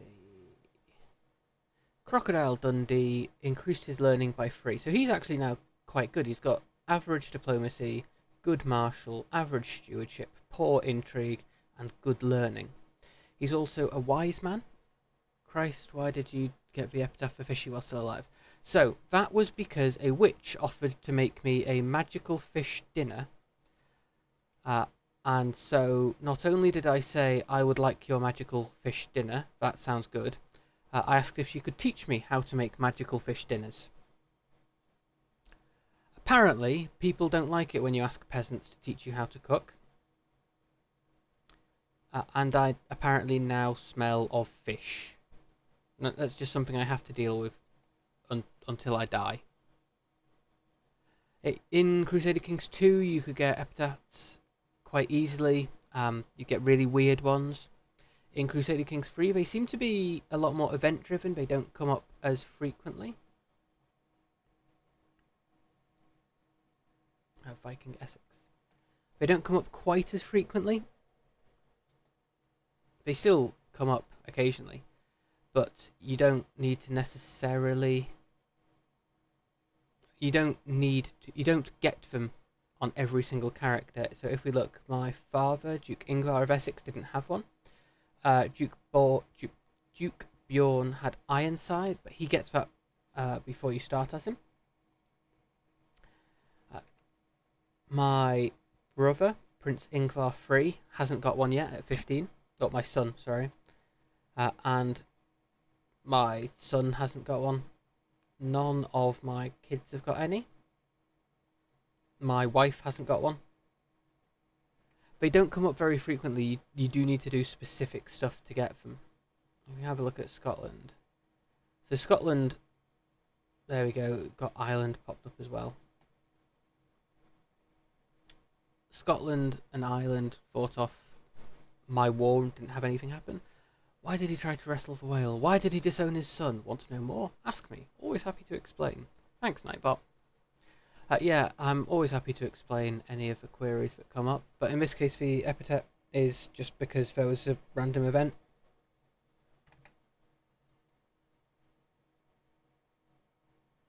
My hook on this guy. That's fine.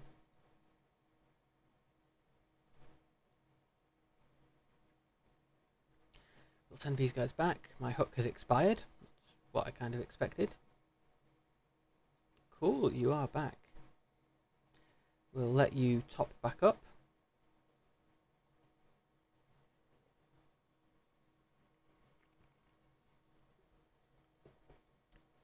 We need to find somewhere we will split them in half. And find... You get there. You can get split in half again. You can go there. And you can stay there. So we're splitting our troops up here so that they can all start replenishing. They can't replenish above the supply cap in each barony. Or each county. Let's pop you over here.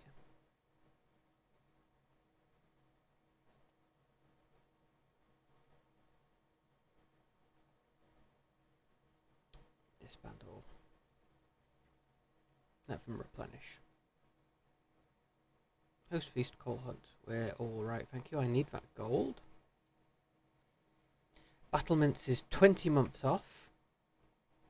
That will allow us to get the start building the Tower of London. Here we go, we've got the 1,000 gold we need. Going to build another set of Varangian veterans. Crocodile Dundee comes home. Excellent.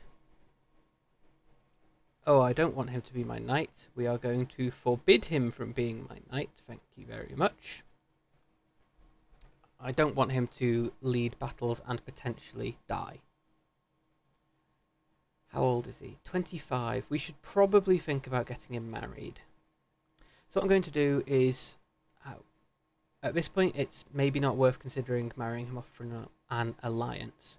So what we're going to do is we're going to have a look for inheritable traits.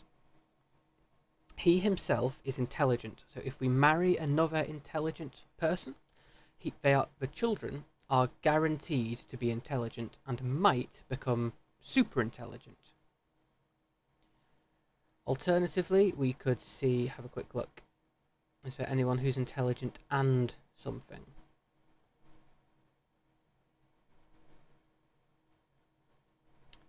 We've got here, this woman is a genius. But no, there's no one who's intelligent and something else. So we will just rank by alliance power. And this would give us an alliance with the chiefdom of Hordaland. Yeah, we can marry off.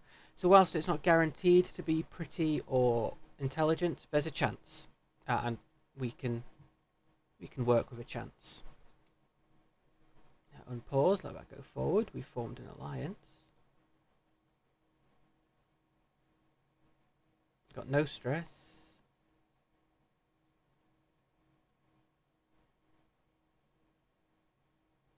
How have they got so many?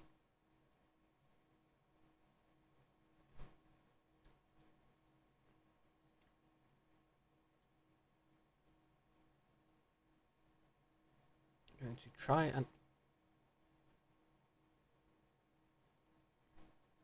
punish criminal. I want to punish criminal. Grow up fast. And I'm going to try and fight against her. So this is a duel. This was included as part of the Northern Lords expansion. So you have options each time on how you fight. You want to increase your chance of winning, decrease their chance of winning, and increase their chance of injury, decrease your chance of injury. So I am fighting Princess Borbala. We pace in lazy half circles. I heft my axe, ready to defend myself, while she clutches her mace firmly to hand. The fight may only be till first blood, but that doesn't ease my nerves. With some twitch, our bout begins. There's a cry of "Hiya!" My eyes sting, my vision blurs, and my mouth tastes of hurled dry grass. So I've got the option to have at thee, which gives me a medium increase to my chance of success, but a high increase to my risk of injury. But this gives me no increase to her chance of success, a low increase to her risk of injury. I can throw dry grass in her eyes, which gives her dual handicap rank 4, which is what I've already got. And gives neither of us an increase to our likelihood of success, and both of us an increase to our risk of injury. Or I can make a show of my cruel skills as a raider. This gives me a high increase to my likelihood of success and a medium increase to my risk of injury, but no increase to her likelihood of success and low increase to her risk of injury.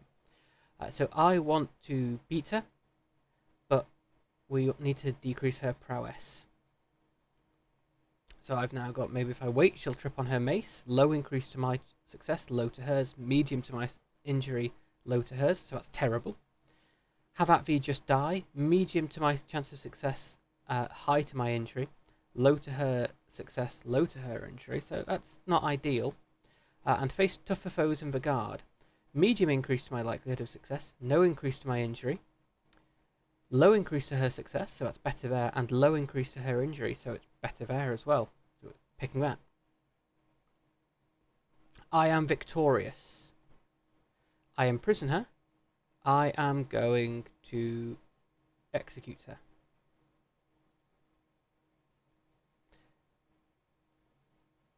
Principality of Kiev is here.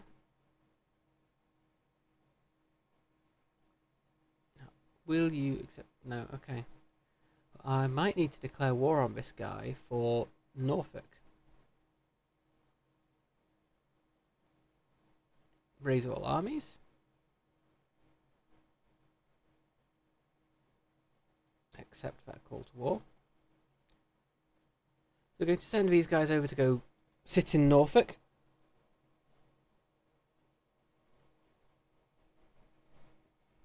My plot to kill the King of Aquitaine has been discovered. That's fine. Don't really mind. The reason it doesn't matter that we're declaring war against this guy who's so far away is because we take this county and we even get the ticking war goal score because we control the war target. The King of West Francia is writing me a letter. I will start writing back to him. You know, we can... Just because we hate each other doesn't mean we have to be impolite. I had to ask him to discuss poison with me.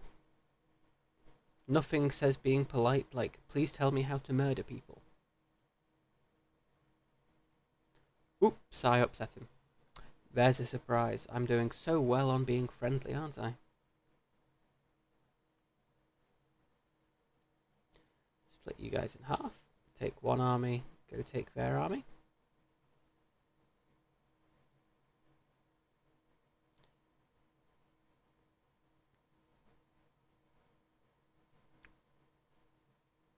There we go, we're on 73%, and that's going to keep ticking up. So we're going to disband the army.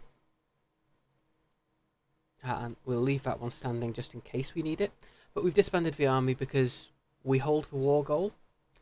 We've got the ticking war target, and that's going to gradually increase. We can set, and they can't now raise troops here because we control it. Can go and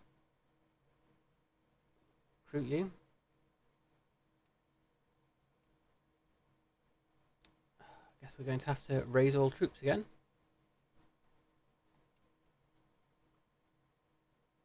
We've got another dynastic legacy. So, last time we picked here, gift givers. It gives us prestige for seducing people, makes gifts cheaper. We can work our way up this, which eventually means that each of our friend relations give us bonuses to opinion, but that's not great. We can work our way here, which gives us bonus loot capacity, and we gain prestige from ransoming people and more likely to imprison people. Eventually, you gain more gold from battles. The problem with making more gold from battles is by the point you reach here, you probably are not going to be worrying about it at all. Instead, we're going to look maybe at blood, which gives us a chance of inheriting traits at plus 30%. So what we're going to be doing here is we're going to be starting to be breeding supermen. We're going to be marrying for traits. We're going to be looking to have smart and pretty and strong children. So here we go. We're going to take a mystical treatment. Now let's see what happened. My son held my hand and we walked into a lake, and then he held me underwater. I don't know what happened, and yet my symptoms have disappeared. Okay, that's quite good. That's fair enough. Drowning me evidently worked. And here we go. We have won the battle. Let's see, can we ransom anyone first?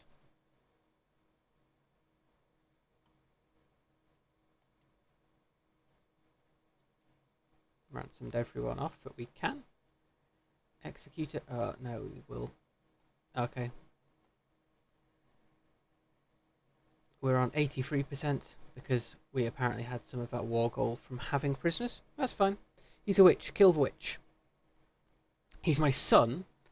And being a witch is actually pretty cool. You can... It's much better in the early game, but there's the chance to found a witch coven.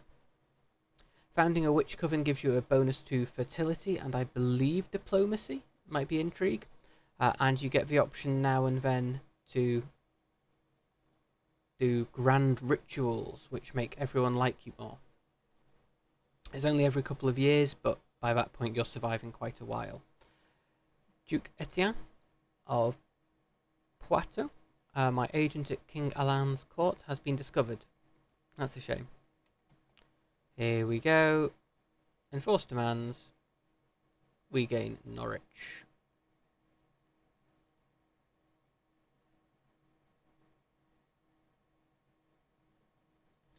And we will give my son Norfolk as well.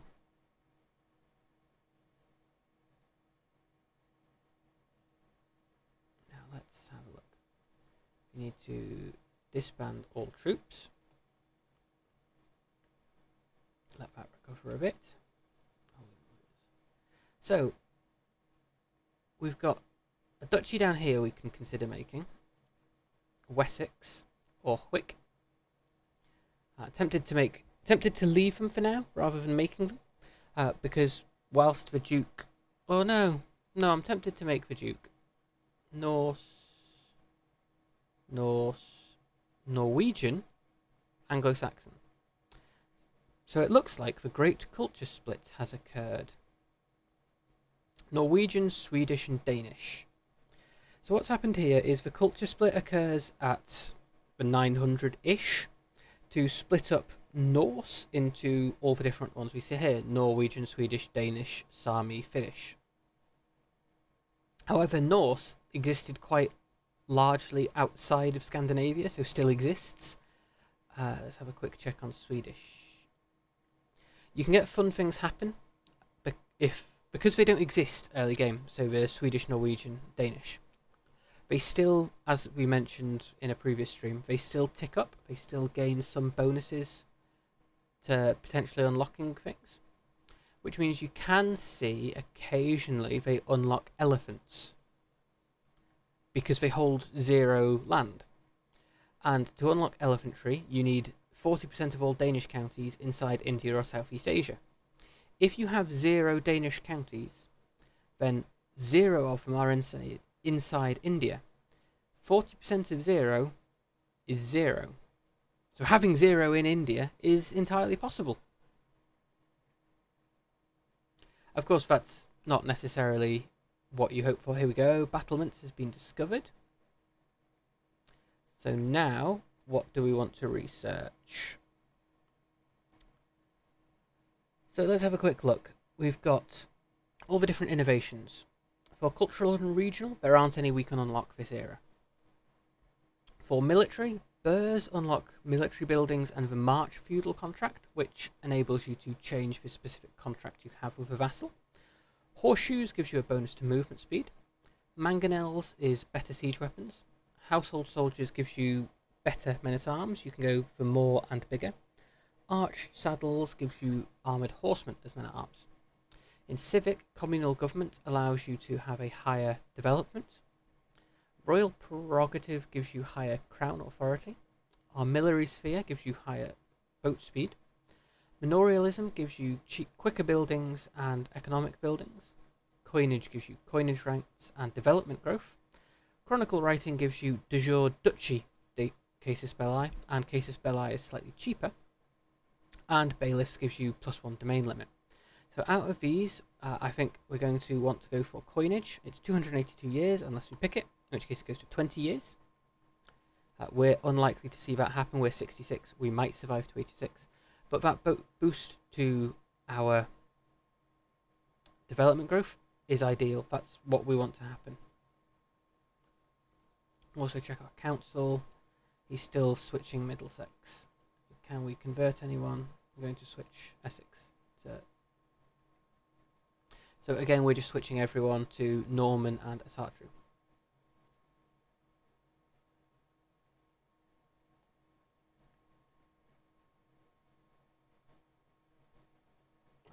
My councillor is dead.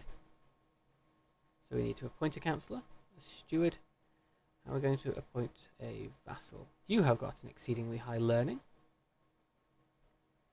And my chancellor. Let's can't assign anyone. My spy mistress. Do we have a decent spy mistress? We do.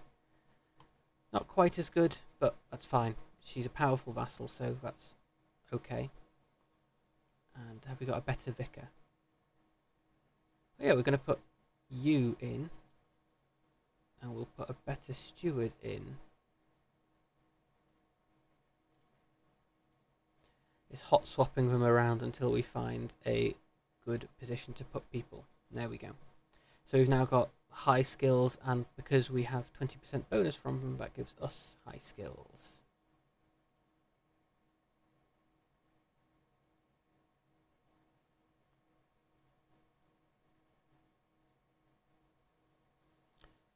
Who are we at war against? Varangian Adventure against Livonia.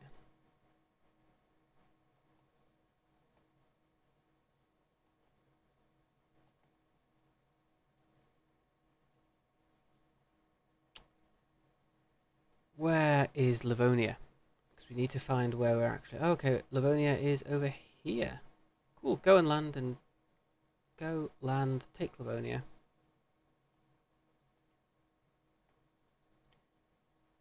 Sun is still...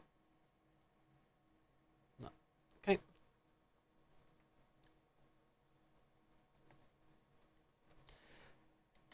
So once we've got this war sorted, we can then look to get even more cash. Because cash is good. We like cash. We're no longer ill. Wow, we are surviving quite a lot.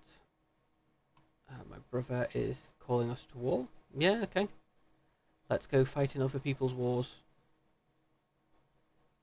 Might as well. Pull you guys together. See if we're besieging. And we will assault the fort. Assaulting a fort means loads of your people will die, but it's quicker. Where's this other war?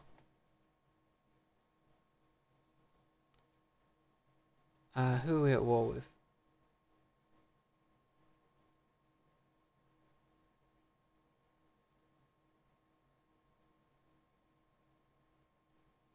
Well, you're quite a large group. And we are at war with the primary defender. Okay. So what we're doing is we're just double checking to find the primary attacker. So we can go and take his capital. Because taking his capital gives us the chance of capturing his heir, capturing him. Gives us the bonus to war score that we desperately need.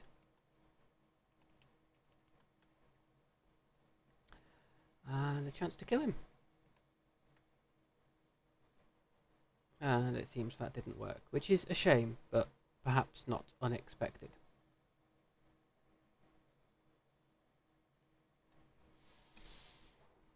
Okay. So we'll let them sail over.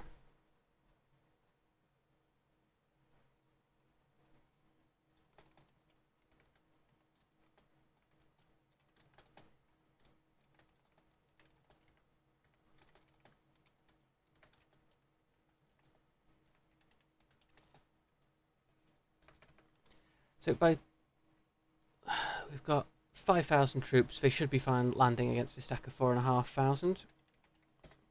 The Viking special men-at-arms are very much good at hitting above their dynasty. Not their dynasty, above their weight class, above their numbers.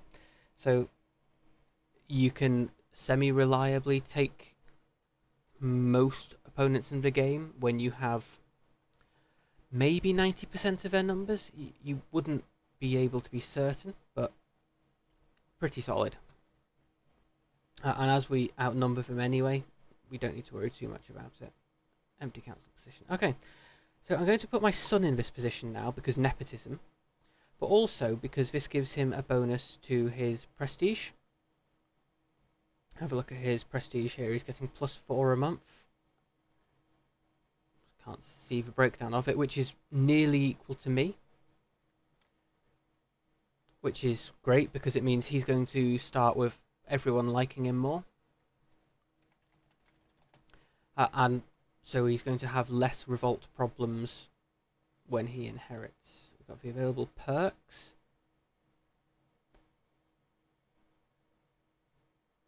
Where is it? What we want is the ducal conquest and forced vassalage. So we're going to go down here. Forced vassalage will mean we have the... Oh, is it not? Where is it?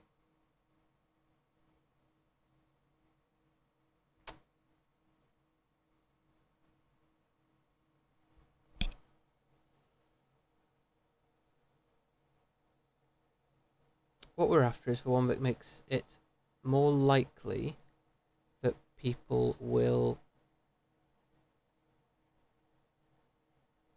Independent ruler plus 15. We want for one that makes it more likely people will become our vassals. Which I was pretty... Ah, here we go. True ruler. It's in the middle. Can we reset perks? Yeah, we're going to reset perks. So we're now going to pick groom to rule again, and then firm hand. And then we're going to go here and pick pedagogy. And go down here, picking up these bonuses as we go.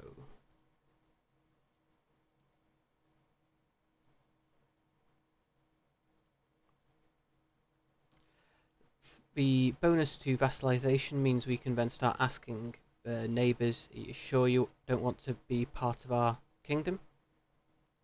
They'll probably join in.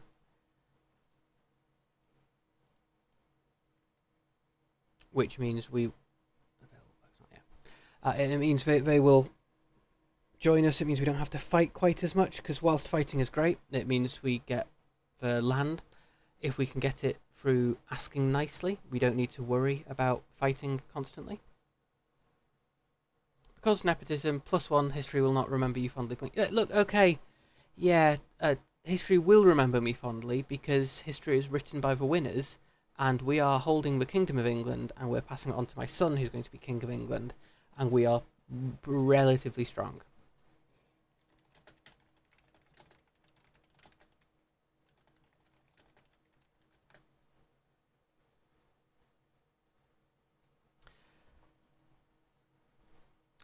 But the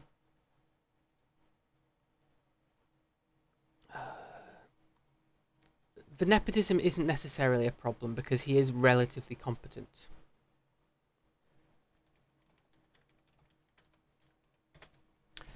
So nepotism is only maybe a problem when everyone there is bad. If you're putting someone who can't do the job, given that my son is one of the better people for doing the job, it seems to me that that's fair enough. If my son was rubbish and couldn't do anything, then I would completely agree with you that nepotism and the nepotism points would be deserved.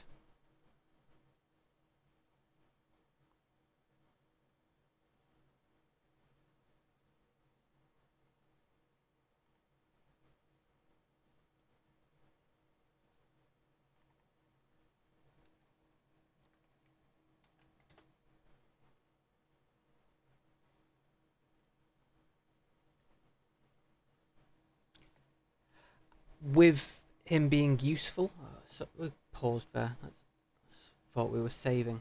With him being good at his job, we're doing okay.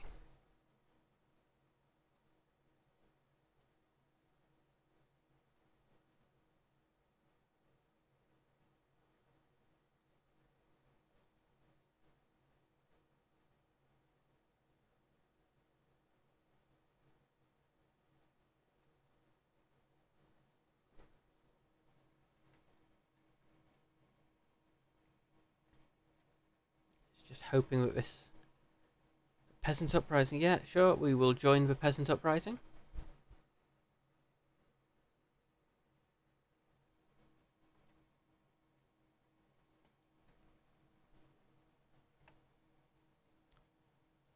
My rival, some dude, is dead. That's fine, you know. Autosaving again, starting to slow down.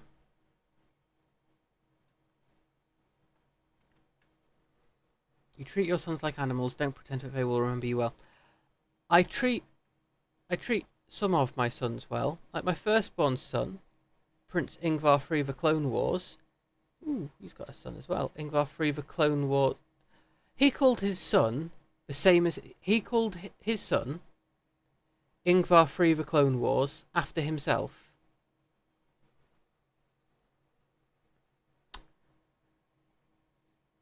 Come on. Oh, for guardianship. Me.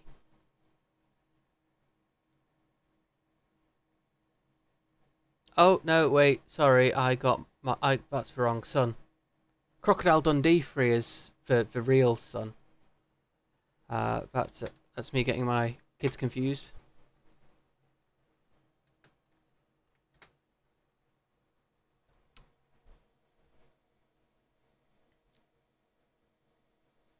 Where is it?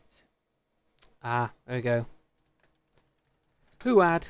I got my... There we go. I have forgotten my children's names twice. I am a terrible parent. And grandparent. And person.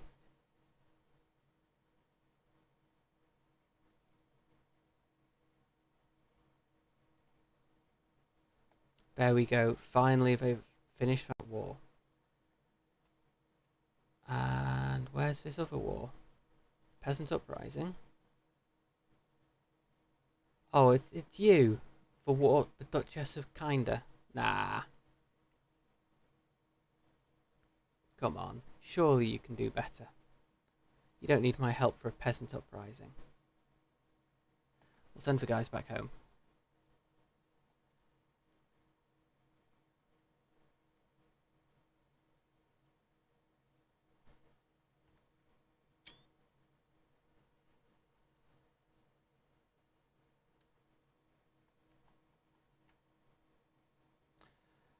So they will serve as my personal guard because that bonus to prowess. Come on, back up. There we go.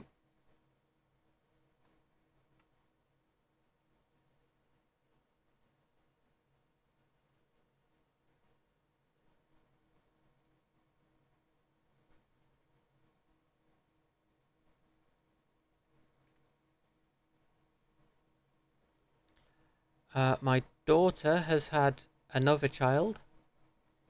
So we're still waiting on further, so let's... No, you know what? You can be Bright Spark Jr. So again, if you have any ideas for names for our kids, feel free to chuck them in chat. I do need as many names as possible because I've got lots of kids, and lots of kids means lots of grandkids, which means lots and lots and lots of naming needed doing. Oh, thank you, Nightbot. Want to help name our children? Let me know in chat with your suggestions. Perfectly timed. But we do need to know any ideas for kids' names because currently I'm naming them all junior, and that's not ideal. We won the war. Great. Disband troops. That's great. On pause. Here we go. We've got 20 gold coming in a month, which is nice. That's a decent chunk.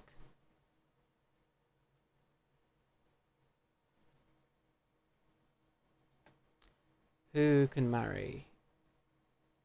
My daughter, Princess Ursa. Yeah, you can go marry. Go free, marry this guy I found for you. I'm sure that I picked him out well.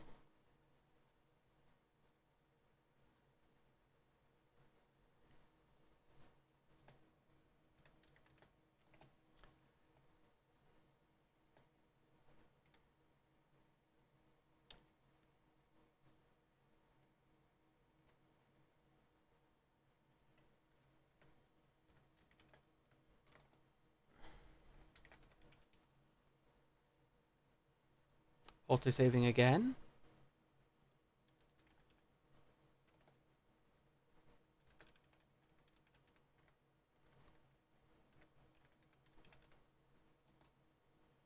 Just waiting to get back up to about 100 gold, 1,000 gold, and then we can build Tower of London, and then we can start hitting people in the face to try and reconquer the British Isles.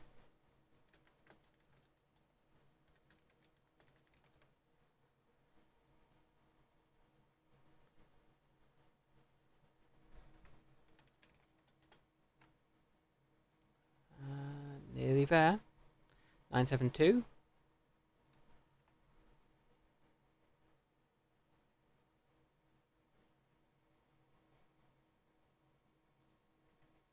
New perk for diplomacy.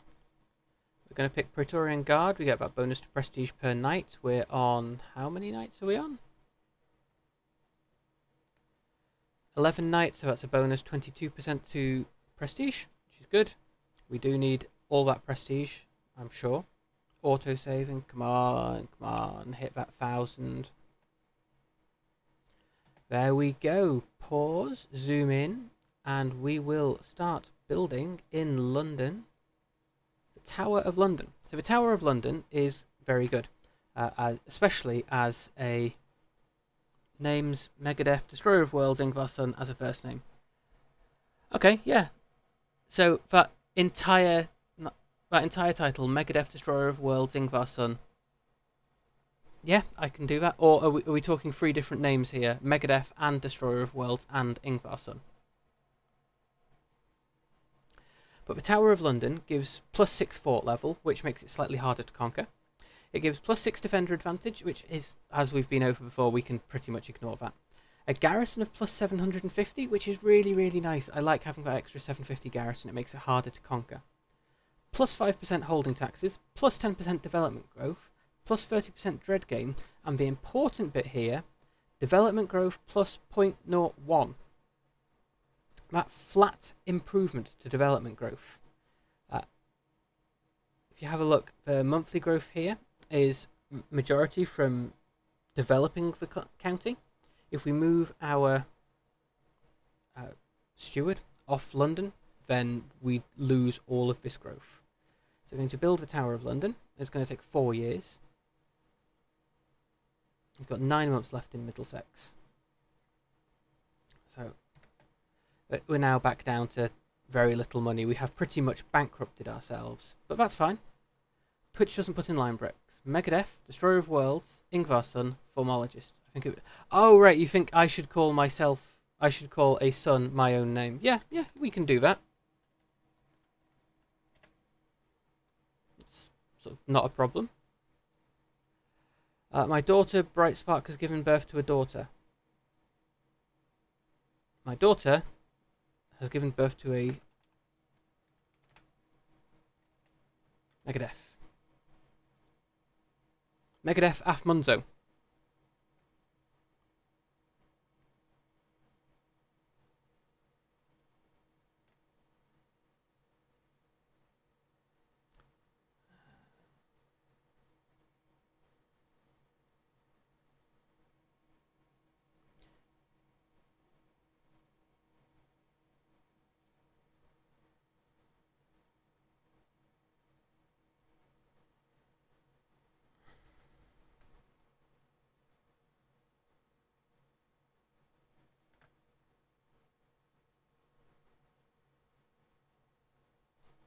Auto-saving again. We're getting that gold back up. Once we hit 150, we can start looking at maybe another building.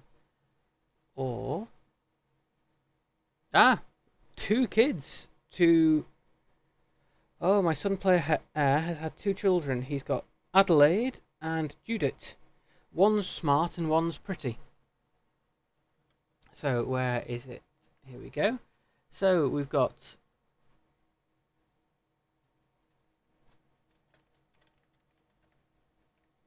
Destroyer of Worlds, and Judith can be named Ingvar daughter.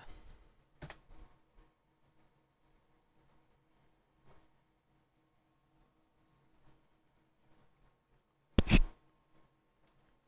we'll let that tick on.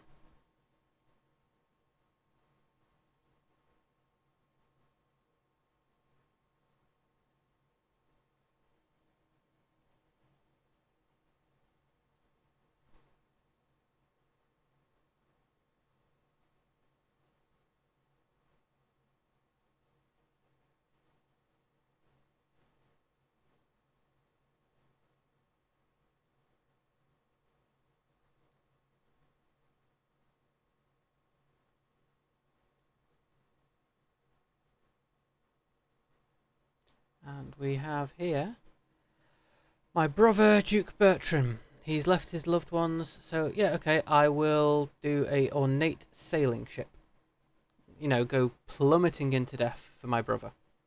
It seems reasonable. You know, given all he did with his life of taking one county over here. Very, very powerful man.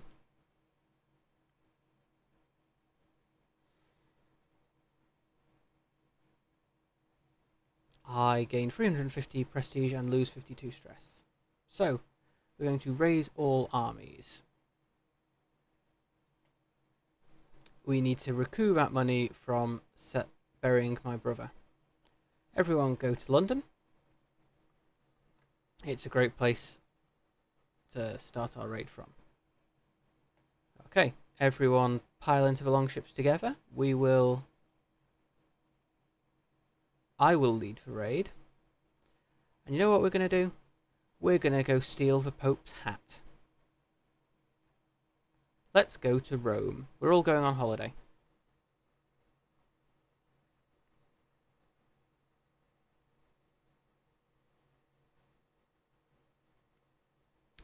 So making our way down through the Med, it's allowing us to steal all the cash. The Pope is relatively powerful, but we can still continue to take his land, which is good because the Pope is a pain to deal with. The latest work of my acquaintance, King Dan of Brittany. Oh, Dan, I remember him. He's the one who promised to stop raiding us. The sword's song, when red-plumed war comes to his lands, it'll ne'er find a keener set of hands. His subjects prove grateful, for if they are not, they'll learn how it is an empire's... No, you stole that second set of line. That second rhyming couplet, we've heard that before, Dan. I don't know how to feel about this. I don't know whether you've ever been to university, Dan, but plagiarism is a big problem. You need to avoid plagiarism.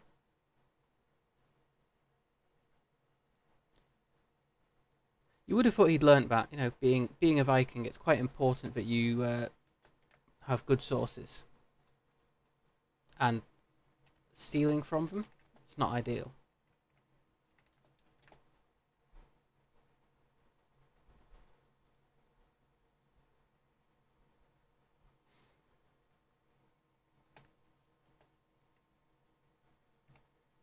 Come on, let's go burn it. One thing I have seen actually is the Pope, because he's a theocratic ruler, the Pope actually passes everything through theocratic inheritance. Now, if we have a look here, theocratic, all titles given to the successor. That means that the Pope consolidates land quite easily. Oh, we forgot. Right, we're going to disband you because I completely forgot to set them as raiders. So they teleport home. Don't tell anyone I have teleporting soldiers. They'll realise I'm from the future. Right, try that again. Put me as the leader. We're a bit short. We're on 6,500 or 6,800 rather than the 7 we were on. East Francia is quite big. Are you going to split up? Prince Ludwig, Prince Leitberg. So one thing is, because the Pope has theocratic rule, it does mean he keeps all his lands, and Catholics don't tend to attack him. Ah, my wife is dead. That's a shame.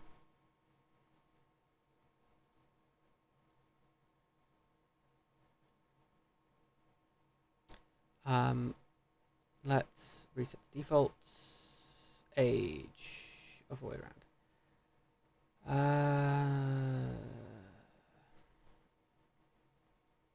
This one.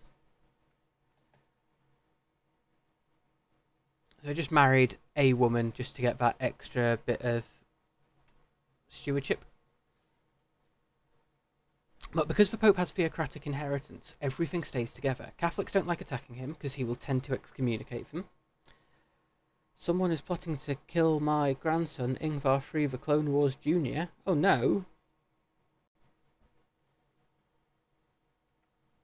Here we go. And it means the Pope has occasionally formed the Empire of Italy. I haven't yet seen it, but I've seen people post about the Pope forming the Holy Roman Empire. I'd love to see it happen. I've been very tempted to...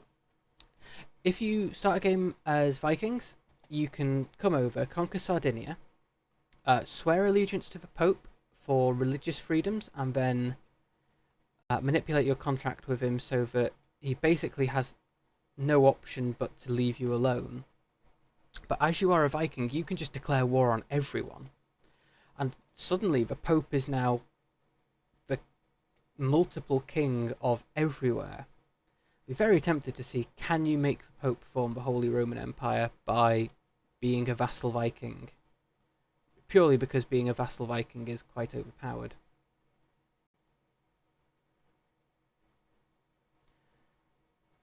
Burning everything. I suppose once we've sacked Rome, the next stop is probably Constantinople, Byzantium. How many troops do they have? Ah, they don't have many at all.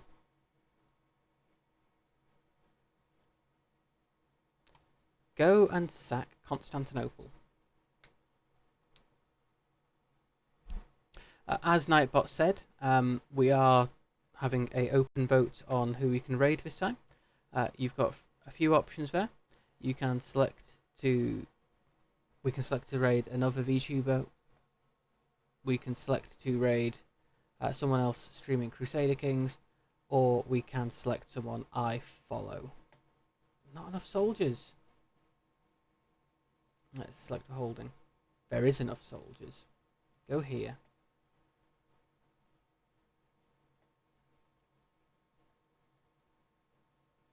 There we go. Now we're going to sack Constantinople.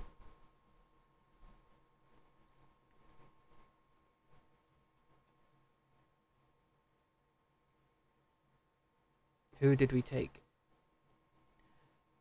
That's not anyone important. How much gold have we got? 470. So we've just been on sort of a year-long cruise of the Med and are coming back with a stupid amount of gold. That's good. We can now form... Ah, you formed quick. Okay.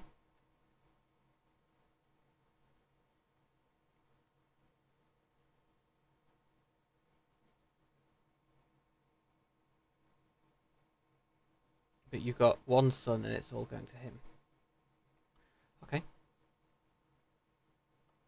Well, I guess we're going to have to form Mercia, just because we want to avoid having it too powerful.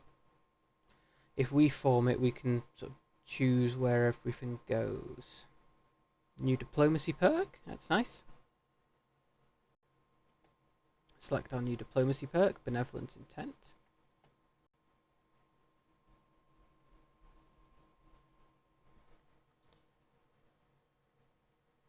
These guys coming back, nearly landed. There we go, they have landed. We can now disband all troops. Form Mercia. Now we don't want Mercia to get too powerful, so what other duchy do we have?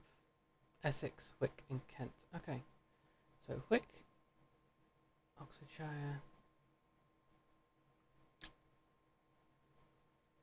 What duchy can we... Okay, I guess we're going to have to go and take Lancashire. Ooh. Jarls finds Earldom of Cheshire. Now we're just going to conquer duchy. Raise all armies. Send them marching in.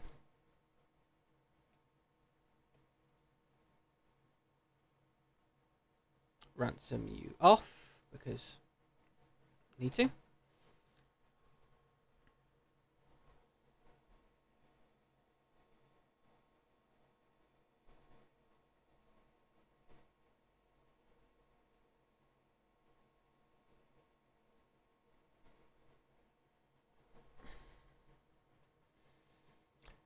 My spymaster has said Prince Crocodile Dundee III visits LA of England is plotting against Ingvar III the Clone Wars, that brash fiend. How dare he plot against his nephew?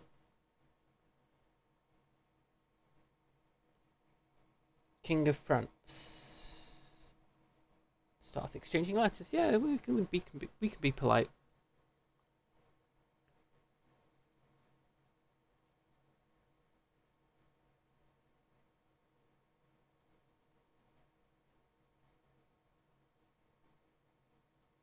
We can attempt to be polite. We obviously can't actually be polite.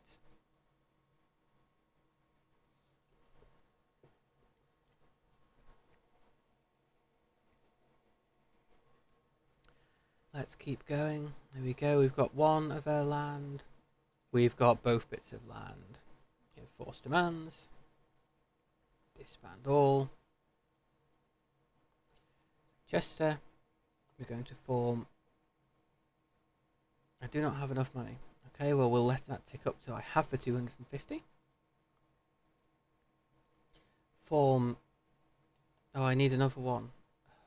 Right, okay, we're going to declare war here on Lancashire.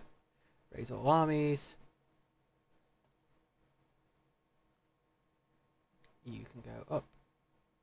You can go up as well once you're done.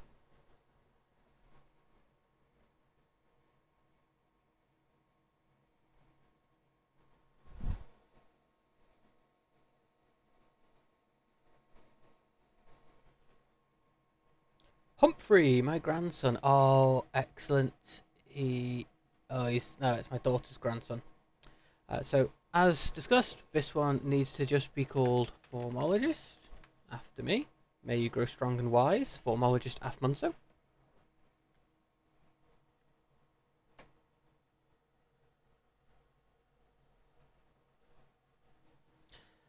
And we will let them...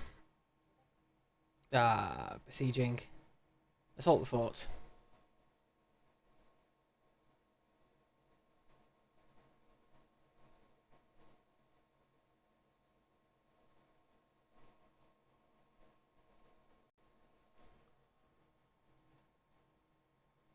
There we go, once again, taking all the land.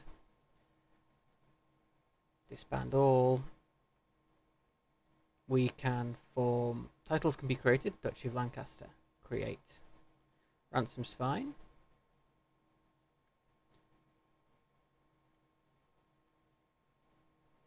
So, what we've got here is Leicestershire. You hold 3 counties, so don't be greedy. You hold 2. Now, where it was... Hang on. Earldom of Staffordshire.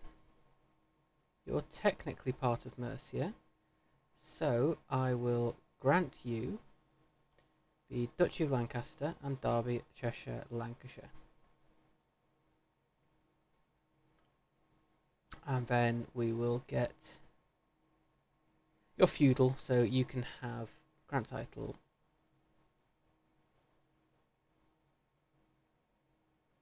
Can I not give out the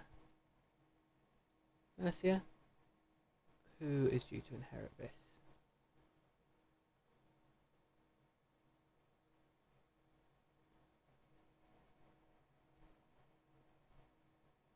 You've already got a title though. You've got the Duchy of East Anglia.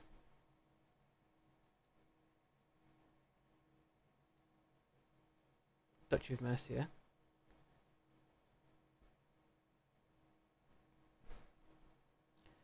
But you are already quite a big one, so we will give you the Duchy of Mercia.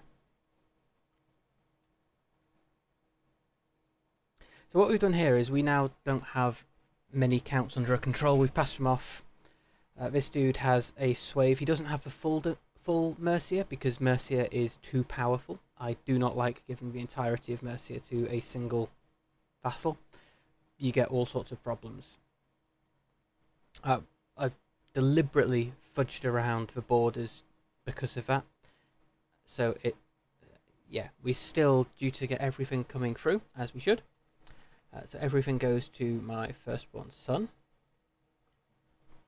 And we've got a great chunk of England.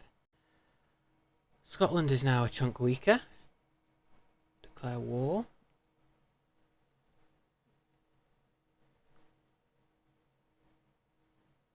Conquer Duchy.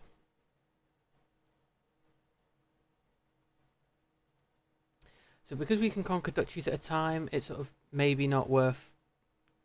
Brittany, what have you done? It's maybe not worth attacking them until that's all sorted out. We also don't have the invasion anymore. So what we're going to do is we'll have a quick check here. Let's have a check. We're now on a 5-hour stream. Gosh, that's quite a while. So if everyone here can just remember to go and have a quick vote on who we're raiding. I will aim to take the rest of Wales, and then we will call it a night. So they've got 1,000, they've got 400, he's got 400, he's got 200, he's got 1,000. So what we're going to do is we're going to declare war on all of these guys at once.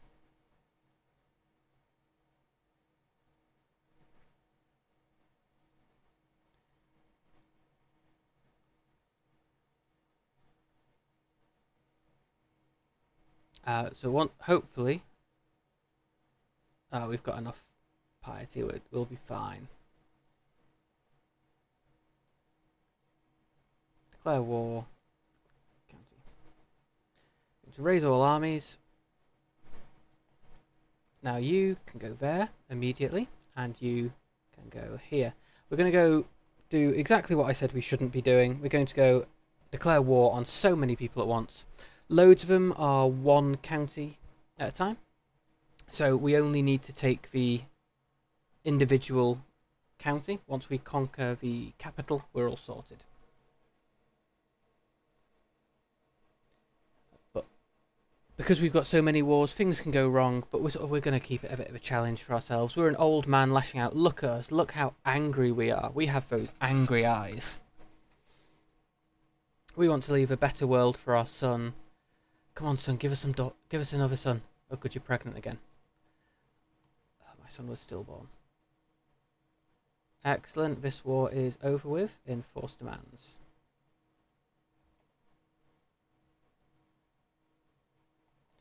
You go there. Holy war for the Duchy of East Anglia. I'm going to call allies to war. I'm going to pause.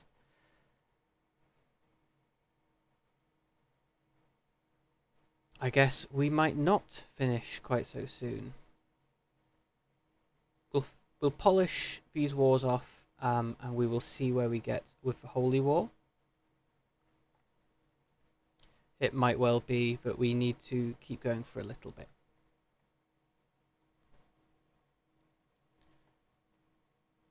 But we've got enough troops and we're pulling enough people into this battle that I'm expecting things will work out for the most part.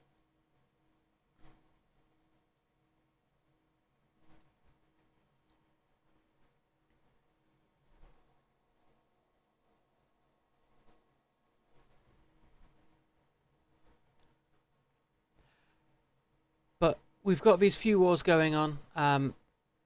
None of these people... Oh, my granddaughter. Let's have a look. Did we have any names? You know what? You've given me a lot of names, Scorpy, so we're going to call this one after you. I hope you enjoy having a smart granddaughter named after you. May you grow strong and wise, Scorpy Eldar.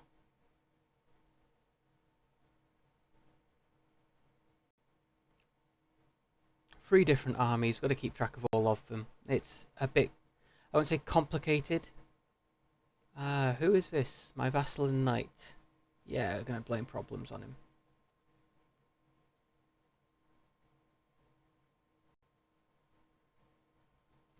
That's another war finished in forced demands.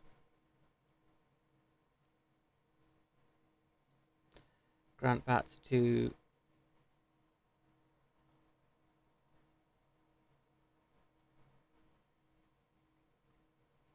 I'm going to just grant this to, we want to, let's filter here.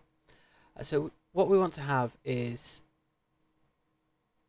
someone of my culture and someone of my religion. Anselm, because he is lowborn, so he's not going to have any problems with inheritance. We don't need to worry about it at all. One of the things you can have is if you start passing inheritance through and you start passing it to cousins, you start needing to worry about, oh, are they going to inherit a claim? Do we need to worry about it? Do we start having to figure out, am I going to have to start killing cousins because they're part of the war technically, or they have a claim and we don't want them to? We don't like that.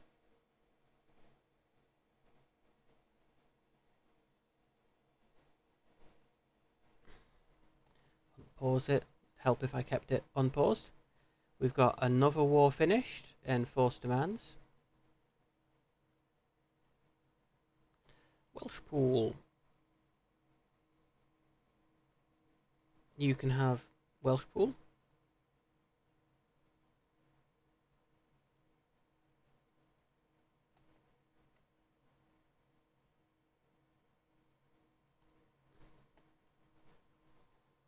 Are we going to have to start killing cousins? +1 history will not remember you fondly. Point. Yeah.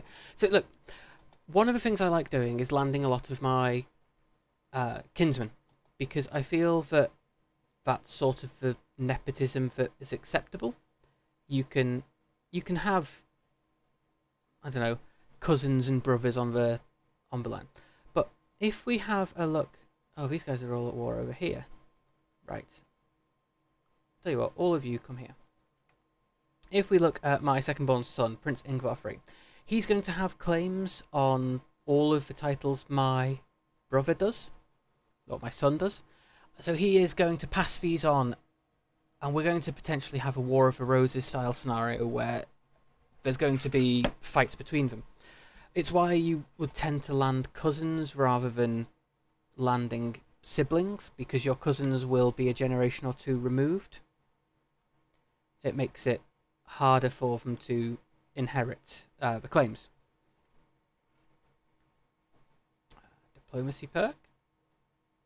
And we will pick up Inspiring Rule to get even more prestige. Here we go. We've got our stack of 11,000 troops are going to come and kick these guys into the sea.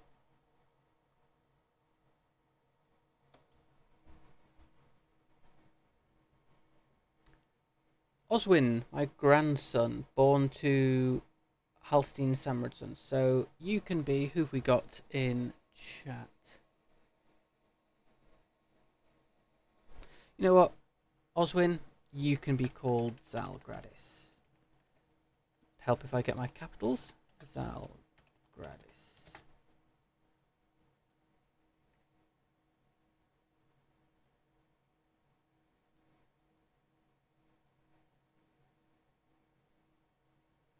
Go on, go kick him in the head.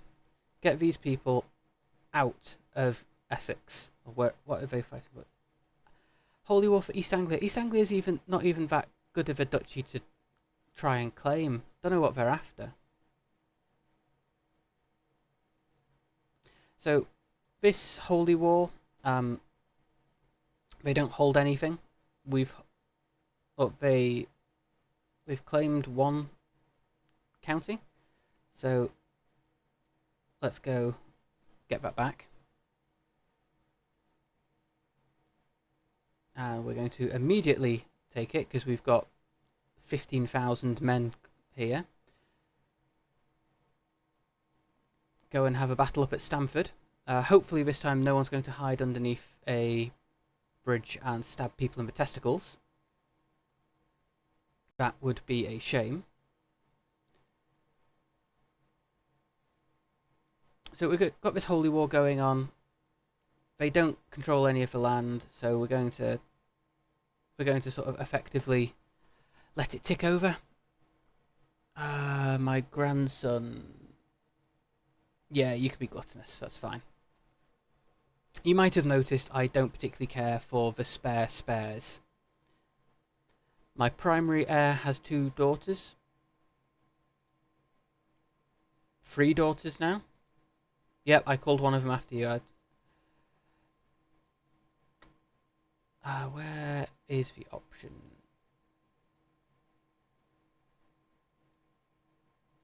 Here we go.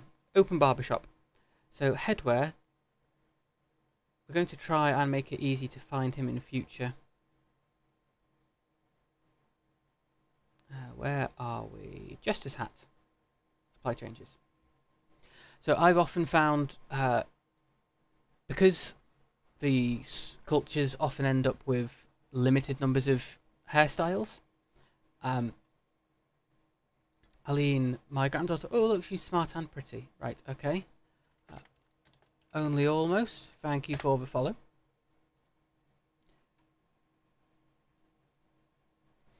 Because they often end up looking quite similar when they're old. Or even, like, my kids here, they're wearing quite similar clothing, and then as they age, they will change their clothing, unless you manually change them.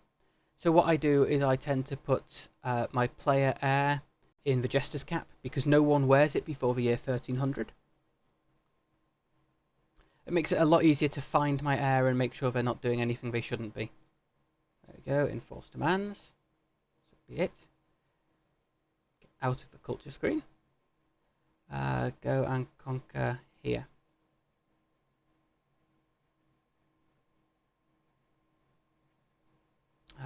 Duchies. De Hubbereth. Can't yet do it.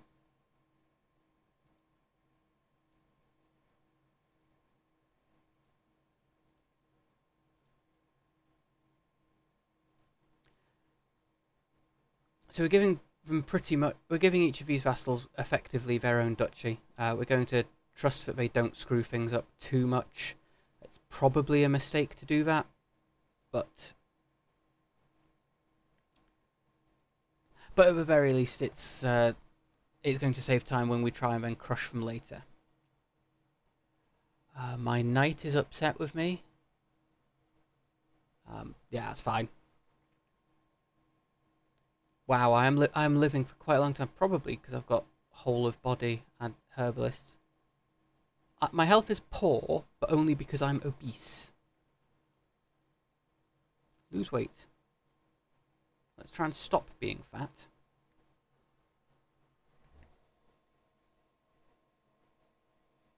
But yeah, I found that giving land to cousins is the easiest way of keeping the land stable for at least a generation or two. You always end up with a problem down the line. Once I have departed this world, my son and heir shall rule in my stead. Unfortunately, rumours of his impertinent hubris have been spreading around the court. It makes me wonder if he will manage to retain my vassal's support. I can attempt to overcome his flaws, talk up his good qualities, or focus on myself. Yeah, I'm going to try and make him better. I fear his vices are deeply set, so we can try and get him to talk to the poor, own up to a misdeed, give away positions, or hold court in my stead. He can hold court in my stead. Hopefully he'll learn something. Alured? Yeah, okay, he seems valid. We'll let him be employed. Hold court in my stead. Maybe he'll learn something by doing, rather than just being told what to do. I give up. Ooh, whose kids are these? Okay. Obese herbalist. Looks like someone discovered a secret mix of 11 herbs and spices. That is a fantastic idea. So you can be Colonel, and you can be Sanders.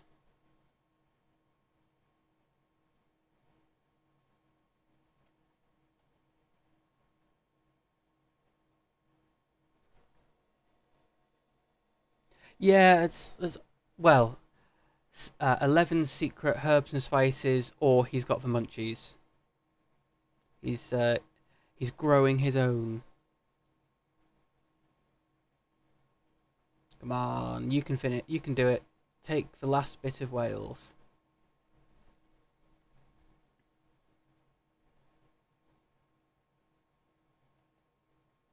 We're on 99%. There we go, 100%, enforce demands. So be it, disband all. Okay, so let's have a look here. We now hold 7 titles ourselves. our succession, we're going to pass all of that on to our son. He doesn't have as good stewardship as us. Partly that's because my wife is an amazing steward. His wife is pretty. That's okay. That's fine. He's a novice physician. He's a wise man. He's ex-Varangian. He's intelligent. He's an astute intellectual. Now let's have a look. Is any of this land not mine?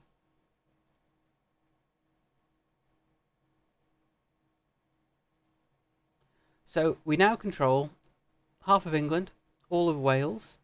We are not at war with anyone. Let's have a look. Can we build anything in London? We don't yet have the invention here. We have the Tower of London, which is giving us the development growth. So we're now on a development of 15 here. If we have a look at our development growth, Middlesex is now doing really well. Hampshire's doing really well. Warwickshire's doing really well. I say really well. In comparison to France, we're still kind of stuck behind. Have they built... They haven't built Notre Dame yet, so it's not entirely terrible. Could be worse. Theocracy of Cornwall.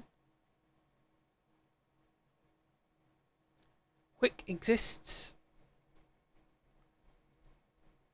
We should probably... let's have a quick check. You are Sartre Norse, Sartre Norse, Sartre Anglo-Saxon. Oxfordshire. So let's now usurp de Hubberth. Who's that? Yeah, he's a neighbouring ruler. We will steal his title. We will ransom this guy. We will ransom this woman.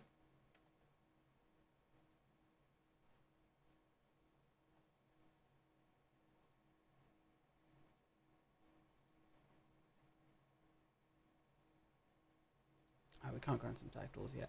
Caerleon.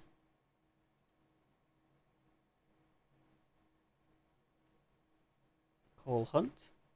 So let me then... My daughter, you're the wrong religion. Why are you the wrong religion now? When did you turn into Slovanskian? Right, we will grant you the title. Earldom of Monmouthshire. So here we go. We're going to give my daughter's husband South Wales. So she doesn't have any claims on my land, so that's fine. She won't inherit any claims on it. We don't need to worry too much about it. And check my vassals. This is a nice thing. We can see each individual vassal has a string tying them. So Mariniad. Powys doesn't yet exist. You're attacking a Liberty War. Okay. So I think we're now in a good point to stop. Next session, we're going to head on up north. We're going to try and take... Oh... Yeah, I think we're at 5.5 hours. I think that's a good point to stop. We're going to call it here. So if you give me 1 second, let me double check. We've got nothing done. Okay. Exit game. We're going to exit to main menu and save. And let me transition to our ending soon screen.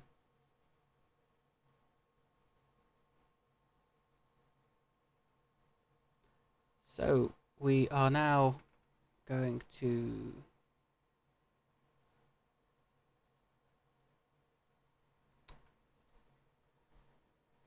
oh, you can't see me. I've disappeared. Let me try bringing me to the front.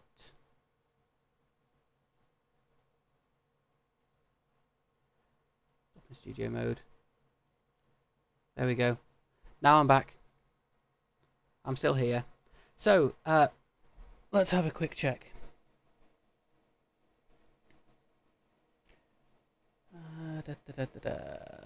Okay.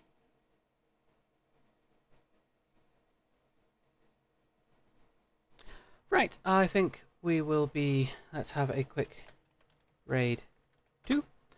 So if we can all grab the raid message.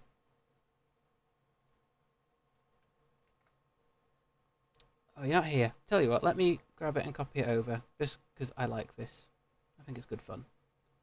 Copy. Paste.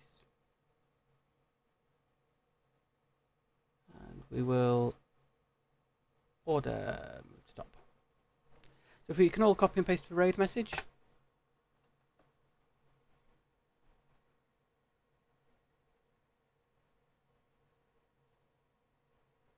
And we will then look to head off for our raid.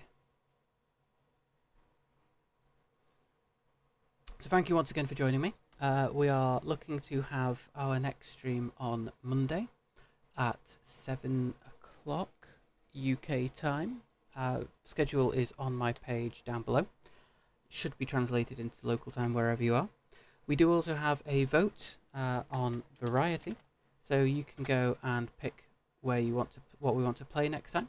Currently, it looks like the winner here is going to be Wizard University. I have never played this before, but it looks like it's going to be a good game, especially given I was kicked out of the last Wizard University I went to. So let me set up this raid. We are going to go in here.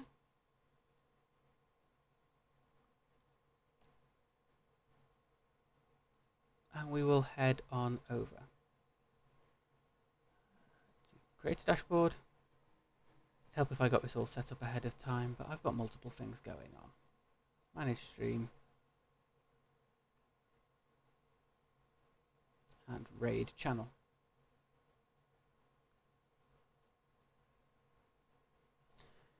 Let's have a quick look here. Twitch, Crusader Kings. See if there's anyone going on.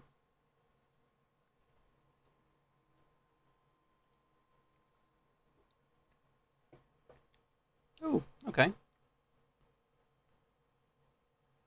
We do have another VTuber doing Crusader Kings. Let's have a quick check here.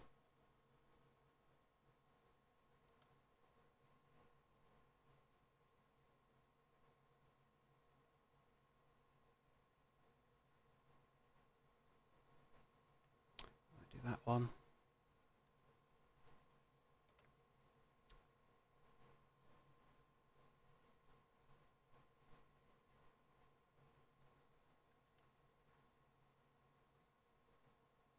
Let's see, where's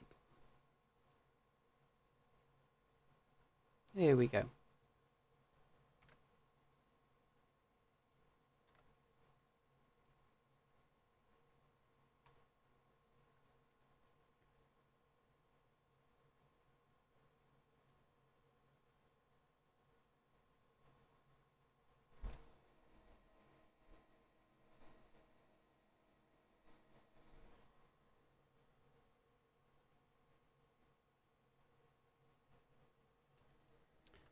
We'll host.